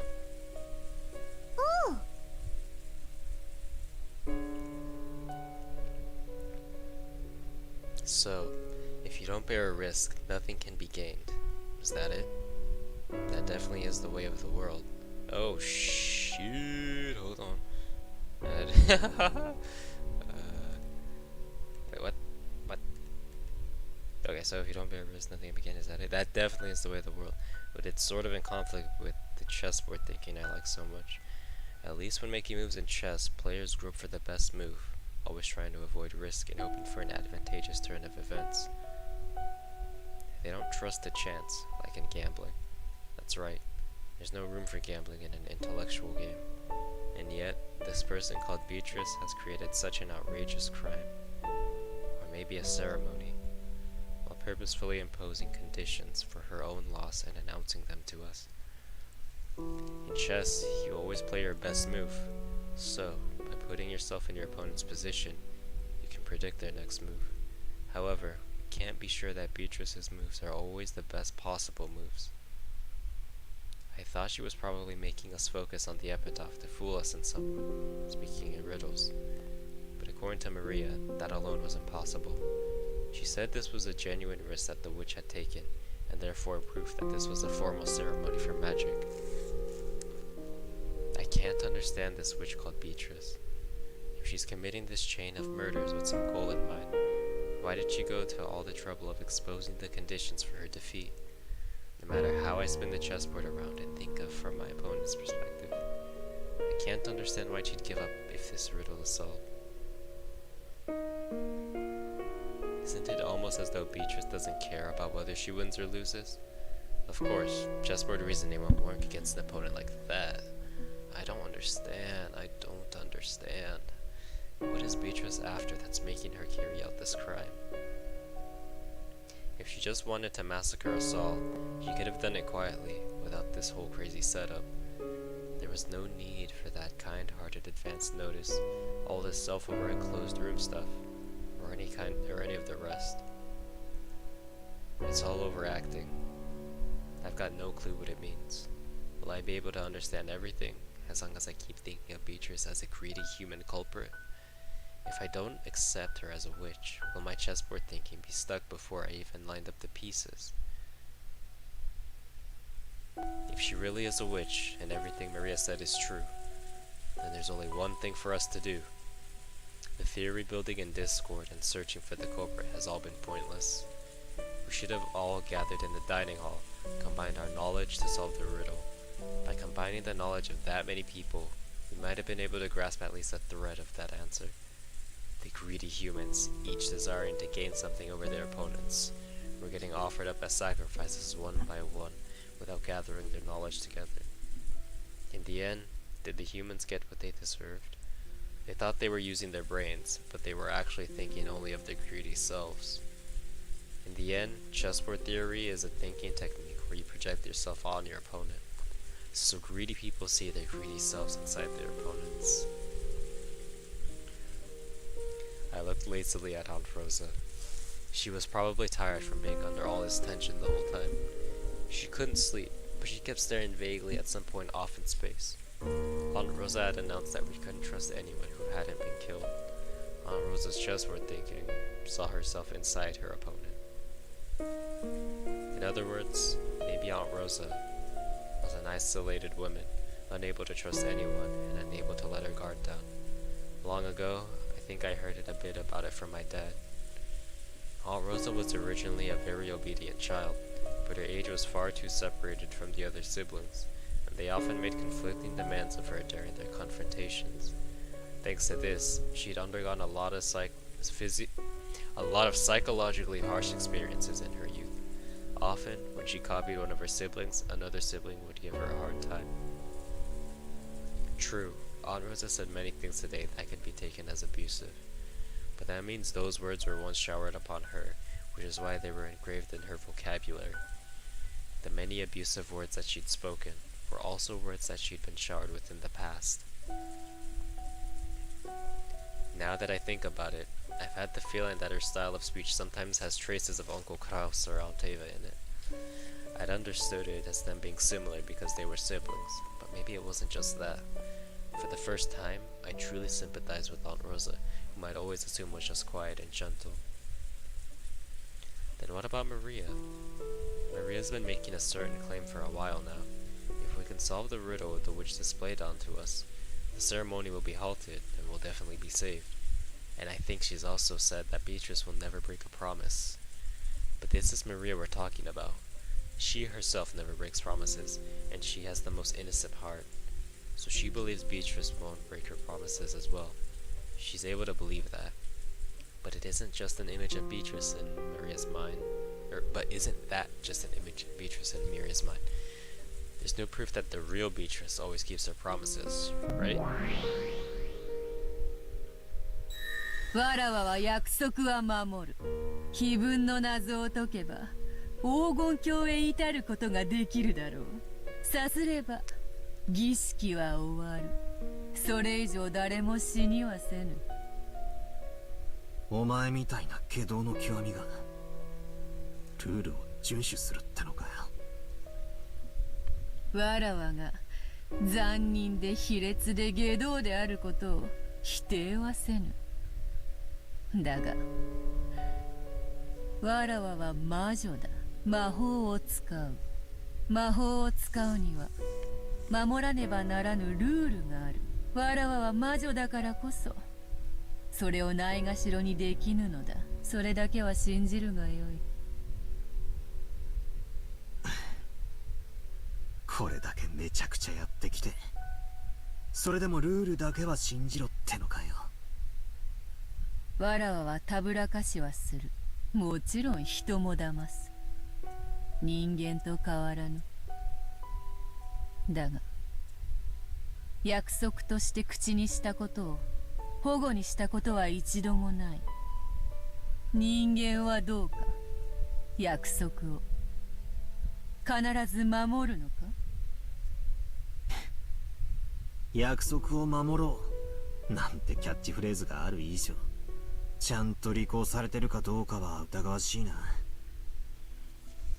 わらわから見れば人間の方がよっぽど利己的で外道な存在よ。人間の約束ほど疑わしいものはない。わらわも時に人間と契約するが、くだらない願い一つ叶えるのにどれほど厳重に取り決めをするか想像もつくまい。少しでも隙があると連中はすぐに叶える願いの数を100に増やせとか、小さな豆粒に変身してみろとか言い出す。親父によく言われたぜ。契約書ほど怖えもんはねえって。よく読まずにハンコを押すやつは骨の髄までしゃぶられて当然だって言ってたぜ。悪徳で荒稼ぎしてやがったんだな。察しろ。人は生まれながらに詐欺を知りはせぬ。どこかで被った。だから覚えた。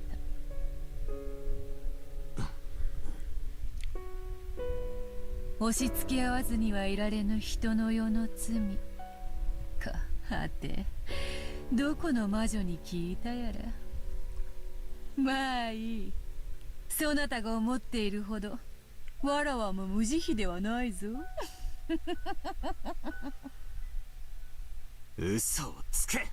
これだけの大勢を、しかもまたこんな残酷な方法で殺しておいて、何が無慈悲ではないだ。約束は守るだと。いい加減なことを言うな。俺はお前を認めない。断じて。Hold up, それを譲らないことだけがお前への抵抗だと俺は信じてる。I kind of zoned out, so I'm gonna reread this.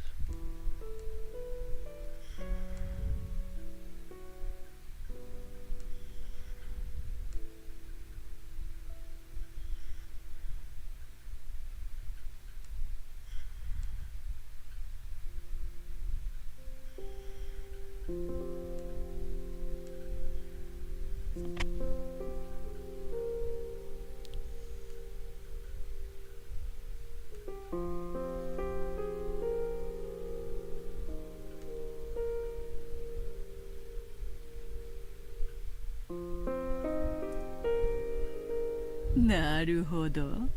永遠の災難であるのはわらわに対しても同じであるというわけか。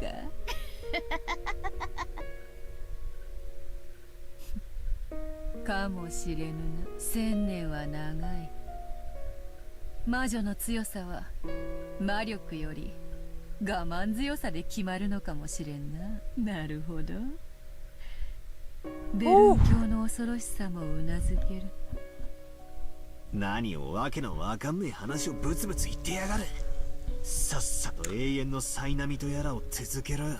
俺は1000年でも1万年でも付き合う覚悟だぜ。よいよい、少しは戦う気力も戻ってきたようだな。そうでなければつまらない。ほら、対戦ゲームでもよくあるだろ。乱入したけど相手があまりに弱くて拍子抜けで、わざと負けて最終ラウンドまで延長させて、最後に本気でフルボッコにすることとかってあるだろう。例えの意味がわかんねえよ。ワインと同じよ。よく熟成させねば輝かぬ。お前はそれに耐えられるワインだ。わらわがじっくり熟成させてやる。そなたをわらわの優雅な時間を彩る最高の美酒に育て上げてやるぞ。だからこの程度で屈服などするな。わらわを引き続き否定してくれよ。何しろわらわはそなたが認めぬ限り儚き幻想に過ぎぬのだから。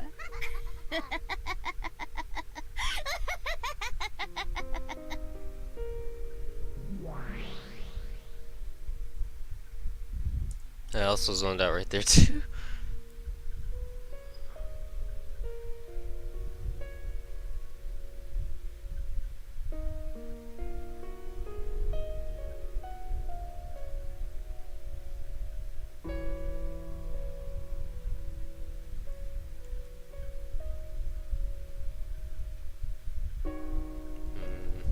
Not too sure what's going on right here. I really would not want to close this. Whoa, my computer is hot as hell right now. I'm gonna give it some air. Jesus Christ, it's fucking about to explode.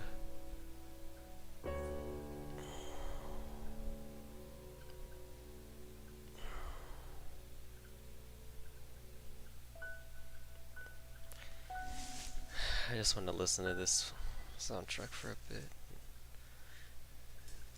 until it decides to fix itself.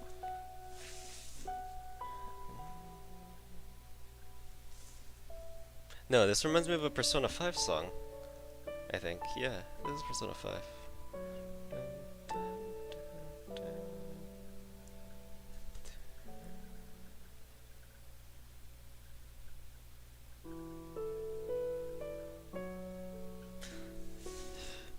I really don't know what's going on right now, but it looks like I'll have to close the app and restart this.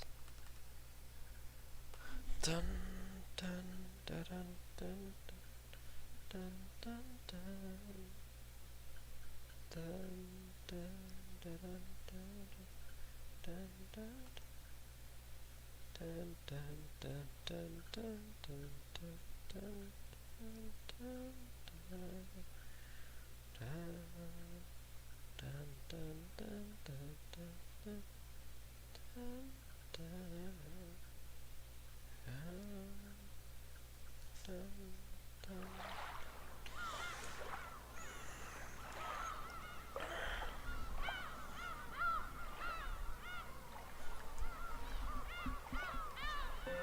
Looks like with the press S to skip.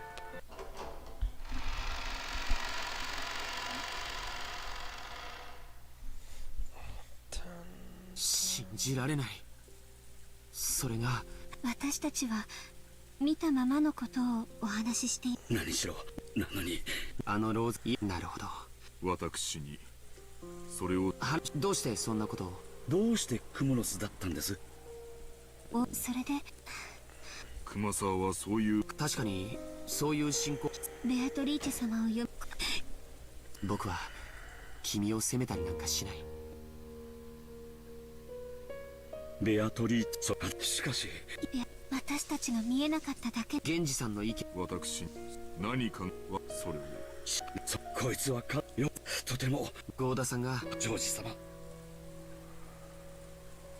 君に囁いて。あの鏡。君が多分と私は出現したよ。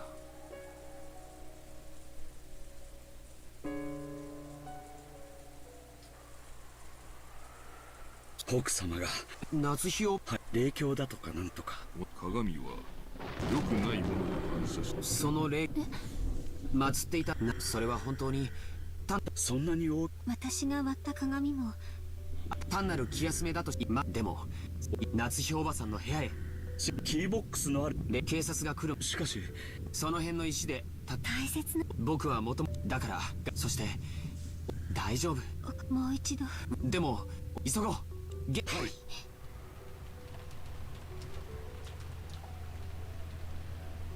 なんでもなんでも。検事さん、ご用命の時に今のこの親方様から検事様、号だ。お任せく必ずや本当にUmineko episode 2 speed run any どのような percent. 結果。今は少し風もおとなしいみたいだ。 I wonder if there actually are speedruns of this game, or they just fucking press S.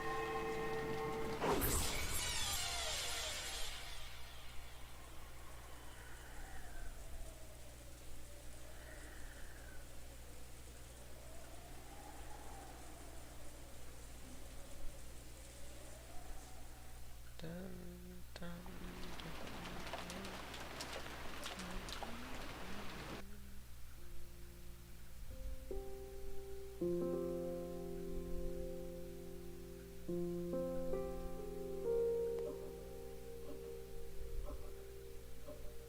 なあ、ベアトリーチェは確かこれを解いたらどいや狙わないよ。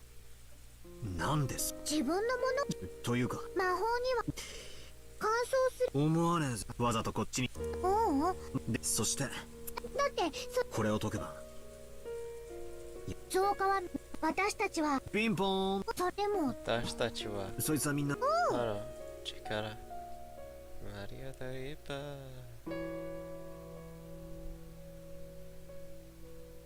私たちは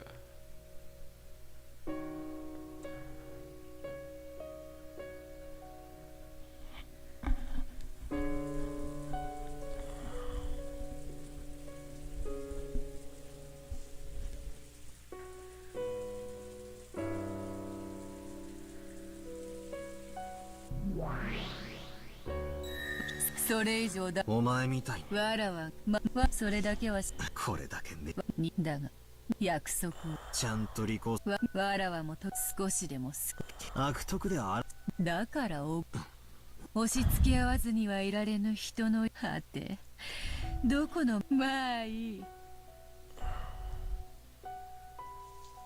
そなたが思っているこれだけの王、こんな残酷な方法で殺しておいて約束は守る。いい加減なことを言う。俺はお前を認めな断じてそれを譲らないことだけが。なるほど。永遠の苛波であるのはわらわに対しても同じであるというわけか。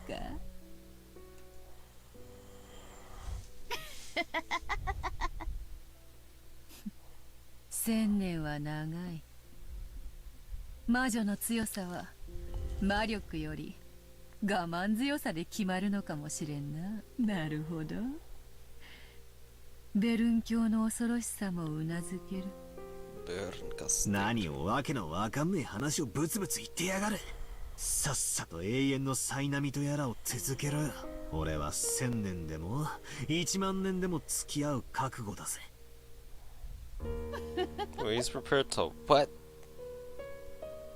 Damn. よいよい。少しは戦う気力も戻ってきたようだな。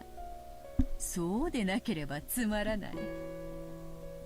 ほら、対戦ゲームでもよくあるだろう。乱入したけど相手があまりに弱くて拍子抜けでわざと負けて最終ラウンドまで延長させて最後に本気でフルボッコにすることとかってあるだろう。I like the little blush she 例え has. の意味がわかんねえよ。ワインと同じよ。よく熟成させねば輝かぬ。お前はそれに耐えられるワインだ。わらわがじっくり熟成させてやる。そなたをわらわの優雅な時間を彩る最高の美酒に育て上げてやるぞ。だからこの程度で屈服などするな。わらわを引き続き否定してくれよ。何しろわらわはそなたが認めぬ限り儚き幻想に過ぎぬのだから。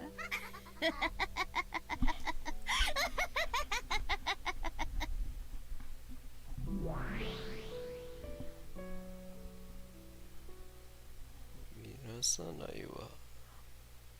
Her voice actress seems so familiar. Oh god, is it the same thing? I just want to save it.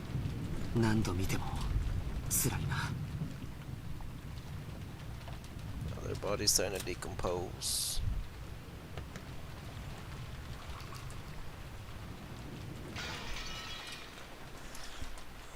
教中お察しします。シャノンさん、鍵を頼みます。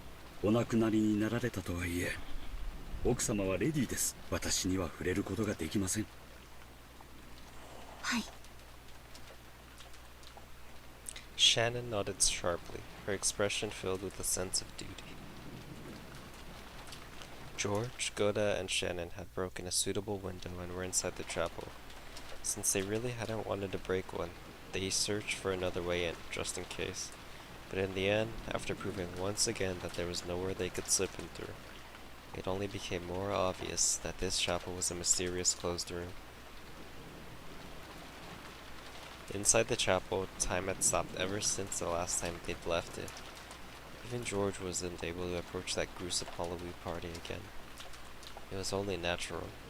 It reminded him again of the sadness of losing both parents at once, and Goda, thinking of the possibility that those corpses might have changed in some horrible way now that half a day had passed, didn't want to let George get near them.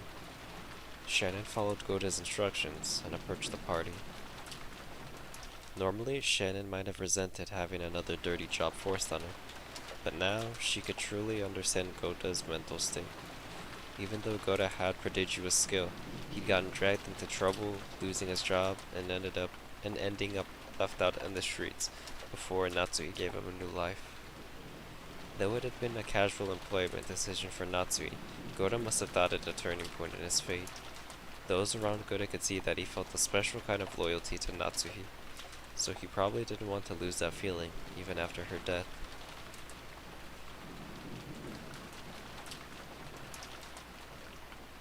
Now that half a day had passed, the bodies of Natsui and the rest had changed completely. Small bugs sniffing out of the smell of death had started to gather. It really wasn't something you'd want to look at directly. 奥様、失礼いたします。 This is kind of nasty. Huh? Because of her long experience as a servant, Shannon had an idea which pocket Natsuhi kept the key in. Kept the key to her room in. It would probably be this pocket. Excuse me. Her guess did not fail her. Just by touching the outside of the pocket, she was immediately able to feel it. ありました。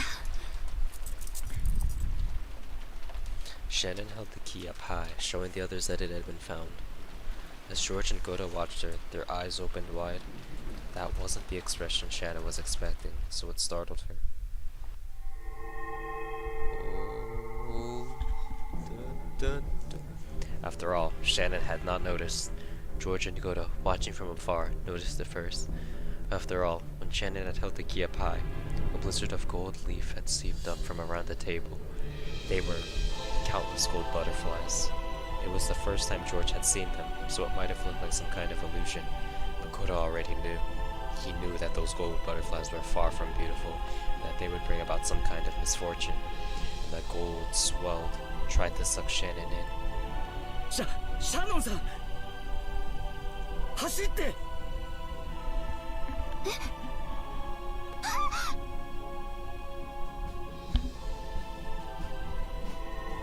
Shannon also realized that gold butterflies were trying to swallow her up.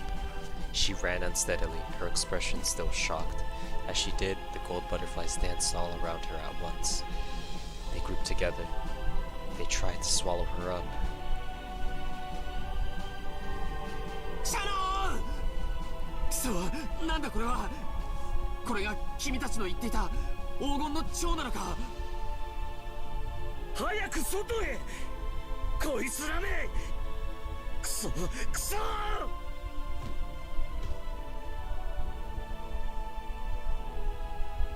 George and Goda rushed up the shed, driving off the cloud of butterflies. And while the butterflies were scattered, they ran towards the broken window. However, they needed a good footing to get out the window, which was surrounded by shards of broken glass. When they'd entered, there had been enough time to prepare for that, but now there was none. 扉から出よう。足場を探してる時間なんかない。開かない。硬い。貸して。くそ、このオンポロが。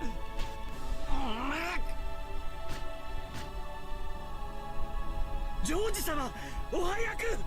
くそ、なめるな。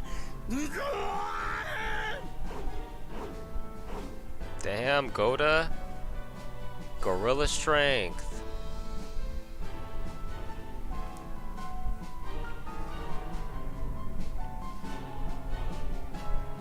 Oh, I'm supposed to read. Sorry. George struggled with the broken handle. Age showed, and it didn't return well. I can't leave it to shrink. It needs the right angle, or there's some trick to it. ジョージ様、くそー、この化け物どもが。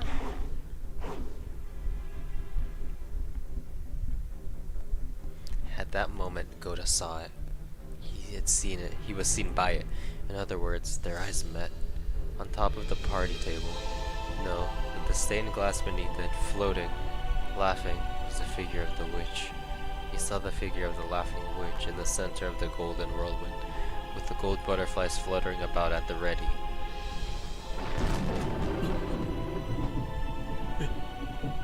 Beatrice. It should have been Goda's first meeting with her, but he knew her at a glance. Just like the other servants had said, this was certainly the witch of the portrait herself.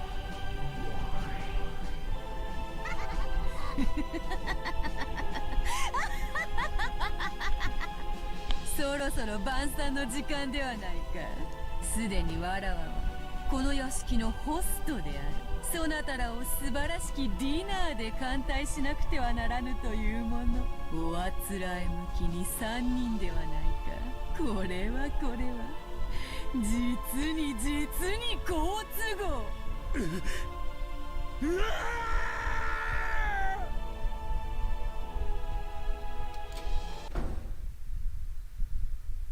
あ、開いた。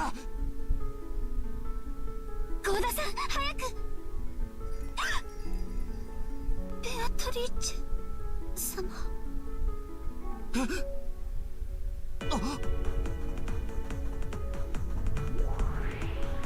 足を止めてもよいのか。ここがそなたらの墓場にふさわしいというなら、それもよかろうぞ。かつての主の傍らにて死後も仕えたいというその心意気はたたえようぞ。The golden whirlwind that wrapped around the witch burst. It was like an evil hand that had already spread its fingers and was trying to attack them. The cloud of gold butterflies attacked with a fluttering sound. 急ぐんだ。足を止めちゃいけない。George's voice brought Chad and Nagoda back to their senses. Standing here now would make them like frogs getting stared down by a snake. They had to resist. They had to fight this incarnation of the new, brutal and frightening world in which Rokajima had been enveloped. There was no time to take out their umbrellas. The three of them dashed out into the pouring rain. The three of them never realized because they didn't turn around. But the gold butterflies apparently couldn't handle the rain too well. And this hampered their ability to chase after the humans. The three people ran from their golden pursuers and flew into the mansion.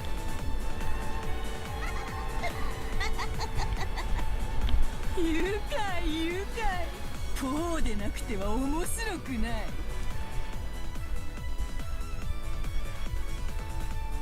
music, man. This soundtrack is godlike.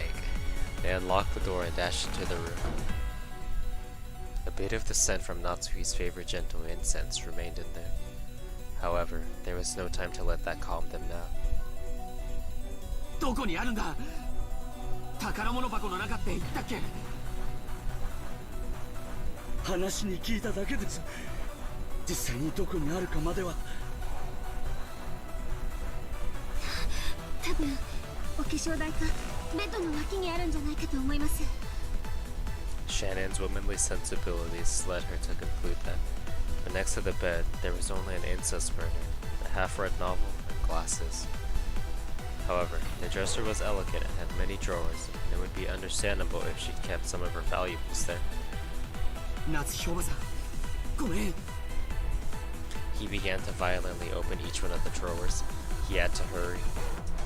He couldn't actually hear footsteps, but he had the feeling that the witch was approaching. He had the feeling that her laugh was approaching. He emptied the drawers one by one and examined their contents. Every small box for makeup looked like a treasure box. And the amount of effort it would take to inspect all of them made him feel a little dizzy. この箱かもしれません。鍵がかかってて開きません。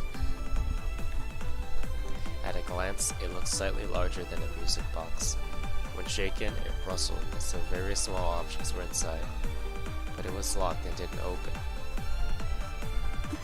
普通鍵はすぐ近くに隠しておくものです。あるいは常に身につけている人もいるかも。わからない、わからな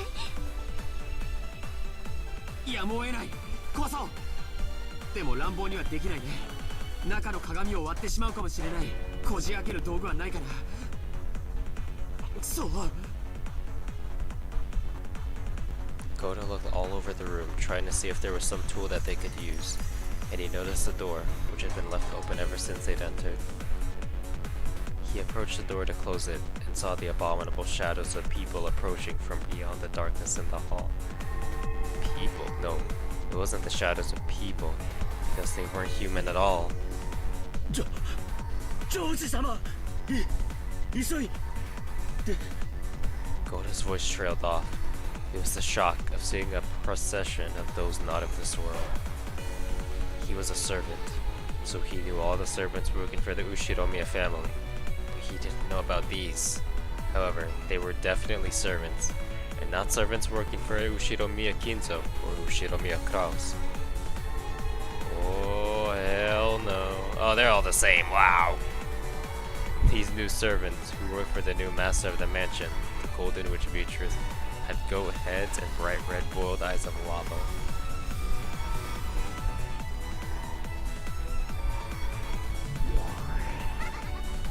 As the new master laughed loudly and trimly directed 6 of the new servants, he saw them approach, piercing the darkness as they came. Of course, she was clad in the gold butterflies that were her symbol. Goda hurriedly closed the door and locked it. However, just as he locked it, it returned to normal, just as though it was spring or something had knocked it back. He gave the illusion that some prankster beyond the door was unlocking it every time he locked it. He couldn't have reached the other side of the door yet. So who was doing it and how? It almost felt like playing with a broken toy. Click, boing, boing, boing, boing.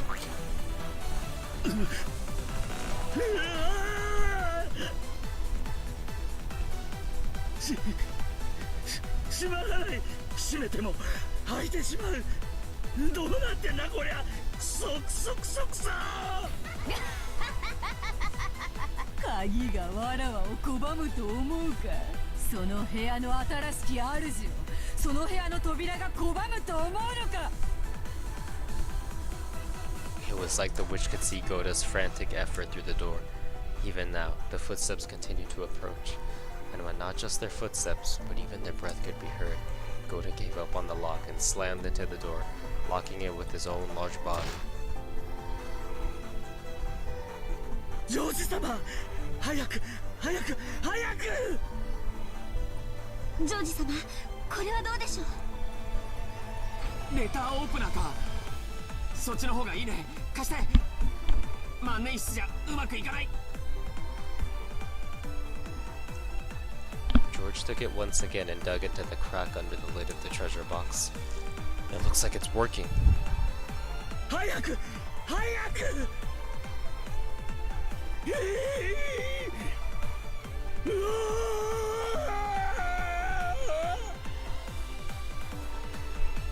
The pressure from across the door grew even stronger. Goda screamed. This wasn't the war cry during a test of strength. He was terrified. He was simply terrified that nothing but a single wooden door was stopping him from touching something not of this world. But he was so lucky. He wasn't touching the things directly, because they were on the other side of the door. So, if he were to touch them directly, Goda's cry would have surely turned into something brave into a pathetic, piercing scream, therefore one that was more real. Goda couldn't believe what was happening right before his eyes. Coming through the door, an arm was slipping straight through the wood like it was water. As though doing this was the most natural thing in the world, and it rubbed the back of Goda's hand as he frantically tried to hold the door shut. It slid up his arm to his chest, and then up to his chin. By now, Goda's scream wasn't even audible anymore. He could hear a sweet whispering voice from across the door. It wasn't coming from the witch, but it sounded like a young woman. However, that didn't change the fact that it came from someone not of this world. Feels above. ねえ見てるの相馬と教えてね終わったらあ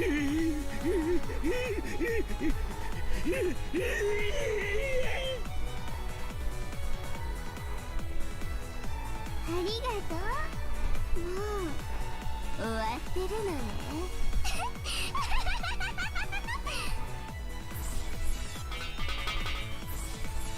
Oh!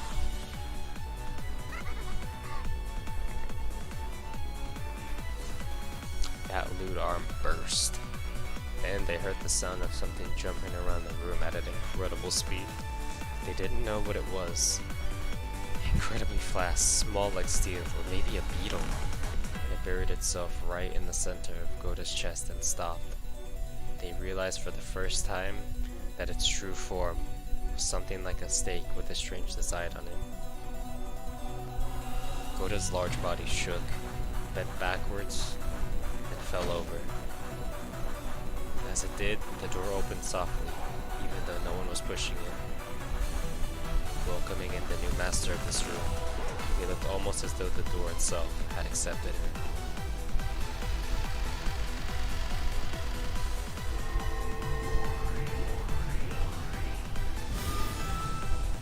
Oh hell no, fuck that shit.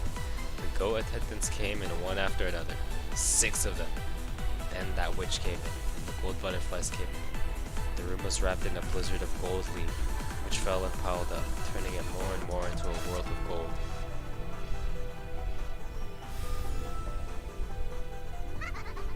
Shannon, ルーレットはそなたとジョージを選んだ。解放の日に感謝せよ。未練はあるまい？ないよな。Kinzo, 惚れた Genji, 男から婚約 Battler, 指輪をもらって Rosa, Maria. 夜も共にしないうちに殺されてしまっても未練なんかないよな。女の幸せを教えてもらいたかったんだろう。ああ、シャーノン、ダメダメ、垂れてるぜ。お前の口元から未練がダラダラ垂れてんのが見えるぜ、シャーノン。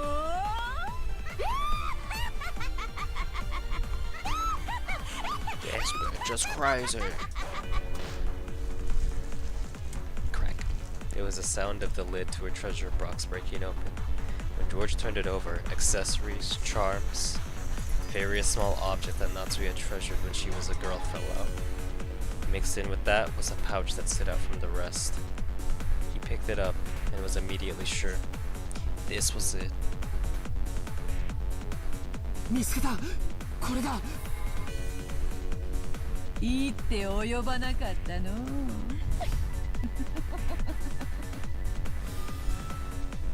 死ね。くそ。 All at once, the gold butterflies attacked George, who was hurriedly trying to remove the contents of the pouch. What the fuck? At that time, a bright red flash seemed to light up the room for an instant. That red flash seemed to cut a hole through the cloud of gold butterflies raging around the room, drawing a circle with Shannon at the center. So the resulting scene looked truly divine, almost as though a single streak of light had cut through the clouds in this world of gold. George, who was curled in a ball trying to protect himself from the group of butterflies, didn't have a clue what was going on. Shannon's power? Ooh! Then he noticed that Shannon was standing guard in front of him, shielding him, as she glared at the witch and the rest with a serious face she'd never shown him before. 忘れていた。そなたもまた金蔵の優れた家具だったな。それもカノンよりだいぶ熟成した。カノン君をよくも殺したことじゃない。よくも亡骸を消し去り、その名誉まで汚そうとしたな。おやおや、シャーノ、それ怒ってるのか？カノンに会えなくて寂しいならわらわに頼めよ。いつだって会わせてやるというのに。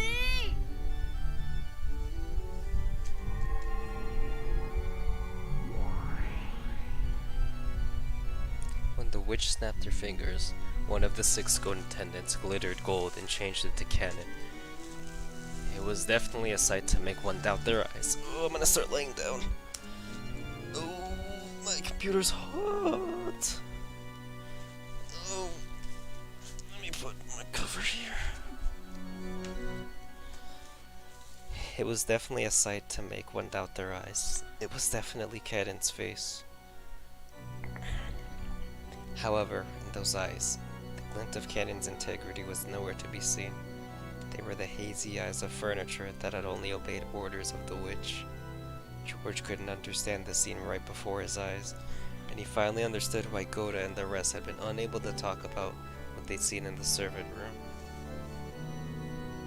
楽しいですか？ああ、楽しいぞ。死が引き裂いた2人を再会させるのはいつだって楽しい。死で引き裂いて1度、合わせて2度、もう一度引き裂いて3度楽しめるのだからな。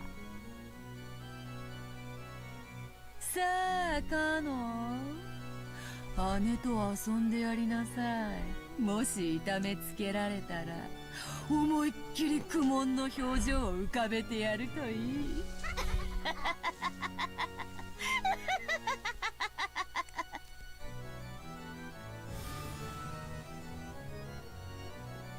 From the imposter cannon's arm, a strangely shining curve extended.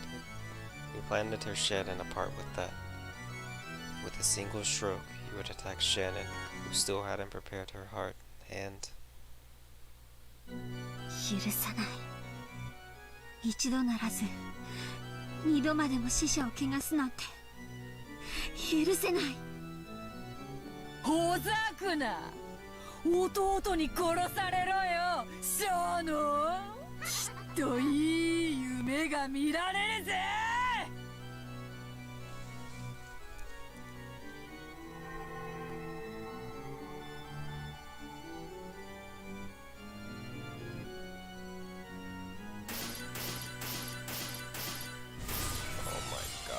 Bruh.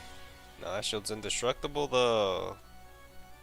The imposter cannon certainly seemed to lunge at Shannon, drawing several purple curves, but when he flew at her, it was as though some kind of invisible wall had been placed in front of her. The wall repelled the imposter, leaving a bright red ripple on its surface. No, it didn't repel him. It smashed him. It knocked him back, turning him into golden dust, into little bits, scattering. That foolish furniture, who had taken cannons for him and even disgraced his honor after death, broke into countless golden butterflies. And then those butterflies themselves broke into pieces, and those pieces were broken into pieces until they were no longer butterflies, but a golden splash that faded away. シャロン。ジョージさんはそこから動かないでください。中心軸をずらしたくない。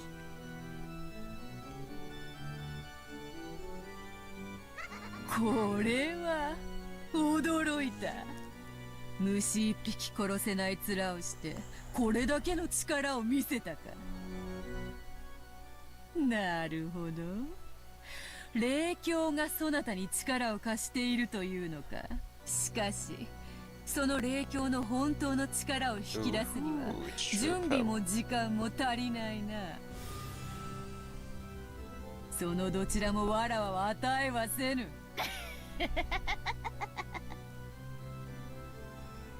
The spirit mirror George gripped had let out a defying glow, displaying a strength powerful enough to not submit to wicked foes. But that glow was no match for the witch's sinister nature. これだから家具は怖い。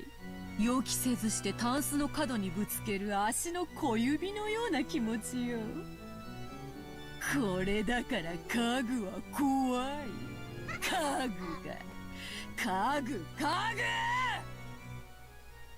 私は家具じゃない。そしてあなたを今はとても哀れに思う。何？ほう。1000年の魔女に100年も至らぬ家具が今何と言ったか。あなたはとても哀れな人。愛し合う二人に未練がないわけがない。でもあなたの期待するような未練はかけらほどもない。語るか。家具の分際でジョージと結ばれたくてわらわの靴を舐めた日々を忘れてわらわにそれを語るか。愛に生き泥念を這うが人間。それを嘲笑い見下しているつもりであなたはそれにはるかに劣る。私は今こそあなたを哀れに思う。愛し合う二人にとって添い遂げることにどれほどの意味はある。きっとある。でもそれはあなたの言うこととは全然違う。もっと新鮮にして。あなたごとき邪悪が口にする資格もないほどの新鮮な意味がある。だから私にはすでに何の未練もないジョージさんと愛を誓い合った。その証として指輪を受け取った。それで永遠の誓いは完了した。あなたがどんな邪悪な魔法や悪意で私たちを災難だとしても永遠は汚さない。おう。綺麗事を詩人のように語るな。愛は情欲なんだよ。少女漫画みたく綺麗事ばっかりで語れねえんだよ。男どもはお前の匂いに惹かれて群がるウジバエどもなんだよ。そんなこともその年でまだ理解できねえのかよ。お前は失望するぜ。その後ろのメガネ男のどす黒い欲望一度でも覗いちまったらがっかり愕然唖然呆然全然ダメだぜショーノ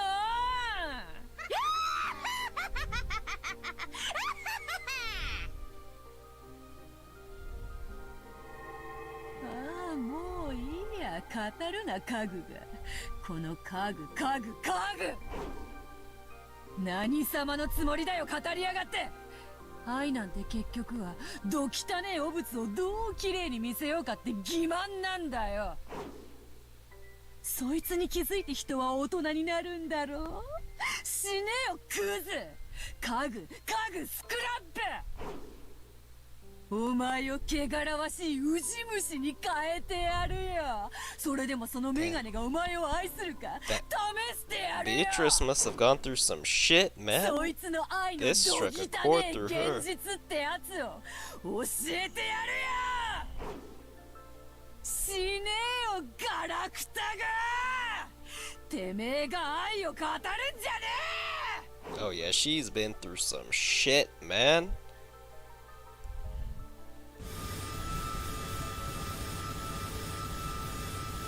Goddamn Shannon!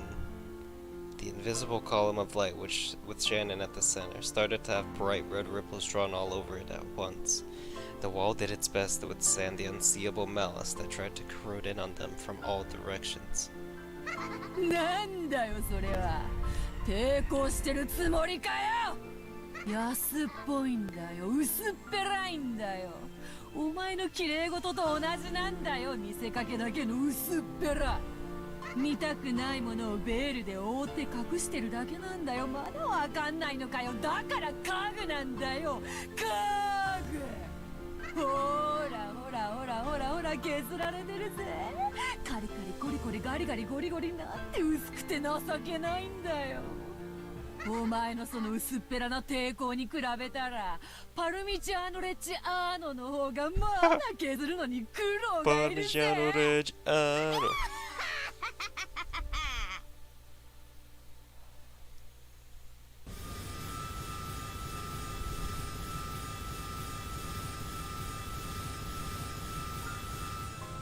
The golden windstorm that covered the room gradually began to shave the walls off the column that protected Shannon and George. The bright red ripples frantically drew a resisting pattern, but that just turned into a red wall of despair that began to wrap the two of them up.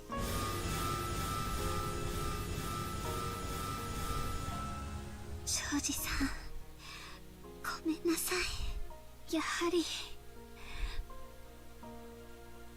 私には無理でした。ありがとう。君は僕のために戦っ、それだけで嬉しいよ。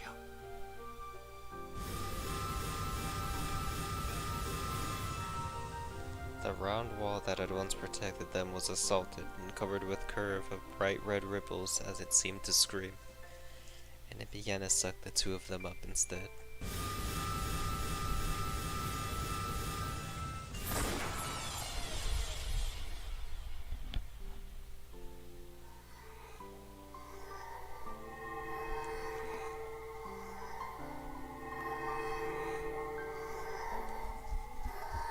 庄司さん、お願いが。」 Shannon grasped George's hand behind her, so George hugged her soldiers just as strongly.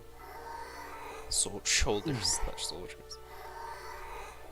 最後に愛してるって聞かせてください。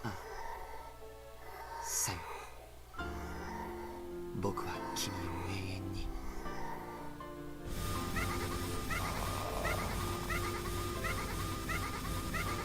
Oh my fucking god, dude. Oh my god. Good lord. That gave me some chills. Whew. Holy fuck, man.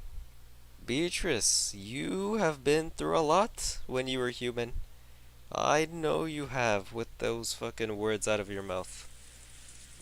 I know someone betrayed your expectations. I know they did. Zakinzo? No. You lived for 1,000 years. It must have been way before that. I don't really care what exactly happened, but I know it happened. Holy fucking shit. I'm saving that. Whew! Whew! God damn! Oh, that was probably the most impactful moment as of yet. I'm not gonna lie. Oh, that gave me chills, bro. Holy fucking shit. Good fucking lord, dude. 5 hours and 36 minutes, wow. We might actually get to fucking... Oh, wow. That's insane, actually. Might actually go over the 8-hour count that I had. 8 hours, 49 minutes. After Genji finished his late meal, he went out to do the nighttime rounds inside the mansion. He'd eaten some reheated soup that Goda had made, along with some random leftovers from the refrigerator. Those were all the things Goda had made himself, and were, of course, delicious. He had half-heartedly gone to ask Rosa and the others what they would do for dinner, but he'd been yelled at by a voice telling him that the canned food they had would be enough, and the door wasn't even open for him. So, ironically, the servant Genji was able to eat a more delicious meal. But why was it that Genji wasn't afraid to do the rounds all by himself, even though all of those crimes had been committed and many people had already met a brutal end? Judging by his appearance as he carried out his usual tasks without a trace of fear, as though everything was normal, you might think all of the horrible events that day had been no more than a dream or an illusion. Was he taking a philosophic view, or had he just accepted his fate? Genji must have considered it a virtue that, when the fate that awaited him was unavoidable, he carried out his duty systematically until the last moment. The depths of his heart would probably remain hidden for all eternity, unless he spoke of them himself. He had returned his master key to Rosa, so the places he could reach were extremely limited. All he could do was walk around the hallways, checking to make sure all the windows were closed. That probably made his rounds go a lot faster than usual.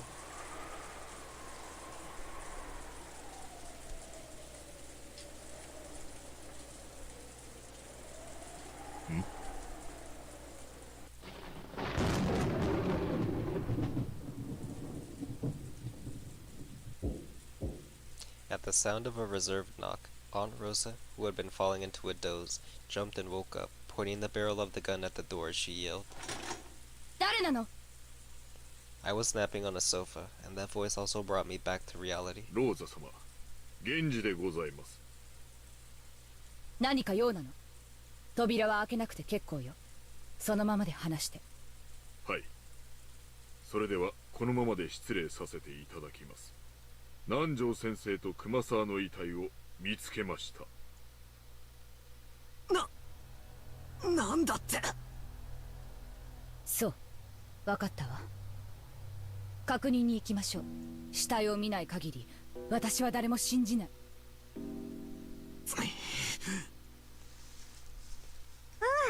大丈夫だよ、バトラー。マリアといれば絶対に大丈夫。Maybe my face seemed to be darkened with anxiety.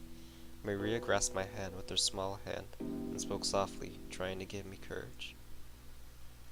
Since it was Aunt Rosa's job to ready the gun and stand guard, it fell to me to remove the barricade of sofas. When I finished, I took a backwards glance at Aunt Rosa, who was pointing the barrel of the gun over my shoulder, and opened the door. ケンジさん、二人の死体はどこに？中庭です。ご案内いたします。バトラ君待って。念のため部屋の戸締まりを確認していくわ。ちょっと待ってね。Aunt Rosa called me to a halt to prevent me from going on ahead and began to carefully check the locks of each of the windows. But those locks had already been checked once. It felt kind of unpleasant, as though she suspected that I might have secretly unlocked them when she wasn't looking. No, maybe Aunt Rosa was right to be this cautious.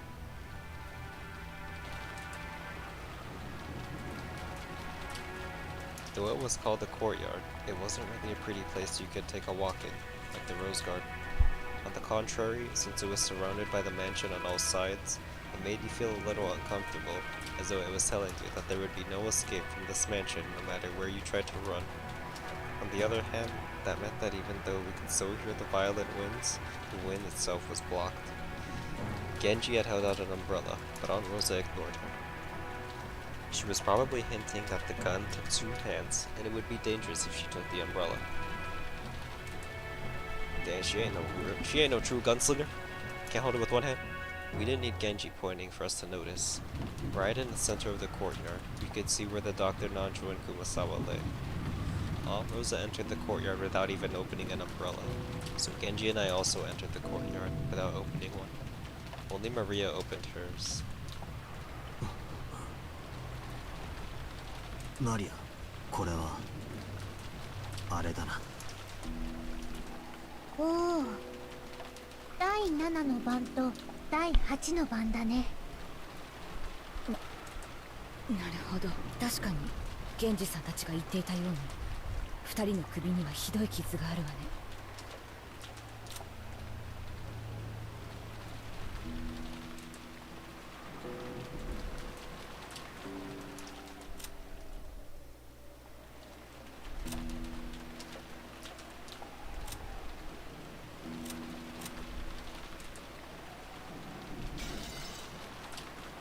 すごく鋭利な、まるで日本刀か何かで切ったかのようにすっぱりね。 Those gaping wounds on their necks definitely made me want to avert my eyes. But after seeing that Halloween party in the chapel, even though they looked horrible, they were no longer enough to make me feel sick. More importantly, our gazes fell to their legs, to Dr. Nanjo's knee, to Kumasawa's ankle. Driven into each of them was something like a knife or a stake with a demonic sign. They must have been the same.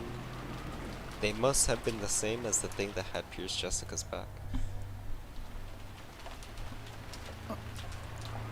これは何なの？ジェシカちゃんの時と同じね。何かオカルトの儀式のつもりなのかしら。わかりません。彼らの遺体を最後に見た時にはこのようなものはありませんでした。使用人室から運び出された後にやられたのでしょう。 The one stuck into Dr. Nanjo's knee was still standing erect. The one that had been thrust into Kumasawa's ankle might have been a little shallower. It had come out and fallen over. So by looking at the one that had fallen over for the first time, I realized that it wasn't a knife, but something like a stake. Its full length was probably about 30 centimeters. It was probably made out of bronze or iron or something of the sort. Even without touching it, I could tell that it had some weight to it. It was composed of a grip and a cone-shaped part, and it was obviously made to be a piercing weapon. Maybe it was like a miniature version of those lances Western knights used on horseback. The spiral-shaped edges in it made it also look like a small drill. However, the grip had an occult design modeled off a demon or something. So instead of a weapon used in war, it felt like something that would be used in a ceremony to offer up living sacrifices. 間違いない。生贄の違いよ。つもりなんだな。第7の番に膝をえぐりて殺せ。第8の番に足をえぐりて殺せ。待てよ。それじゃ第4、5、6の番が抜けちまう。まさか。Of course. Why is Genji alone? If something like this has happened, why are George, Goda, and Shannon here? Why was Genji alone? どういうこと？ジョージ君たち3人はどこへ行ったの？夏日奥様のお部屋を探し物に行きたいと言われまして、お出かけになりました。まだお戻りになりません。なんだって？その出かけたってのはいつ頃の話なんだよ。2、3時間前のことだと思います。そんな、なんでそんな大事なことをやっちゃなくて、なんで不審に思わなかったんだよ。常に一人使用人は待機していなくてはなりません。彼らが戻るまで待機しているのが私のお務めでしたもので。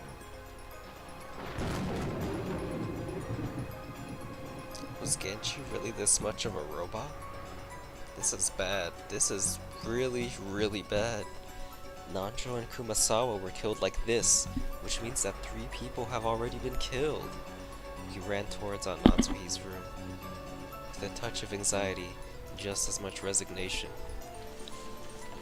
Whew, they're gonna see a massacre, bloodbath. fucking... Before we even saw the inside of Aunt Natsui's room, we were forced to resign ourselves to a certain fact. On that door was a bizarre scribble. No filth? Anyway, the room wasn't in an ordinary state, and even without opening the door, we could imagine what we'd find inside. On the face of the door, how should I say it? Handprints done heavily with the same red paint as the magic circles from before had banged on the door, scratched it, dirtied it. It looked like the aftermath of a kindergarten playing in the mud.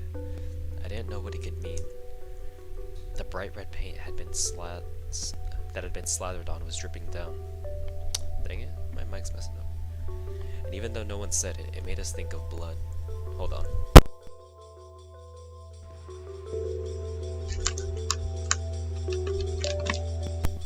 Alright, this is somewhat better. 源氏さん、開けてください。 Aunt Rosa held her gun up high and ordered Genji to open the door.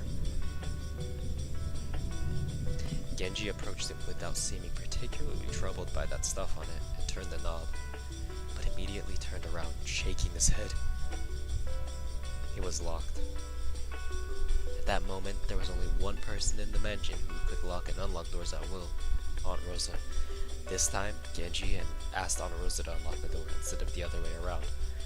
After frowning for a second, Aunt Rosa handed me a master key and told me to open the door. バトラー君、これで開けてもらえる？そのくらいのこと、源氏さんを信用しても。Aunt Rosa glared at me intensely. Getting into a fight here would only make the mood turn even more sour. Without talking back anymore, I approached that creepy door and tried the knob. It didn't work. It was definitely the resistance of the lock. I sucked the master key into a keyhole. There was a slight resistance. Aunt Rosa told me to be on my guard, and I opened the door without really guarding myself in any way. And then there was a scene laid out before us that didn't betray my expectations at all. ひどい。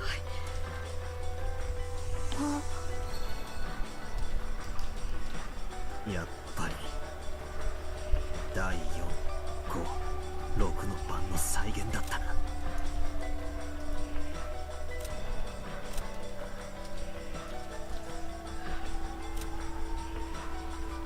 It was possible that they would have ended up in the second twilight.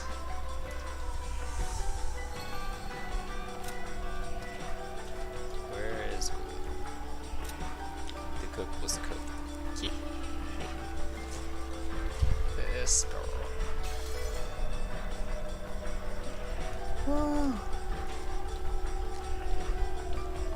The inside of the room looked as though a robber had just broken in. Drawers had been flung open, pulled out, and had their contents thrown about all over the place, leaving the room so cluttered you never believe it belonged to the methodical Natsumi. But the very first thing that caught our eyes was Goda's corpse lying face down in front of the door. Right in the center of his chest, almost as though it had been stuck there to finish off a vampire, was one of those demon sticks from before. Exactly how far could it have reached after being stuck that deeply into his chest?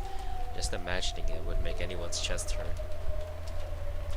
胸をえぐれば第5の番だったが。Maria grabbed my hand. Her expression looked just like normal, but maybe she really was afraid of the aura in this room where the 3 corpses lay. And along the wall farthest into the room, George lay dead. This time, one of the stakes had been rammed right into the center of his stomach. Wasn't gouging the stomach the 6th twilight? Whoa! Shannon's corpse was face down in front of a dresser and lying in a sea of blood.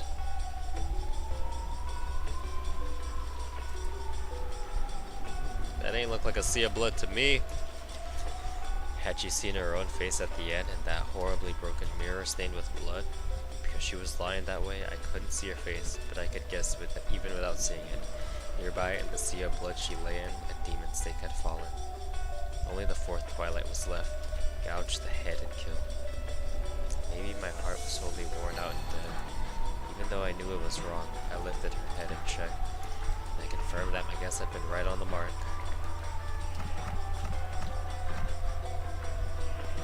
There was a gaping hole in Shannon's head, and the insides were dripping out. Not only that, but you could even see inside her. After seeing that, I finally realized I was doing something wrong. I immediately averted my eyes, but by now, it was probably pointless. こらバトラ君、警察が来るまでそっとしておかないとダメよ。勝手に触ってどういうつもり？せっかくの現場証拠がおかしくなっちゃったらどうするのよ。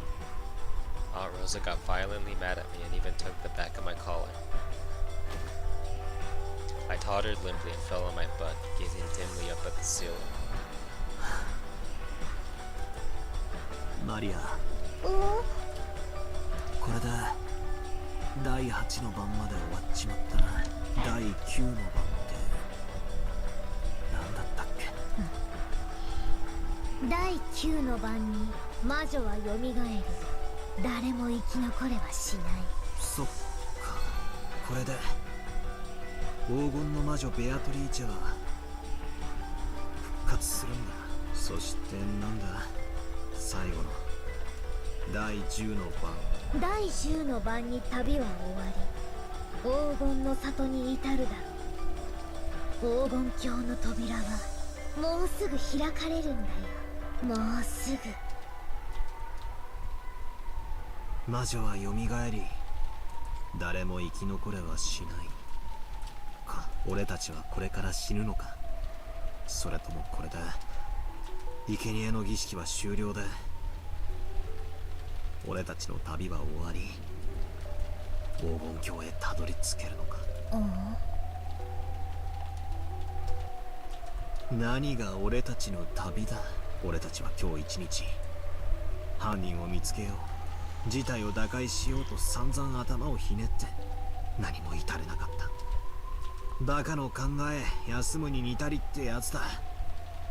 そうさ、俺たちは今日一日ずっと憎悪と疑心暗鬼で自分を焼き焦がした。死んだ人間しか信用できないって言ってわざわざ3人の死に顔をここまで確認に来たんだぜ。こんな俺たちがどうして黄金鏡とやらにたどり着けるって言うんだよ。 That's right. If we couldn't resolve any of our problems anyway, it would have been so much better if we locked ourselves up the whole time without thinking at all. Grandfather's the wisest of us. He'd been shut up in his room since yesterday without any contact with anyone. That was the right decision. Grandfather was the most correct of us all. 大丈夫だよバトラー。マリアといれば大丈夫。魔女はとても気まぐれで、時に面白半分に人間を殺すかもしれない恐ろしい存在だけれども、でもマリアと一緒にいれば絶対に大丈夫だから怯えないで。ありがとな、気休めでも嬉しいぜ。 After Aunt Rosa finished investigating their corpses, she announced that she'd sealed this room again, chased the rest of us out, sold back the master key she'd lent me, and locked the door again. Apparently, George had been holding the key to Aunt Natsui's room. She also collected that. Wait a sec, she's got all the master keys on her person. Natsui's own key was locked up inside this room. Doesn't that make it another closed room? So what, is this the fourth closed room?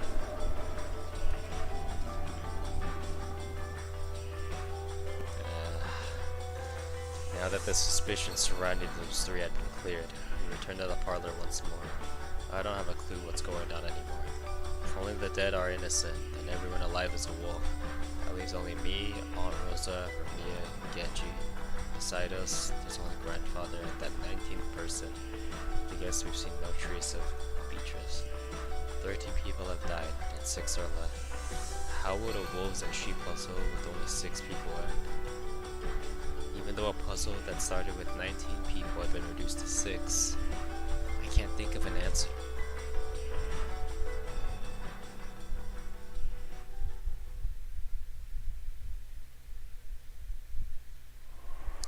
returned to the parlor.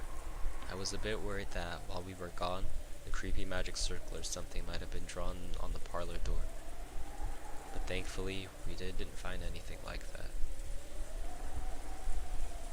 ありがとう、源氏さん。ここまでで結構よ。あなたも今日は休んでください。かしこまりました。これで休ませていただきます。おい、ローザおばさん、この状況下で源氏さんをたった一人で過ごさせるっていうのかよ。そうね。とても危険なことだと思うわ。でもならなぜ彼は無事なの？彼は3人が夏日姉さんの部屋へ向かった後、ずっと一人でいた。なのに無事だった。狼と羊のパズルよ。最も弱い立場となる孤立した羊が無事な理由は何？狼がたまたまいなかったんだろ。違うわ。それが羊じゃなかったからよ。源氏さんが狼だって言うのかよ。彼は一人で厨房にいたそうだけど、それは証明不能よ。南條先生たちの死体を運んだり、ジョージ君たちを殺したりできたのは彼かベアトリーチェだけなのよ。待てよ、その論法じゃ誰だって。バトラ様、お気遣いをありがとうございます。私は信頼を勝ち得るのは常に100の言い訳ではなく、一つの誠実であると信じています。たとえ信頼をいただけなくても、私は最後まで誠実でありたいと思います。源氏さんなら決まりね。あなたが本当に無実なら、それは明日やってくる警察が証明してくれるわ。だからそれまでの間、あなたを疑いから外すわけにはいかない。長年後宮家に仕えてくれたあなたにこんな仕打ちをするのは本当に心苦しいんだけれど、今夜は分かってください。そして明日になったらもう一度仲直りさせてください。 Genji gave his head a small shake. 今日も明日も私は後宮家の使用人であり続けます。ご用がありましたらいつでもお申し付けください。それでは失礼させていただきます。 After hearing all that, there was nothing left to say. Genji bowed deeply and left down the hall.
Alright, that was my bad. I was just taking a little break. Alright. Then we entered the room. Even though Aunt Rosa still had all of the master keys herself, she thoroughly checked the inside of the parlor again. She opened the curtains and checked again to make sure the windows were locked. As I watched, how should I say it? I felt like I didn't really matter anymore. Or it didn't really matter. If I said anything careless, it would turn into another fight. For a while, I gazed at her from the corridor, figured I'd waited just long enough and entered the parlor behind her. If she doesn't trust anyone but the dead, why doesn't she just go around killing everyone with the gun she's got in her hand? And then in the end, she'll realize that she herself is the wolf. Then she can just blast through the head of the final wolf and close the curtain on this insane murder drama. As I thought that bitterly, I returned to the sofa where it had been encamped before, rudely resting both of my feet on the table. When I tried to do that, I found something there and stopped moving my feet. なんだこれ Right there, almost as though it had been addressed to me, was a Western envelope. It was that envelope from before, with the seal of the one-winged eagle, and it was unopened. Ooh, mate. What is this? Who put it in a place like this, and when? Until I went with everyone to check the corpses, I was sitting there the whole time, and there wasn't anything there then. And when I returned, it was here. 大丈夫。戸締まりに問題はないわ。この部屋は安全よ。I heard Rosa muttering that. Mate.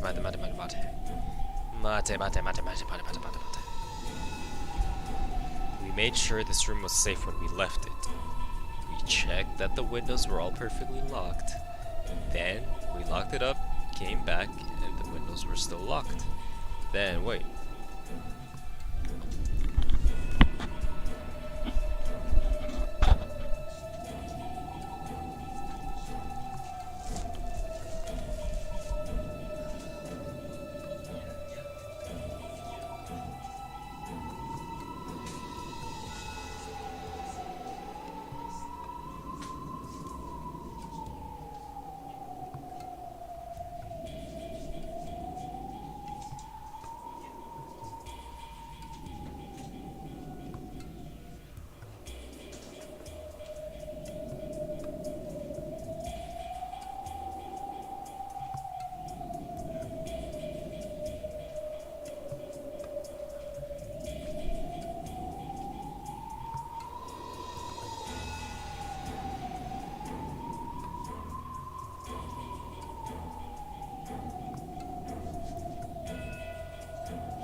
Did it freeze?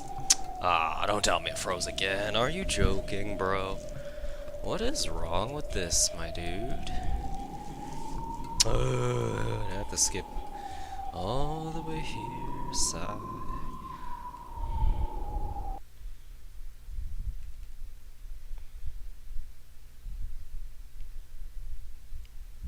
That really is annoying. I'm not gonna lie to you. She's a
Skip. Skip.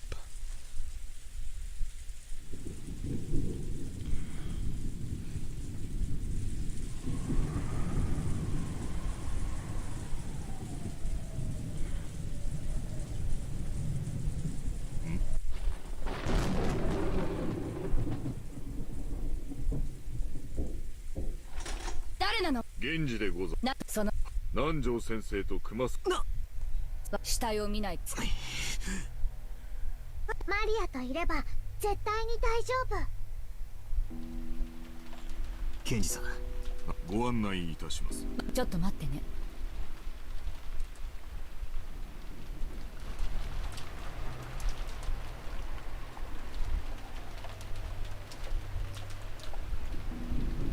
これは第7の番とまるで日本刀か何かで切ったかのようにすっぱりね。何か使用人室から運び出された後やられたのでしょう。生贄の第8の番。まさかジョージ君たち3人。まだお戻りに彼らが戻るまで待機しているのが私のお務めでしたもの。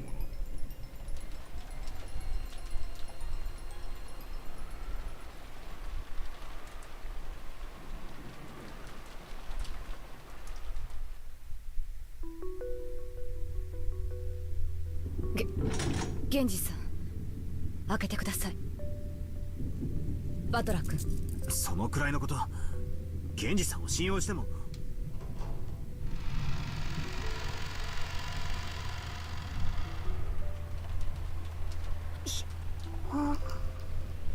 やっぱり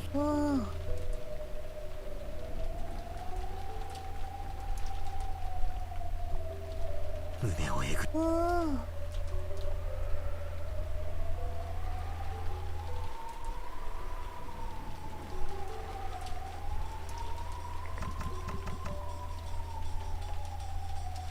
せっかくの現場証拠がおかしくなっちゃったらどうするのよ。もうすぐ。何俺バカの考え黄金鏡とやらにたどり着けるって言うんだよ。魔女はとってだから気休めでも嬉しいぜ。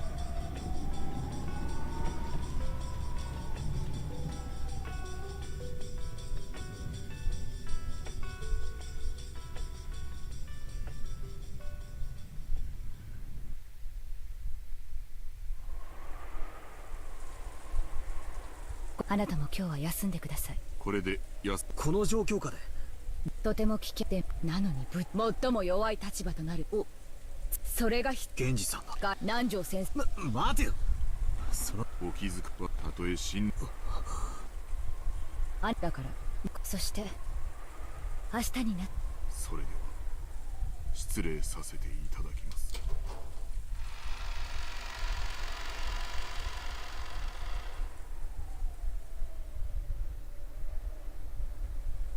なんだこれ。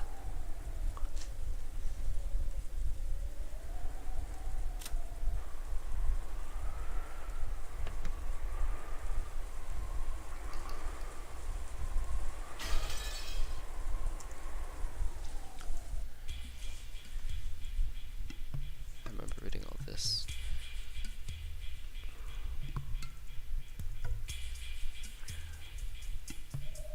戸締まりに。この部屋は安全よ。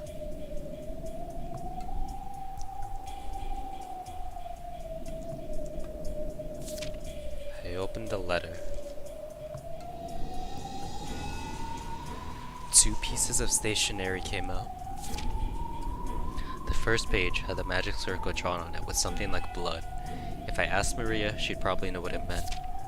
There was writing on the other page. Have you made progress in solving the epitaph? In just a short while, your time will be up in a flash. The 9th twilight will begin quite soon. There was no mistake. It was a letter from Beatrice. バトラー、それは。ああ、今ここに来たら置いてあった。どうしたのマリア。バトラ君、その手紙は。いや、ここに置いてあったんだ。どうしてだよ。この部屋はちゃんと戸締まりをしていたのに。どうしてだよ。どうして。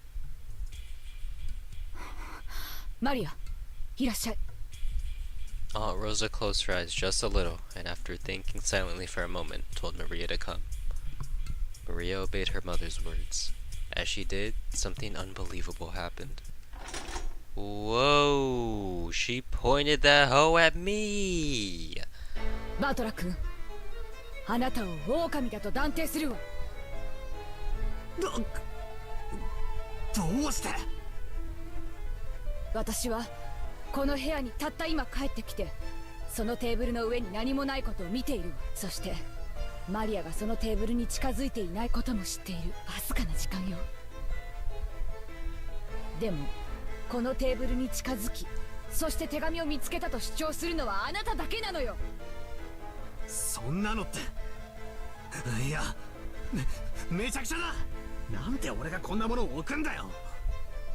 おいおい、俺は不審なものを見つけて報告しただけだぜ。なんで俺が疑われるんだよ。あなたにしかその手紙をそこへ置けないからよ。そう、これは自作自演。あなたが懐から封筒を取り出し、たった今見つけたかのように振る舞った。密室の中に魔女が入って手紙を置いていった幻想を作り出すためにね。バカ野郎。またそういう考えなのかよ。そんなことで俺まで疑うのかよ。いい加減にしろ。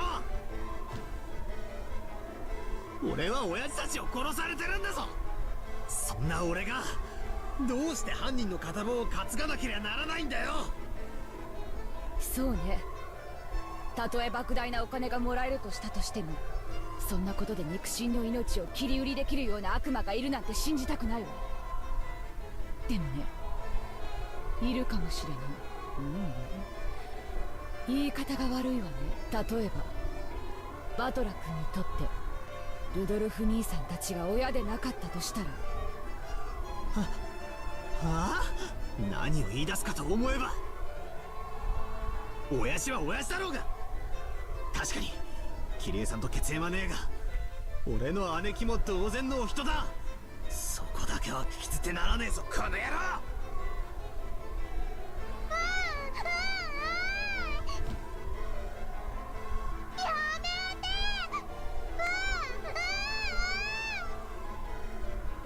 言うのをやめなさい。ごめんなさい、言い方が悪かったわね。確かに後ろ宮バトラ君はルドルフ兄さんの子供かもしれない。でもあなた本当にルドルフ兄さんの息子のバトラ君なの？何をわけのわかんねえこと。俺がバトラじゃねえんなら誰に見えるってんだよ。ルドルフ兄さんも含めて私たちは6年ぶりにあなたに再会しているわ。あなたが本当に後ろ宮バトラかなんて誰も証明できないの。 She's nuts. あなたは本当は後ろ宮バトラじゃなくて、後ろ宮家の財産をうまく騙し取ろうと紛れ込んだ何者かかもしれない。あなた、自分が後ろ宮バトラだとはっきり証明できる。今この場で。いい加減にしやがれ。俺は俺だ。後ろ宮バトラだ。そこまで疑い出したら、あんただって本当に後ろ宮ローザなのかよ。自分は自分だ、他の誰でもね。ああ、そうだな。あんたの言う通りだぜ。死体以外で信用できるのは自分だけってわけだ。そこまで言うなら反論させてもらうぜ。ジョージの兄貴たちが死んでいた夏代おばさんの部屋にも鍵がかかってた。部屋の鍵はジョージの兄貴が持っていたんだろう。そしてマスターキーを持ってるのは今やローザおばさんだけだぜ。あの部屋に施錠できたのはあんただけじゃねえかよ。俺の推理じゃこうだ。あんたは真犯人と通じ合っていて、俺たちの目を盗み、5つのマスターキーのうちの1つをこっそり貸し出したんだ。そんなことしないわよ。ほらここに5つあるわよ。そんなのは当てになるもんか。あらかじめ取り決めた場所に置かせて回収したかもしれねえじゃねえかよ。それにマスターキーが5個かどうかは疑わしいと言ってたのはあんただぜ。じゃああなたはその封筒をあなた以外の誰がどうやってそこに置いたというのよ。それが証明できない限りあなたが狼なのよ。うるせえ。ならあんたこそ証明しろよ。犯人はどうやってジョージの兄貴たちをあの密室で殺したと言うんだよ。どうやって施錠したと言うんだよ。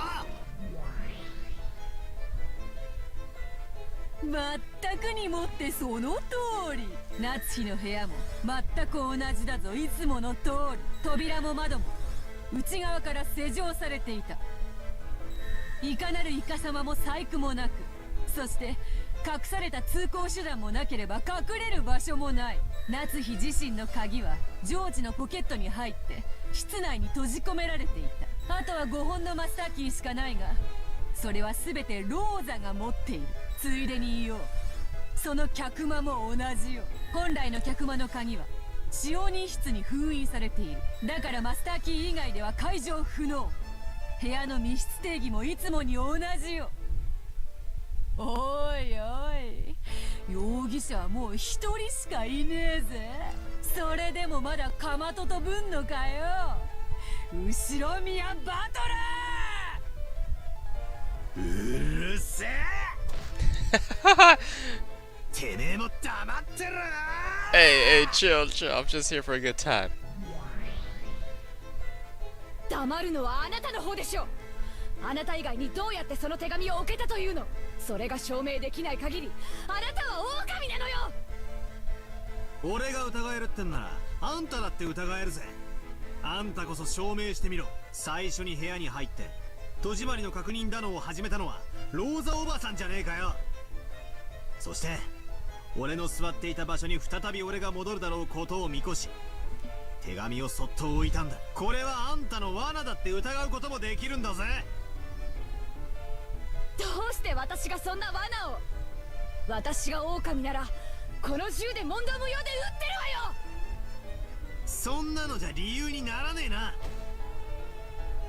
マリアの目の前で殺人ができねえからうまく罠にかけようって回りくどいことしてるかもしれねえじゃねえか。マスターキーは全てあんたの手にある。ならここもさっきも全部あんたの仕業じゃねえかよ。言い逃れできるってんなら言い訳を聞かせてみろよ。そうさ、ローザおばさんは最初から怪しいんだよ。なんで親族会議の大人たちが6人殺されたのにローザおばさんだけが例外なんだ。なんでローザおばさんだけがあの礼拝堂にいなかったんだ。一つしか理由がねえよ。ローザおばさんが親父たちをあそこに招いて殺したんだ。クソクソ。それで全部説明がつくじゃねえかよ。ふざけんじゃねえ、ふざけんじゃねえ、ふざけんじゃねえ。わけのわかんねえことを言うんじゃねえ。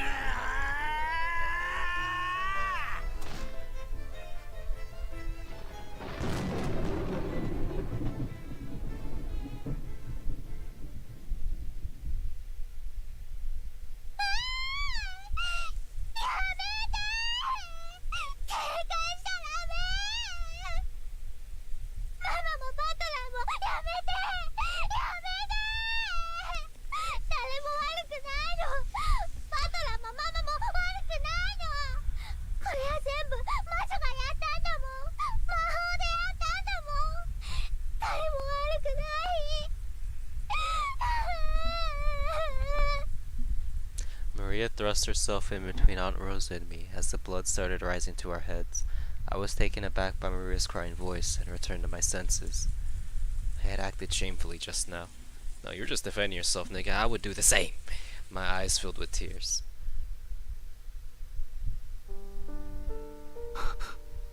そうなんだよ。全部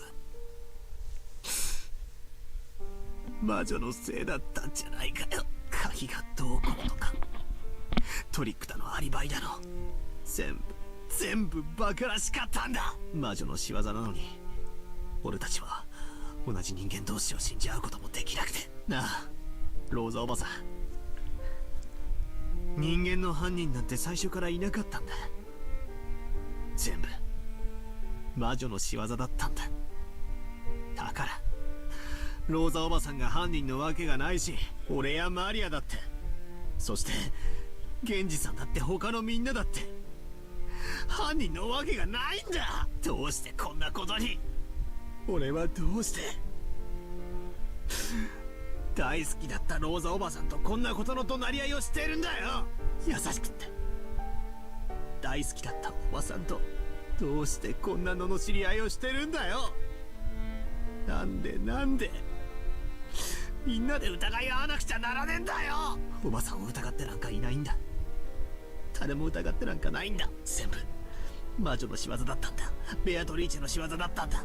全部ベアトリーチェが魔法で行った事件だったんだ。ベアトリーチェ、頼むからここに現れてくれよ。そして自分が全てやったと俺たちに告白してくれよ。もうごめんだ。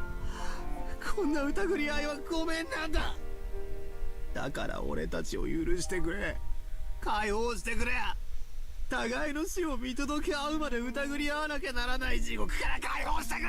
俺に優しい親戚たちを、いとこたちを返してくれよ。もう嫌だ全部嫌だ。お前は確かに実在する。お前の勝ちだ。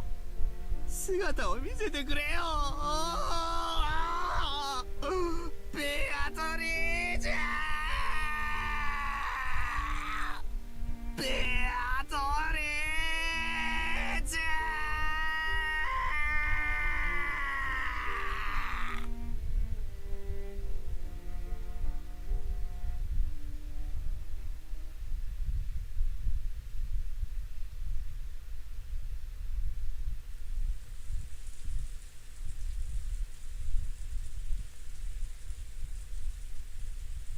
私はまだ生きているのか。 Apparently, some time ago, Ginzo had fallen into a doze. He searched for his spectacles and looked at the clock. It was 10 p.m. あやつの儀式はあってどこまで進んだのか。時間的にはもうだいぶ進んでいなくてはならぬ頃だ。 Ginzo lifted his heavy body from the chair and approached the portrait of the witch that he had gazed at every day.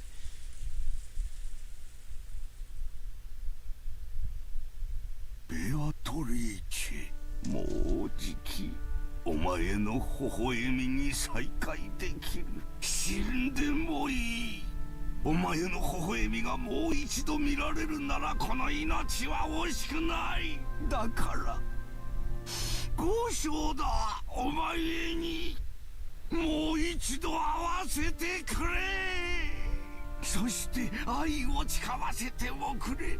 私の罪を謝らせておくれ。ああ、だが逃がさん。お前は私のものだ。髪の毛の一本からつま先まで爪の赤すらも私のものなのだ。お前の肉一片までも全て私のもので、その亡骸の煮汁まで私のものなのだ。逃がさん。今度こそこの手からこぼさん。お前を永遠に私のものにしてやるぞ。二度と逃がすものか。二度と逃がすものか。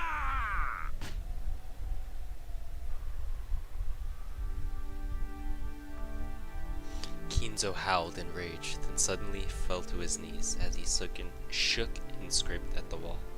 In an instant, he had started sobbing. 違う。私が言いたいのはこんなことじゃないんだ。ベアトリーチェ、頼む。もう一度会わせてくれ。謝らせてくれるだけでいい。ベアトリーチェ、ベアトリーチェ。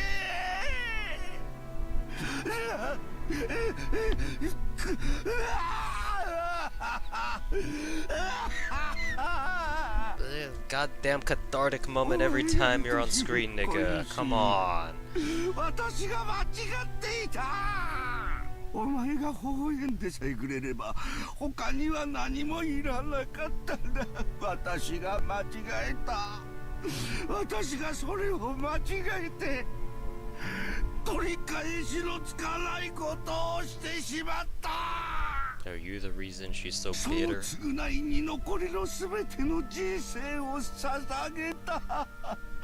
お前に詫びるために、私の罪を償うために全て捧げたんだ。頼む。私の死の際でもいい。せめてお前に一言謝らせて。ベアトリーチェ。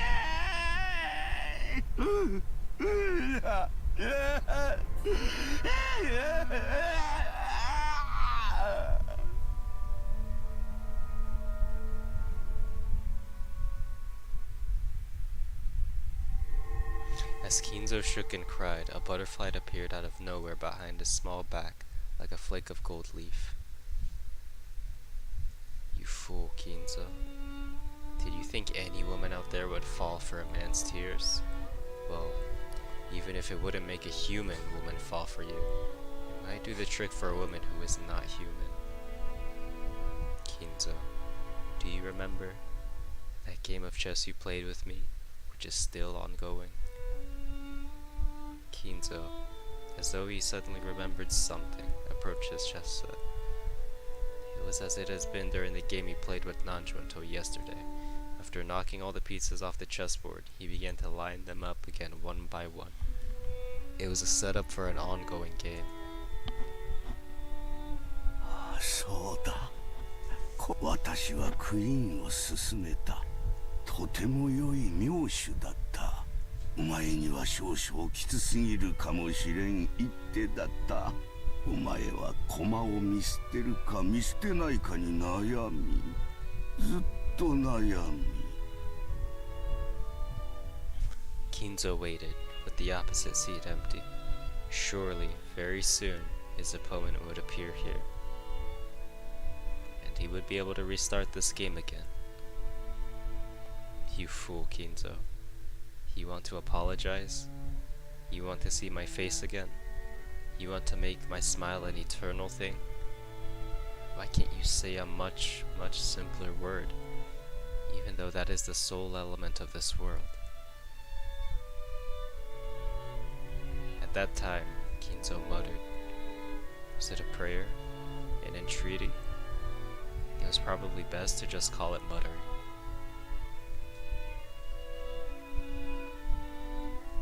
お前を愛しているベアトリーチェ。 They were pure words, like something an innocent child would say, without any evil intent.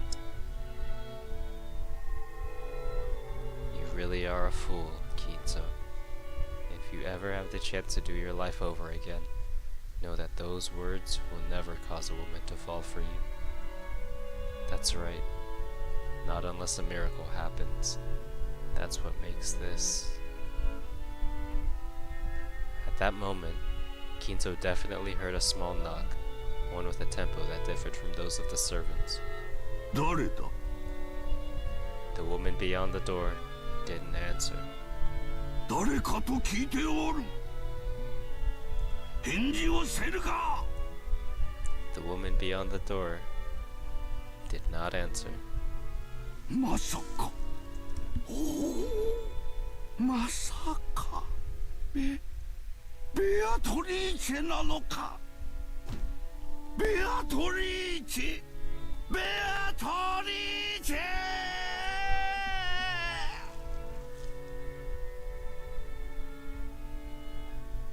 The woman beyond the door answered, "In the ninth twilight, the witch shall revive, and none shall be left alive."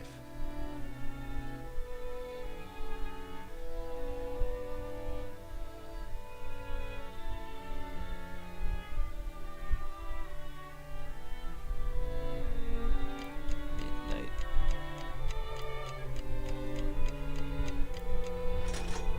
God damn it.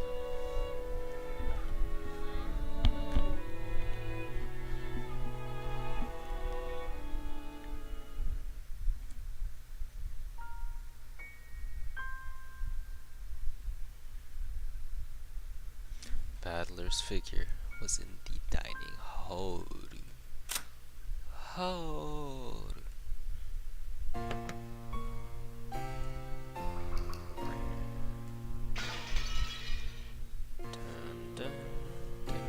He didn't feel like going back to the guest house in the middle of all this rain, and wandered half-heartedly around the mansion in search for any place where he could sit before setting up camp in the dining hall. He didn't even lock the door. He thought that shapeless murder, or maybe the Golden Witch, might come to kill him, but he no longer had any desire to resist. He didn't even feel like using a locked door to hold off the culprit. He wanted that person to come at it openly, from the front.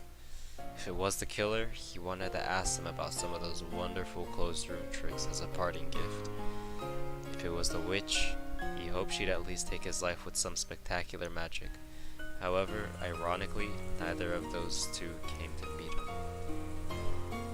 Badler opened the liquor cabinet on his own and enjoyed the liquor to his heart's content. No longer was there anyone to scold him for drinking alcohol. He boldly rested his legs on the extravagant tablecloth and savored the high-quality liquor, which had a mind-boggling price, drinking it down straight from the bottle. Then, someone knocked. Badler realized that someone had finally come to greet him. おー、鍵なんかかかってねえぜ。ベアトリーからこう見えてもちょいと知られたおっぱいソムリエなんだぜ。Okay, your bust size. Breast sommelier. I remember that in the first episode. 源氏でございます、バトラ様。源氏さんか。悪いが、あんたのバストのサイズに興味はねえな。入ってくれよ。空いてるぜ。 失礼いたします。 Genji opened the door and bowed. So, is Genji the criminal after all? Or maybe an accomplice? That theory would probably explain most of the tricks. あんたが俺に引導を渡しに来たのかい？そのようなことはございません。お邪魔なようでしたら失礼いたします。おいおい、要件も伝えず失礼しますじゃ。かえって気持ち悪いぜ。何の用だよ。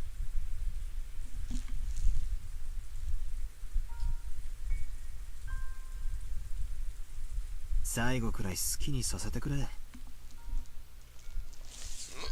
バトラ様は死せる最後のわずかな時間をそのように怠惰に過ごされることをお望みですか？ Those words pierced me. That wasn't true. 今さら何ができるってんだ。俺はいつだって死ぬ準備はできてるぜ。親方様と同じですな。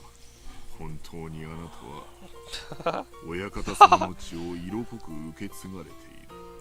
あの豪傑なじい様が実はいつ死んでもいいと思ってたってのか。それは初耳だぜ。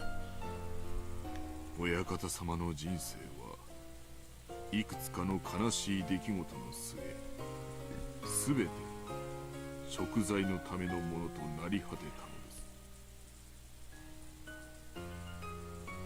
あんたは何を知っているんだ？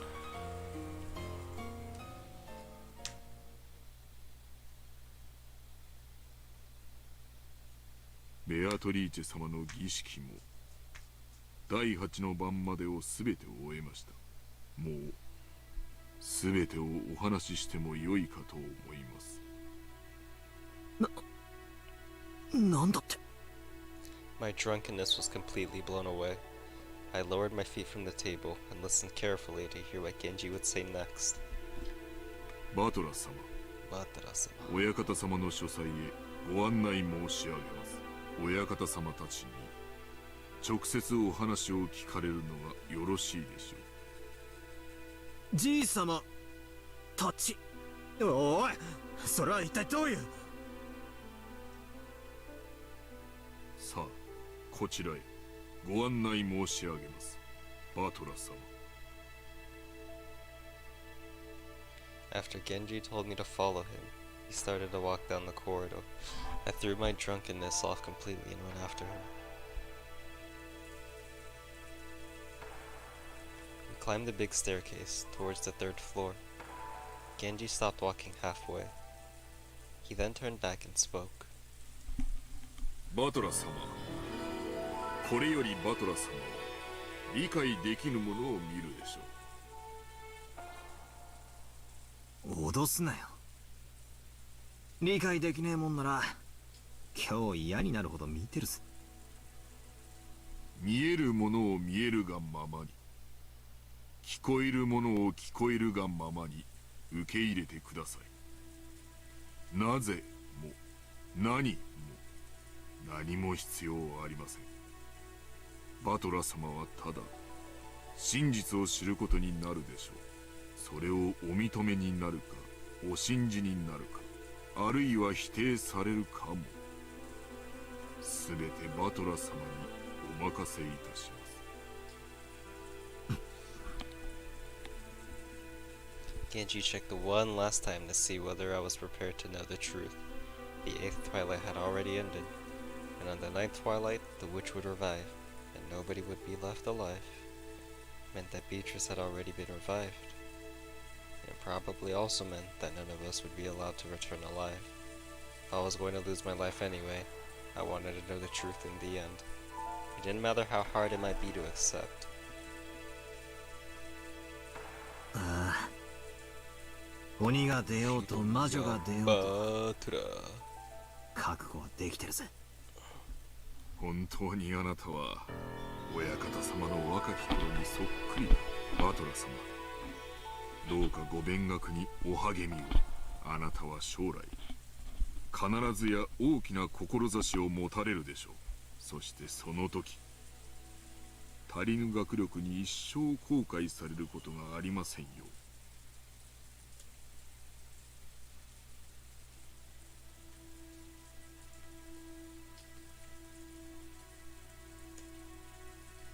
勉学に勤しめる機会がもらえるならぜひな。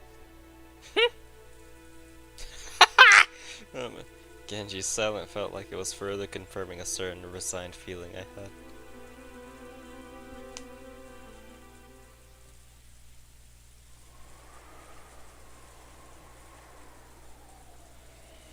And then, the door to grandfather's study, surrounded by a sweet smell, came into sight. Genji took a gold key with an elegant design out from his pocket. The master keys had been confiscated by Aunt Rosa, but he kept the key to his study alone on his person. He put it in a keyhole, and it made a heavy clunking sound. Wait. Is the intro going on? Hold on. What the fuck was that? Okay, it's still going on. Good.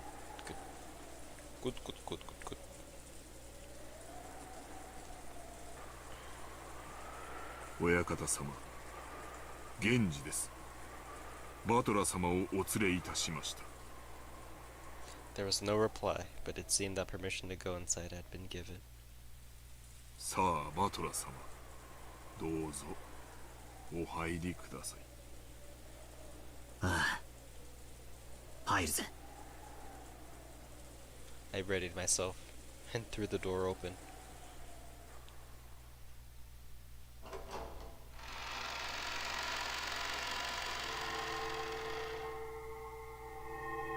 At that moment, I got slightly disoriented by the dazzling golden glow. It was unbelievably a swarm of butterflies that shone gold. The gold butterflies that completely filled the inside of the study poured out all at once.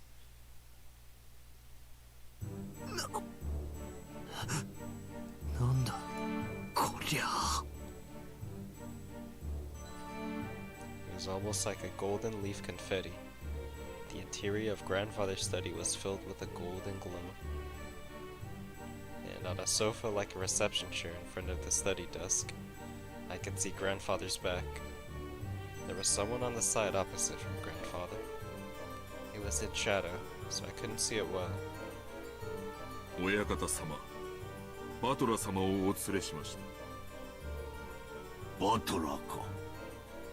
今思考が忙しい。しばし沈黙せよ。 Kinzo declared that unhappily, his back still turned. It seemed he was enjoying a chess game with the visitor. Apparently, the opponent had counterattacked with a superb move. Kinzo seemed to be enjoying himself as he thought deeply, while occasionally laughing and groaning. 30年考えた。この一手をどう切り返すか。30年考えたぞ。楽しめ。30年を寝かせた我が一手を楽しめ。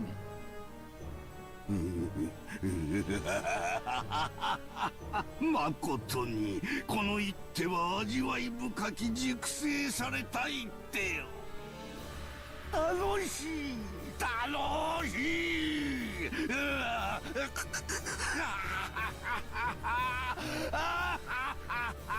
かなわぬかなわぬ。これはなんだってんだ。来たかバトラ。しばらく待て。金蔵のために沈黙。まだリザインは早いぞ金蔵。わらわならもう数手は切り返せる。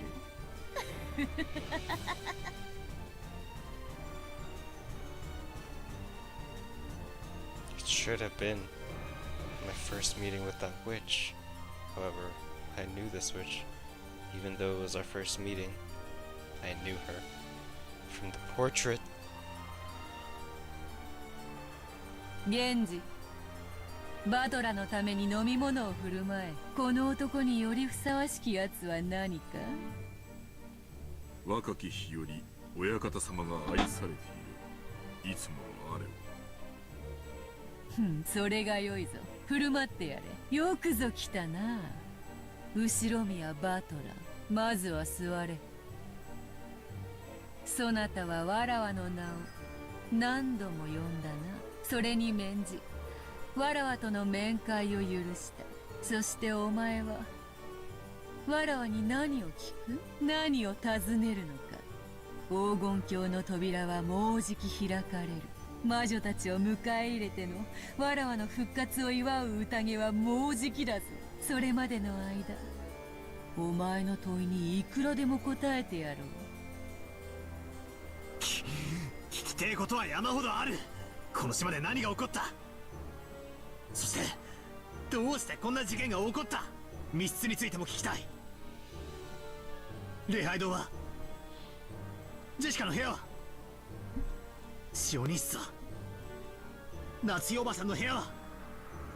そして客場は？聞きたいことはまだまだある。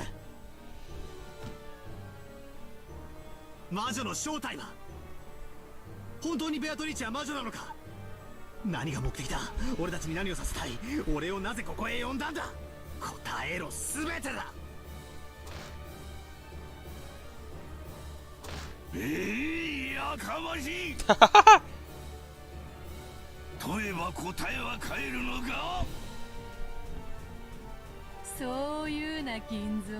もろく儚い雲の巣もヘロデの王から守ってくれることもある。この世に無駄なものなどないように、無駄な質問もまたない。よいよい、すべての質問に答えようぞ。ただし条件が一つだけある。なんだ？すべてを聞き、わらわの存在に納得できたならひざまずき、わらわの靴にキスをせよ。お前を屈服させたくてわらわはここへ呼びつけたのだから。わらわと金蔵は賭けをした。金蔵が次の手をひらめくのとわらわがそなたを屈服させるのとどちらが早いかだ。負ける気はせぬぞ。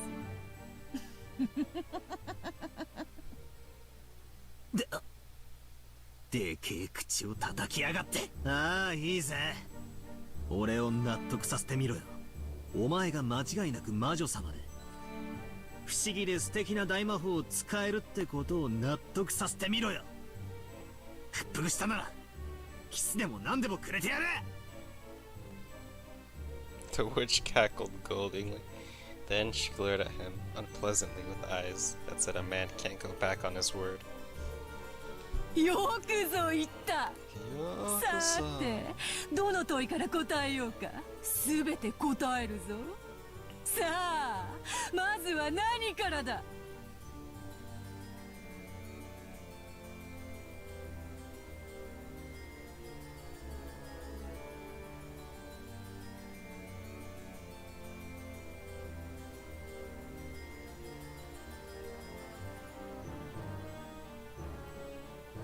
Oh, it's over? And then the witch started to tell everything. Wow, this is the end of episode 2. She began answering all of Badler's questions. Everything made sense. He was convinced by all of it. And then, Badler had no choice but to admit it. The witch certainly did exist. What followed is a story that needs no retelling. When the king falls and you are defeated, it's time to start reflecting on your finished game. Then all you can do is set up the pieces one more time.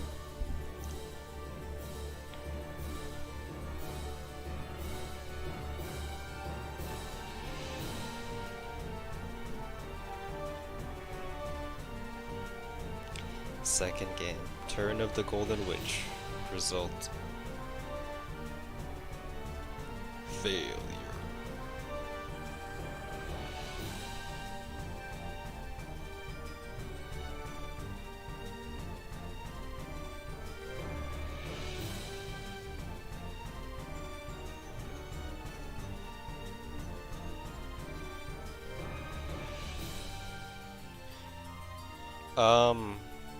I did like this episode better than the first one. The first one definitely had the biggest shock factor. But going into episode 2, knowing those shocking things made it less shocking, but they were just greater moments in this one overall. More impactful moments. I think it'll only get better from here. The first episode I'd give like an 8 out of 10. This one, I'd give it like an 8.5. 8 or 8.5 out of 10.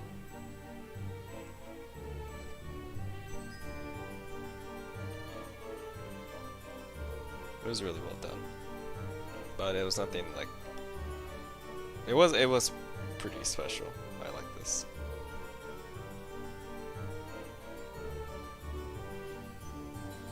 She finally opened the door to the Golden Land.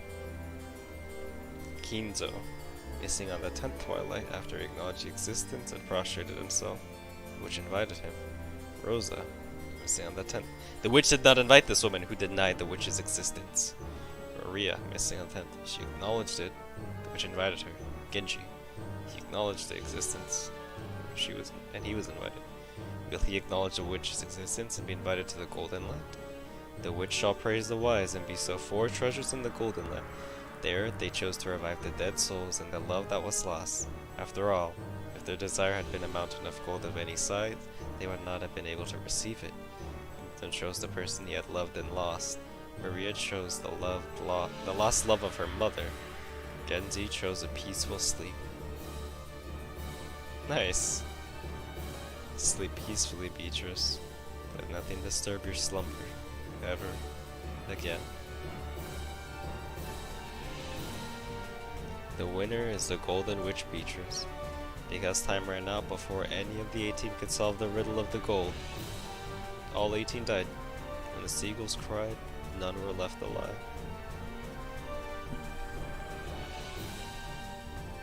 Umineko ni naru koro ni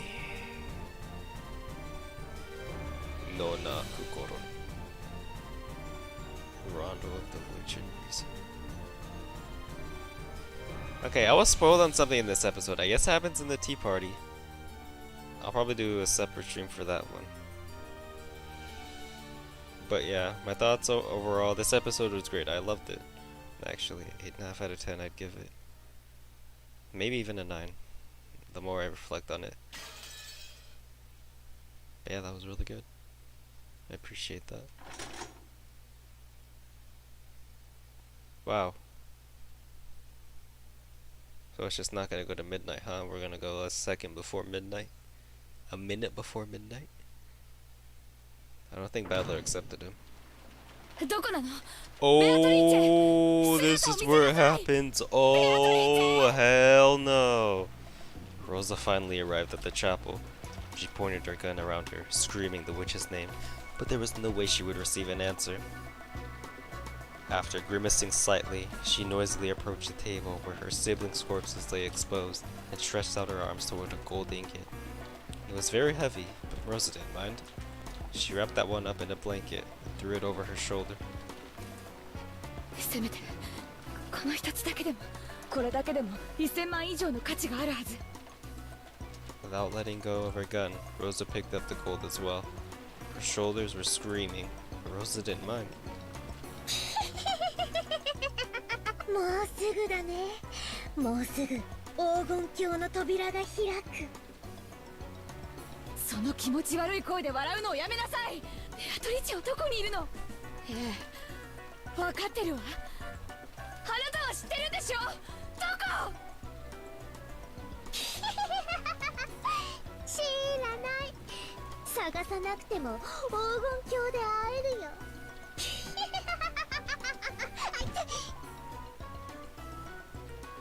その笑いをやめなさい。私が笑いたいくらいよ。そうね、あれは間違いなく魔女だったわ。間違いなく魔女だった。私は分かってなかった。魔女を名乗る人間だと信じてた。違う、あれは本当に魔女だった。私はあんなのにごまかされないわよ。いるんでしょ？出てきなさい。 Yep, I think this is what happens. The spoiler.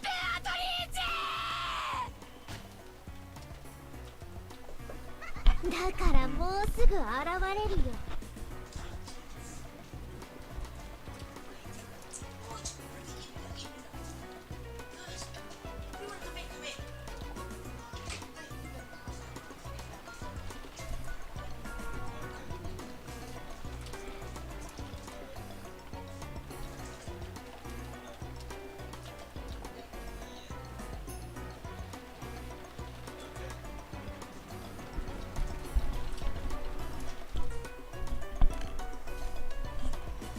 黄金鏡の扉が開かれるよ。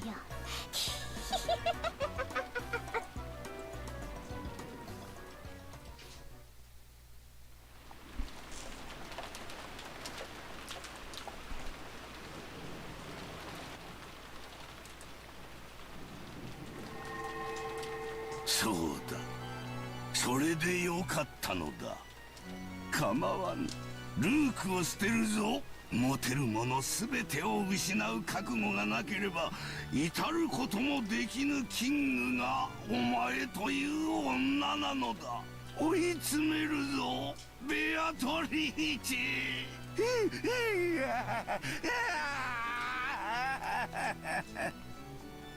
せめてクイーンと言え。ほう、なかなかに妙手。諦めの悪さがそなたの。いや、後ろ宮の地下。心地よし、実に優雅な夜だ。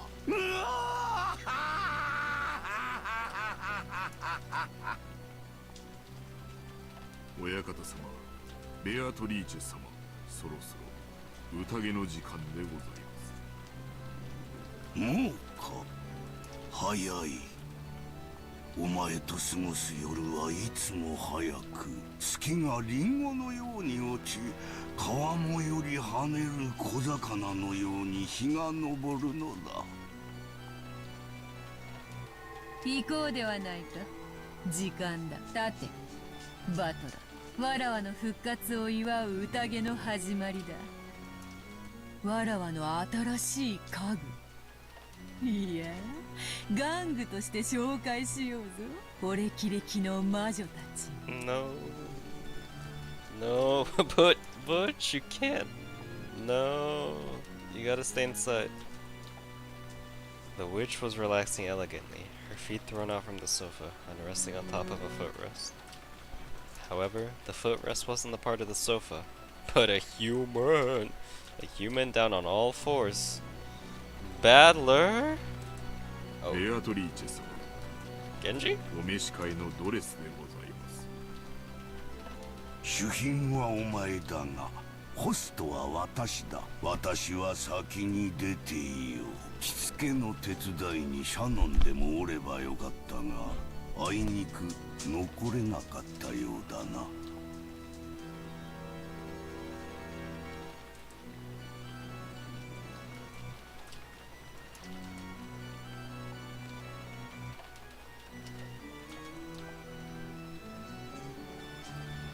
使いたい時にいつもおらん。つくづく使えんやつよ。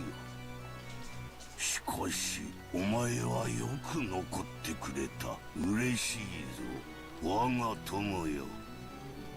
ありがたいお言葉です。よい、二人とも先に下で待て。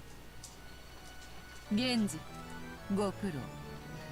そのドレスはそこへ置いていけ。かしこまりました。それでは親方様、我らは先に行こう。ベアトリーチェ、後ほどな。うん。 Kinzo and Genji left the study. After that, the witch and the dress and the furniture remained. なぜわらわがそなたに肌を見せることを恥じぬかわかるか。そなたは家具だからだ。家具。わかるか。家具だよ、家具。家具に体をさらして恥じる者がどこにいよう。だからお前にわらわは恥じる必要がない。Why? Why are you staring at me? Why are you staring at me? Hey boy.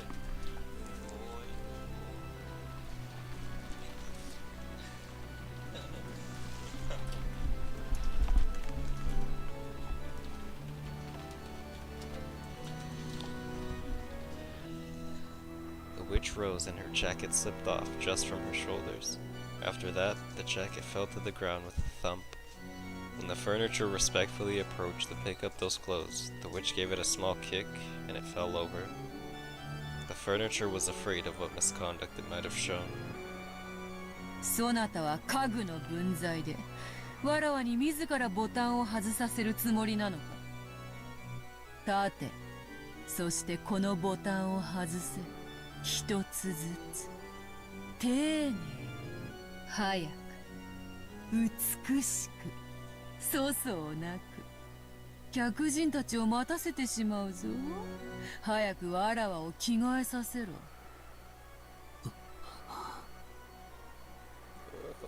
Battler has been reduced to a sorry state. No, this is not like this. Not like そなたの this. 目玉一つよりも高価なボタンであるぞ。間違ってちぎるようなことがあったなら、代わりにそなたの目玉を縫い付けてやる。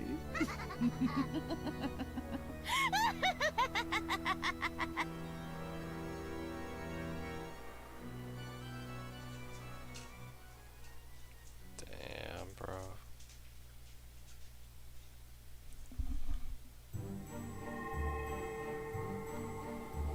The entrance hall was busted.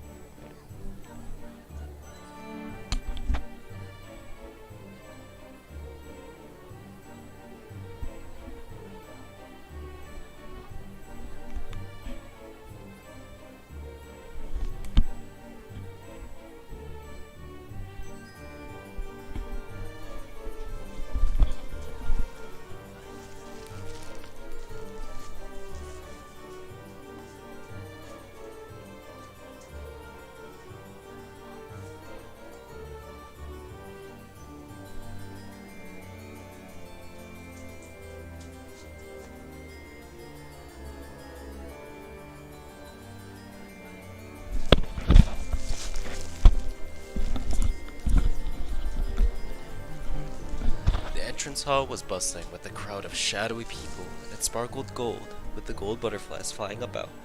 The gentlemen in suits and tuxedos, and the ladies in dresses looked like they were having a great number of friendly chats. At a glance, it might have looked like a fabulous medieval ball. But they all had one thing in common, that was exceedingly bizarre, because all of them had goat heads. Was it a goat masquerade? Goat masquerade? Or did they really have goat heads? Probably couldn't be the latter, but in this bizarre world, I really didn't know which was true.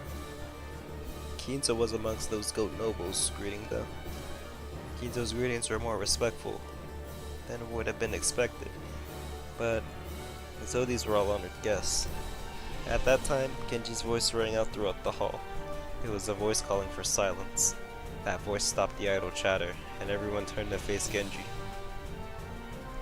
今宵復活を遂げましたる我らが黄金の魔女ベアトリーチェ卿のご入場でございます。皆様拍手をもってどうかお迎えください。 When Genji began to applaud, it quickly spread through the guests and became a roaring ovation. Then, the Golden Witch appeared from the top of the large staircase. As she gracefully waved her hand, followed by a piece of furniture she was fond of, she slowly descended the staircase. The goat nobles offered unanimous words of celebration in some long-forgotten language, and those who were deeply intimate embraced filled their joy at the reunion. As the witch offered greetings of reunion, the witch's furniture followed behind her the whole time. There was a chain around its neck. The other end was gripped in the witch's hand, like it was a trained dog. It wasn't there to restrain him. Those chains were a restraining device whose only purpose was to wound the furniture's dignity. He wasn't permitted to wear anything else on his body. Wow. One of the young woman goats mixed in with the goat nobles. Quietly removed her goat mask as the furniture passed in front of her, and she spoke with eyes that had no light in them. That face seemed to belong to a young, long-haired young girl. Dude, that is pitiful, dude. Pitiful, really. おお、ベルンカステル卿。これはようこそおいでよ。わらわの家具を気に入られたか？いい趣味ね。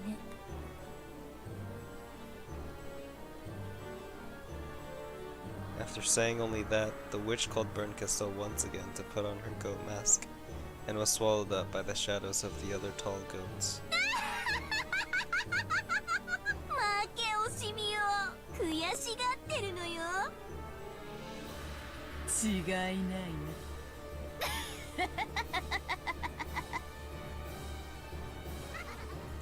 The young woman goats giggled, and the witch once again let out a high-pitched laugh.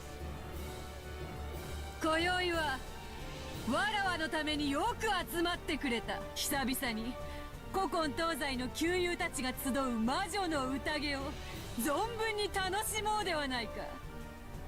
さあ、今宵を食い明かし、飲み明かし、すすり明かし、食いちぎり明かして、とことん楽しもうではないか。時計を見よ。終わりの時間と始まりの時間が溶け合う時を指すぞ。さあ、魔女の宴を始めよう。 When the witch announced the beginning of the banquet, the large clock pointed at 24 hours, and the sound of a bell began to ring out. さあ、今こそ黄金の扉を開こうぞ。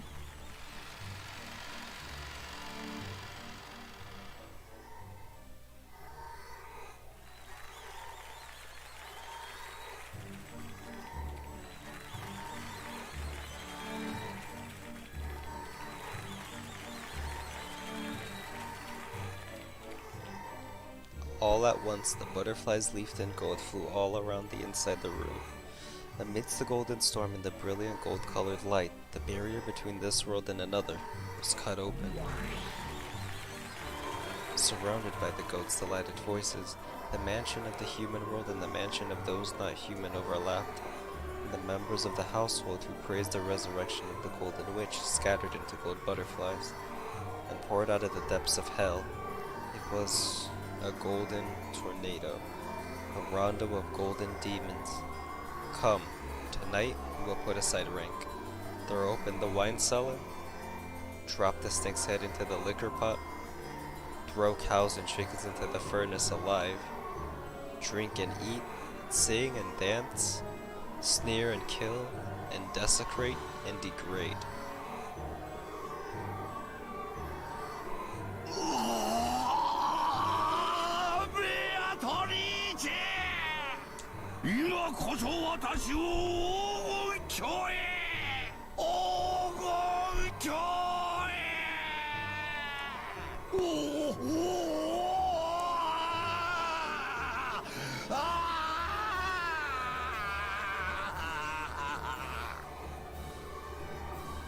The goat nobles were suddenly crushing in around Kinzo, almost like they were kids demanding the signature of some famous movie star.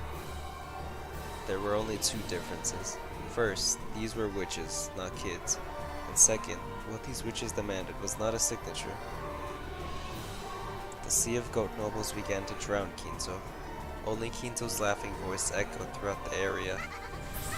Ooh, yes, I knew that was gonna happen. Ooh. God damn. It was a grand mixture of laughter and his death throes. Kinzo became wine and meat and bread, an aroma if slurped, a rich taste if not, pleasant to tear to bits. The sound of his death throes lingered on sweetly, and if adorned with melted chocolate and golden argent, it would make a wonderful dessert. If you took the bones home, you could also use them in a soup. The remains could even become toys for children to play with. And they could also become splendid tools for fortune telling that was always brought misfortune. That entire scene was watched by the furniture. It was all fantastical. It was all demonic. Was the quaking of its supposedly paralyzed heart proof that it could still fear? At that time, its knees buckled and the furniture's bodies fell down in the middle of the carpet. After all, the witch had kicked those knees from behind. ひざまずき敬意を示せ。額を絨毯にこすりつけて、己神の癒しさを示す。両手を後ろで組み、血肉のすべてをわらわに捧げることを誓え。The furniture let out a painful voice. Fear is the most basic emotion humans have. Was that emotion reviving his sense of self, which should already have been slain? まだまだわらわの家具にはふさわしくないか。よい。じっくりそなたを。わらわ好みの。そしてわらわにのみふさわしい家具に仕上げてやる。今のそなたにできるのは、せいぜい客人の方々を楽しませることくらいか。The goat nobles were surrounding the crouching furniture. It seemed their blazing, blood-red eyes couldn't hide their ecstasy at this new young food they'd been given. And from the ugly teeth that stuck out of the countless mouths, saliva, and maybe the traces of meat and wine they had just eaten, dribbled down.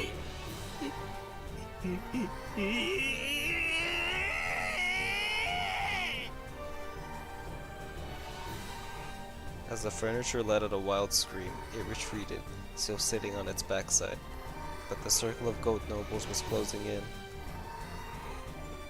Then the furniture looked at the witch's face.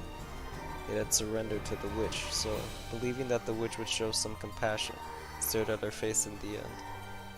But there was nothing but scorn on the witch's face, and she wasn't even facing the furniture anymore. The witch went off to greet an honored guest with whom she had crossed gazes.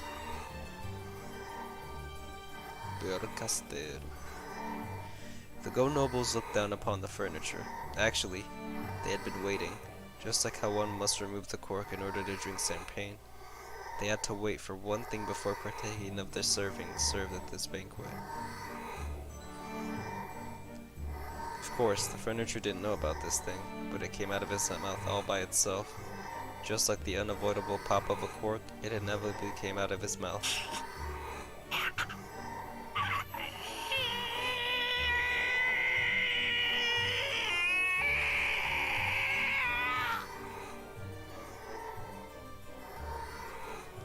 was a scream. It was a sign that marked the beginning of the modest banquet at which he was to be served.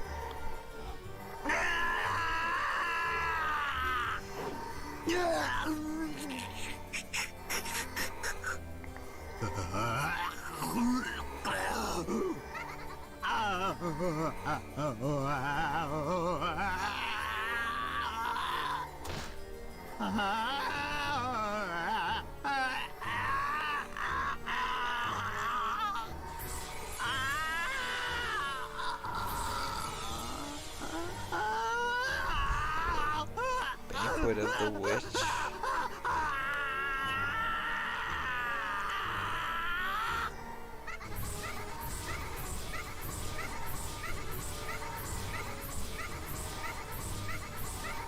God damn, dude.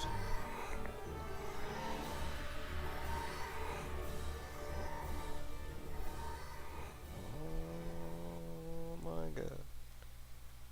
Damn, that was a... By now, the garden was one of both roses and gold. A gold-colored garden where butterflies, gold fairies, and gold lizards rampaged and flew about wildly. I'm gonna save just in case.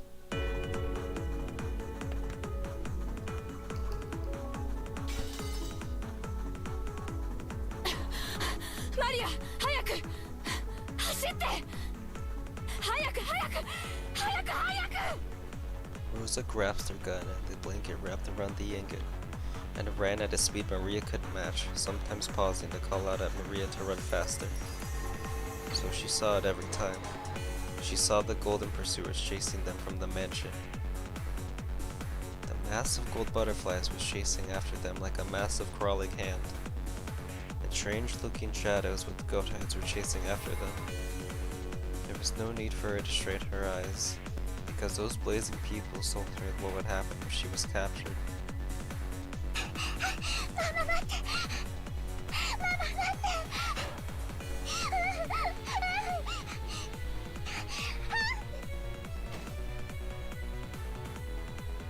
Maria fell down. For just an instant, Rosa was ashamed by thoughts of abandoning her daughter and run away, and at the instant her feet touched the ground, she ran back. The goat-head that had sprinted over to get the first bite grabbed hold of the back of Rosa's own child hair and pulled.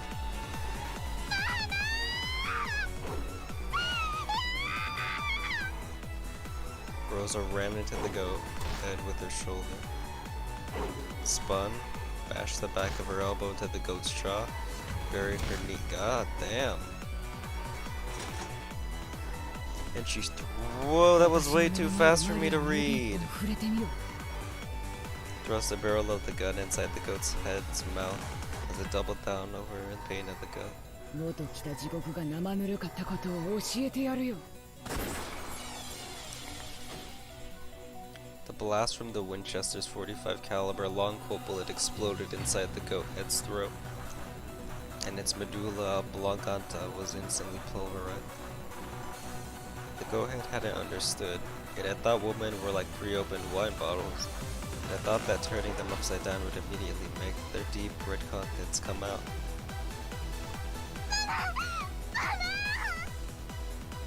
Maria, who had been released, hugged Rosa.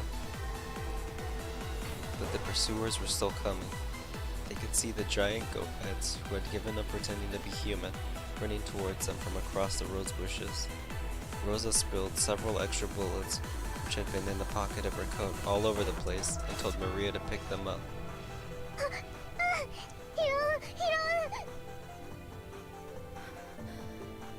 Maria, ママがもし倒れたら、あなたは走りなさい。海岸へ行くの。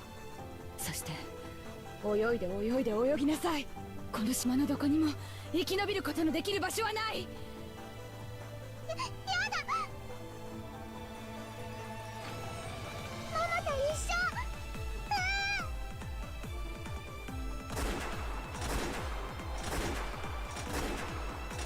Guns blasted. Rosa's gun roared 4 times, but even though 4 shots really did hit the mass of approaching goats in the chest, they didn't even flinch. The goats ran with a violent vigor, as though they planned to crush Rosa and Maria with those massive bodies. 早く。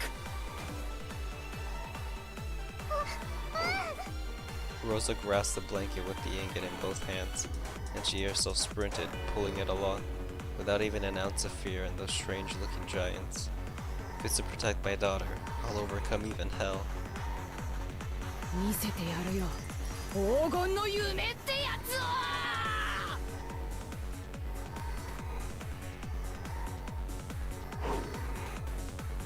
Rosa roared. The go-aheads roared. That terribly heavy ingot, after picking up a fearsome centrifugal force and speed, slammed into the head of the go-ahead. Rosa pulled out a fountain pen from her pocket, but she held it crooked. She placed it in her palm, in the gap between her middle finger and her ring finger, so that it stuck out when she made a fist, almost like a stinger was growing out of it. That stinger sliced into the left eye of the goat-head as it fell over. As the goat-head's roar screamed. Damn, Rosa's badass right now! But Rosa's roar was different. She pulled back her fist and slammed it into the fountain pen that was still sticking into the goat-head's eye. The pointed tip was gouged into the depths of its head. Oh!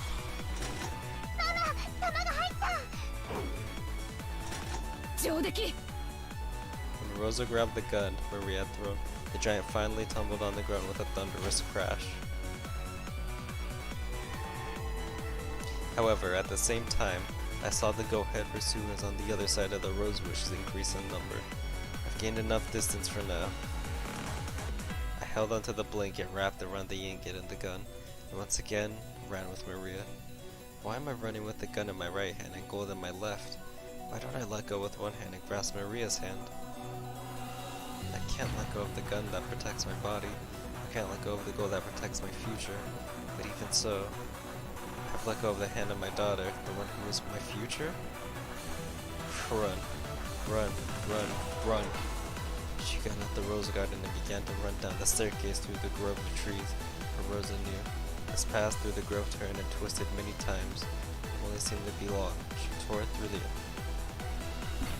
She had played here often since her childhood years, so she knew. The beach, to the beach, to the sea, to the sea, to the sea. And after reaching the sea, nothing to do but swim, swim, swim. And if Maria can't swim, I'll carry her as I swim. There's nothing but death on this island. She fell. As she raced down the stairs, she took a bad step. Violent pain ran up her left ankle, and her mind went completely vain. Rosa fell down several stairs, shocked by her ankle, which was bent at an odd angle. The blanket which the ingot wasn't there. She had let go of it the instant she fell, and it had disappeared somewhere into the darkness. Only the gun was left. Tremors in the earth were getting closer.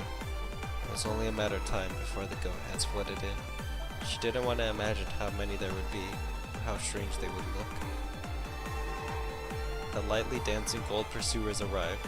The gold butterflies surrounded Rosa and Maria, waving and clamoring as though saying, "The prize is here! The prize is here!" Rosa couldn't even try to get up. The violent pain from her broken ankle was so great that she couldn't ignore it, even in her last moments. What am I doing? I had the gold, which would have been worth several million yen. I might have been able to start over with that. And yet I fell, lost it, and my own life is in danger, and Maria's too. What has my life been? I was born into an incomprehensible family, with irritating older siblings since the day I was born. What did I do? No matter what I did or didn't do, I was always in trouble and bullied and made fun of. What has my life been?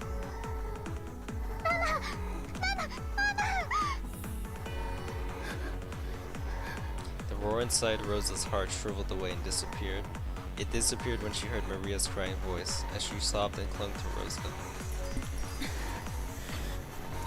Maria, ママはちょっと用事を思い出したの。先に行っててちょうだい。やだやだやだやだやだ。ママと一緒がいい。ママが死んじゃ嫌だ。マリアはこんな悪いママでもママと一緒がいいと言ってくれるの。ママと一緒がいい。ママと一緒がいい。あなたのことを一番にしているように見せて、いつもあなたのことを後回しにしてきた。運動会に行った、授業参観に行った。でもいつもママは世間体のことばかりで、あなたが一人にいなかった。こんなママとでもあなたは一緒にいたいという、こんな悪いママなのに。ねえママ、知ってる？世界にママは一人しかいないんだよ。いいママも悪いママもいない。ただママが一人いるだけなの。Oh man. Oh. Damn, bro. だからマリアは世界でたった一人ママがいてくれればいい。そしてママにとってたった一人のマリアになりたいの。機嫌が良くて甘やかしたいマリアと、邪魔だからいてほしくないマリアは別人じゃないの。マリアもたった一人のマリアなの。だから怖いママも優しいママも一緒。マリアにはたった一人のママなの。私はなんてバカだった。黄金なんかいらなかった。ただあなただけの手を引いていればよかった。私はなんてバカなママだったの。 The shadows of the goats covered the sky even more thoroughly than the trees of the forest. The roars blotted out the world with fear. Rosa, still hugging Maria, readied her gun with one hand.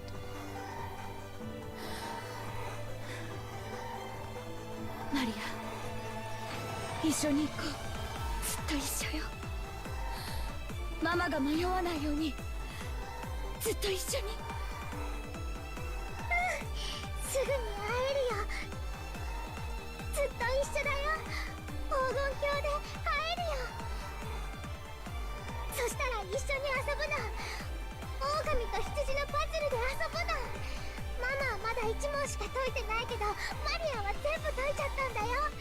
だからマリアが出題してあげる。 She had bought it as a birthday present, and hadn't played it with Maria after that first night. 遊ぼうね。一緒に約束する。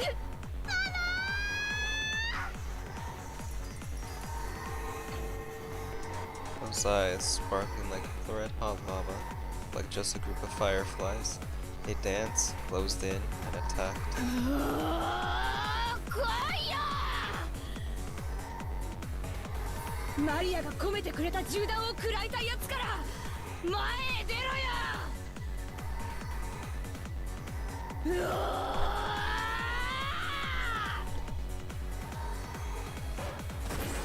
Oh! When the seagulls cried, there were no survivors. Holy shit.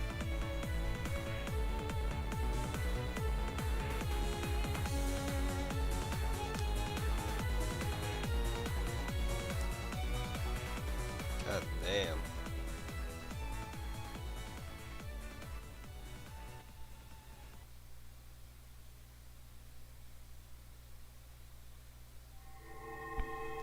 New edition. Moss? Okay. Got a new achievement. Wow. Episode 2, huh? So I wasn't finished with it yet. That was actually the end. Okay, so it has to be in the tea party, the thing I got spoiled on. I'll play that later. Not right now. Now that I completed the... What's this next episode gonna be? Excuse me.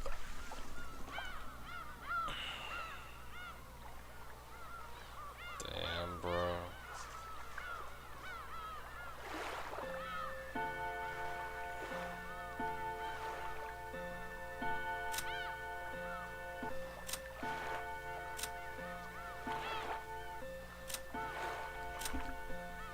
Tea Party Episode 2.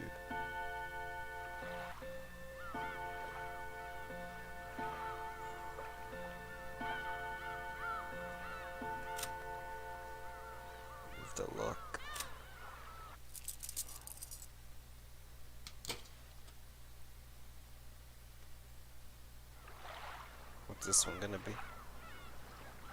Darkness? Oh. Okay. This is very interesting.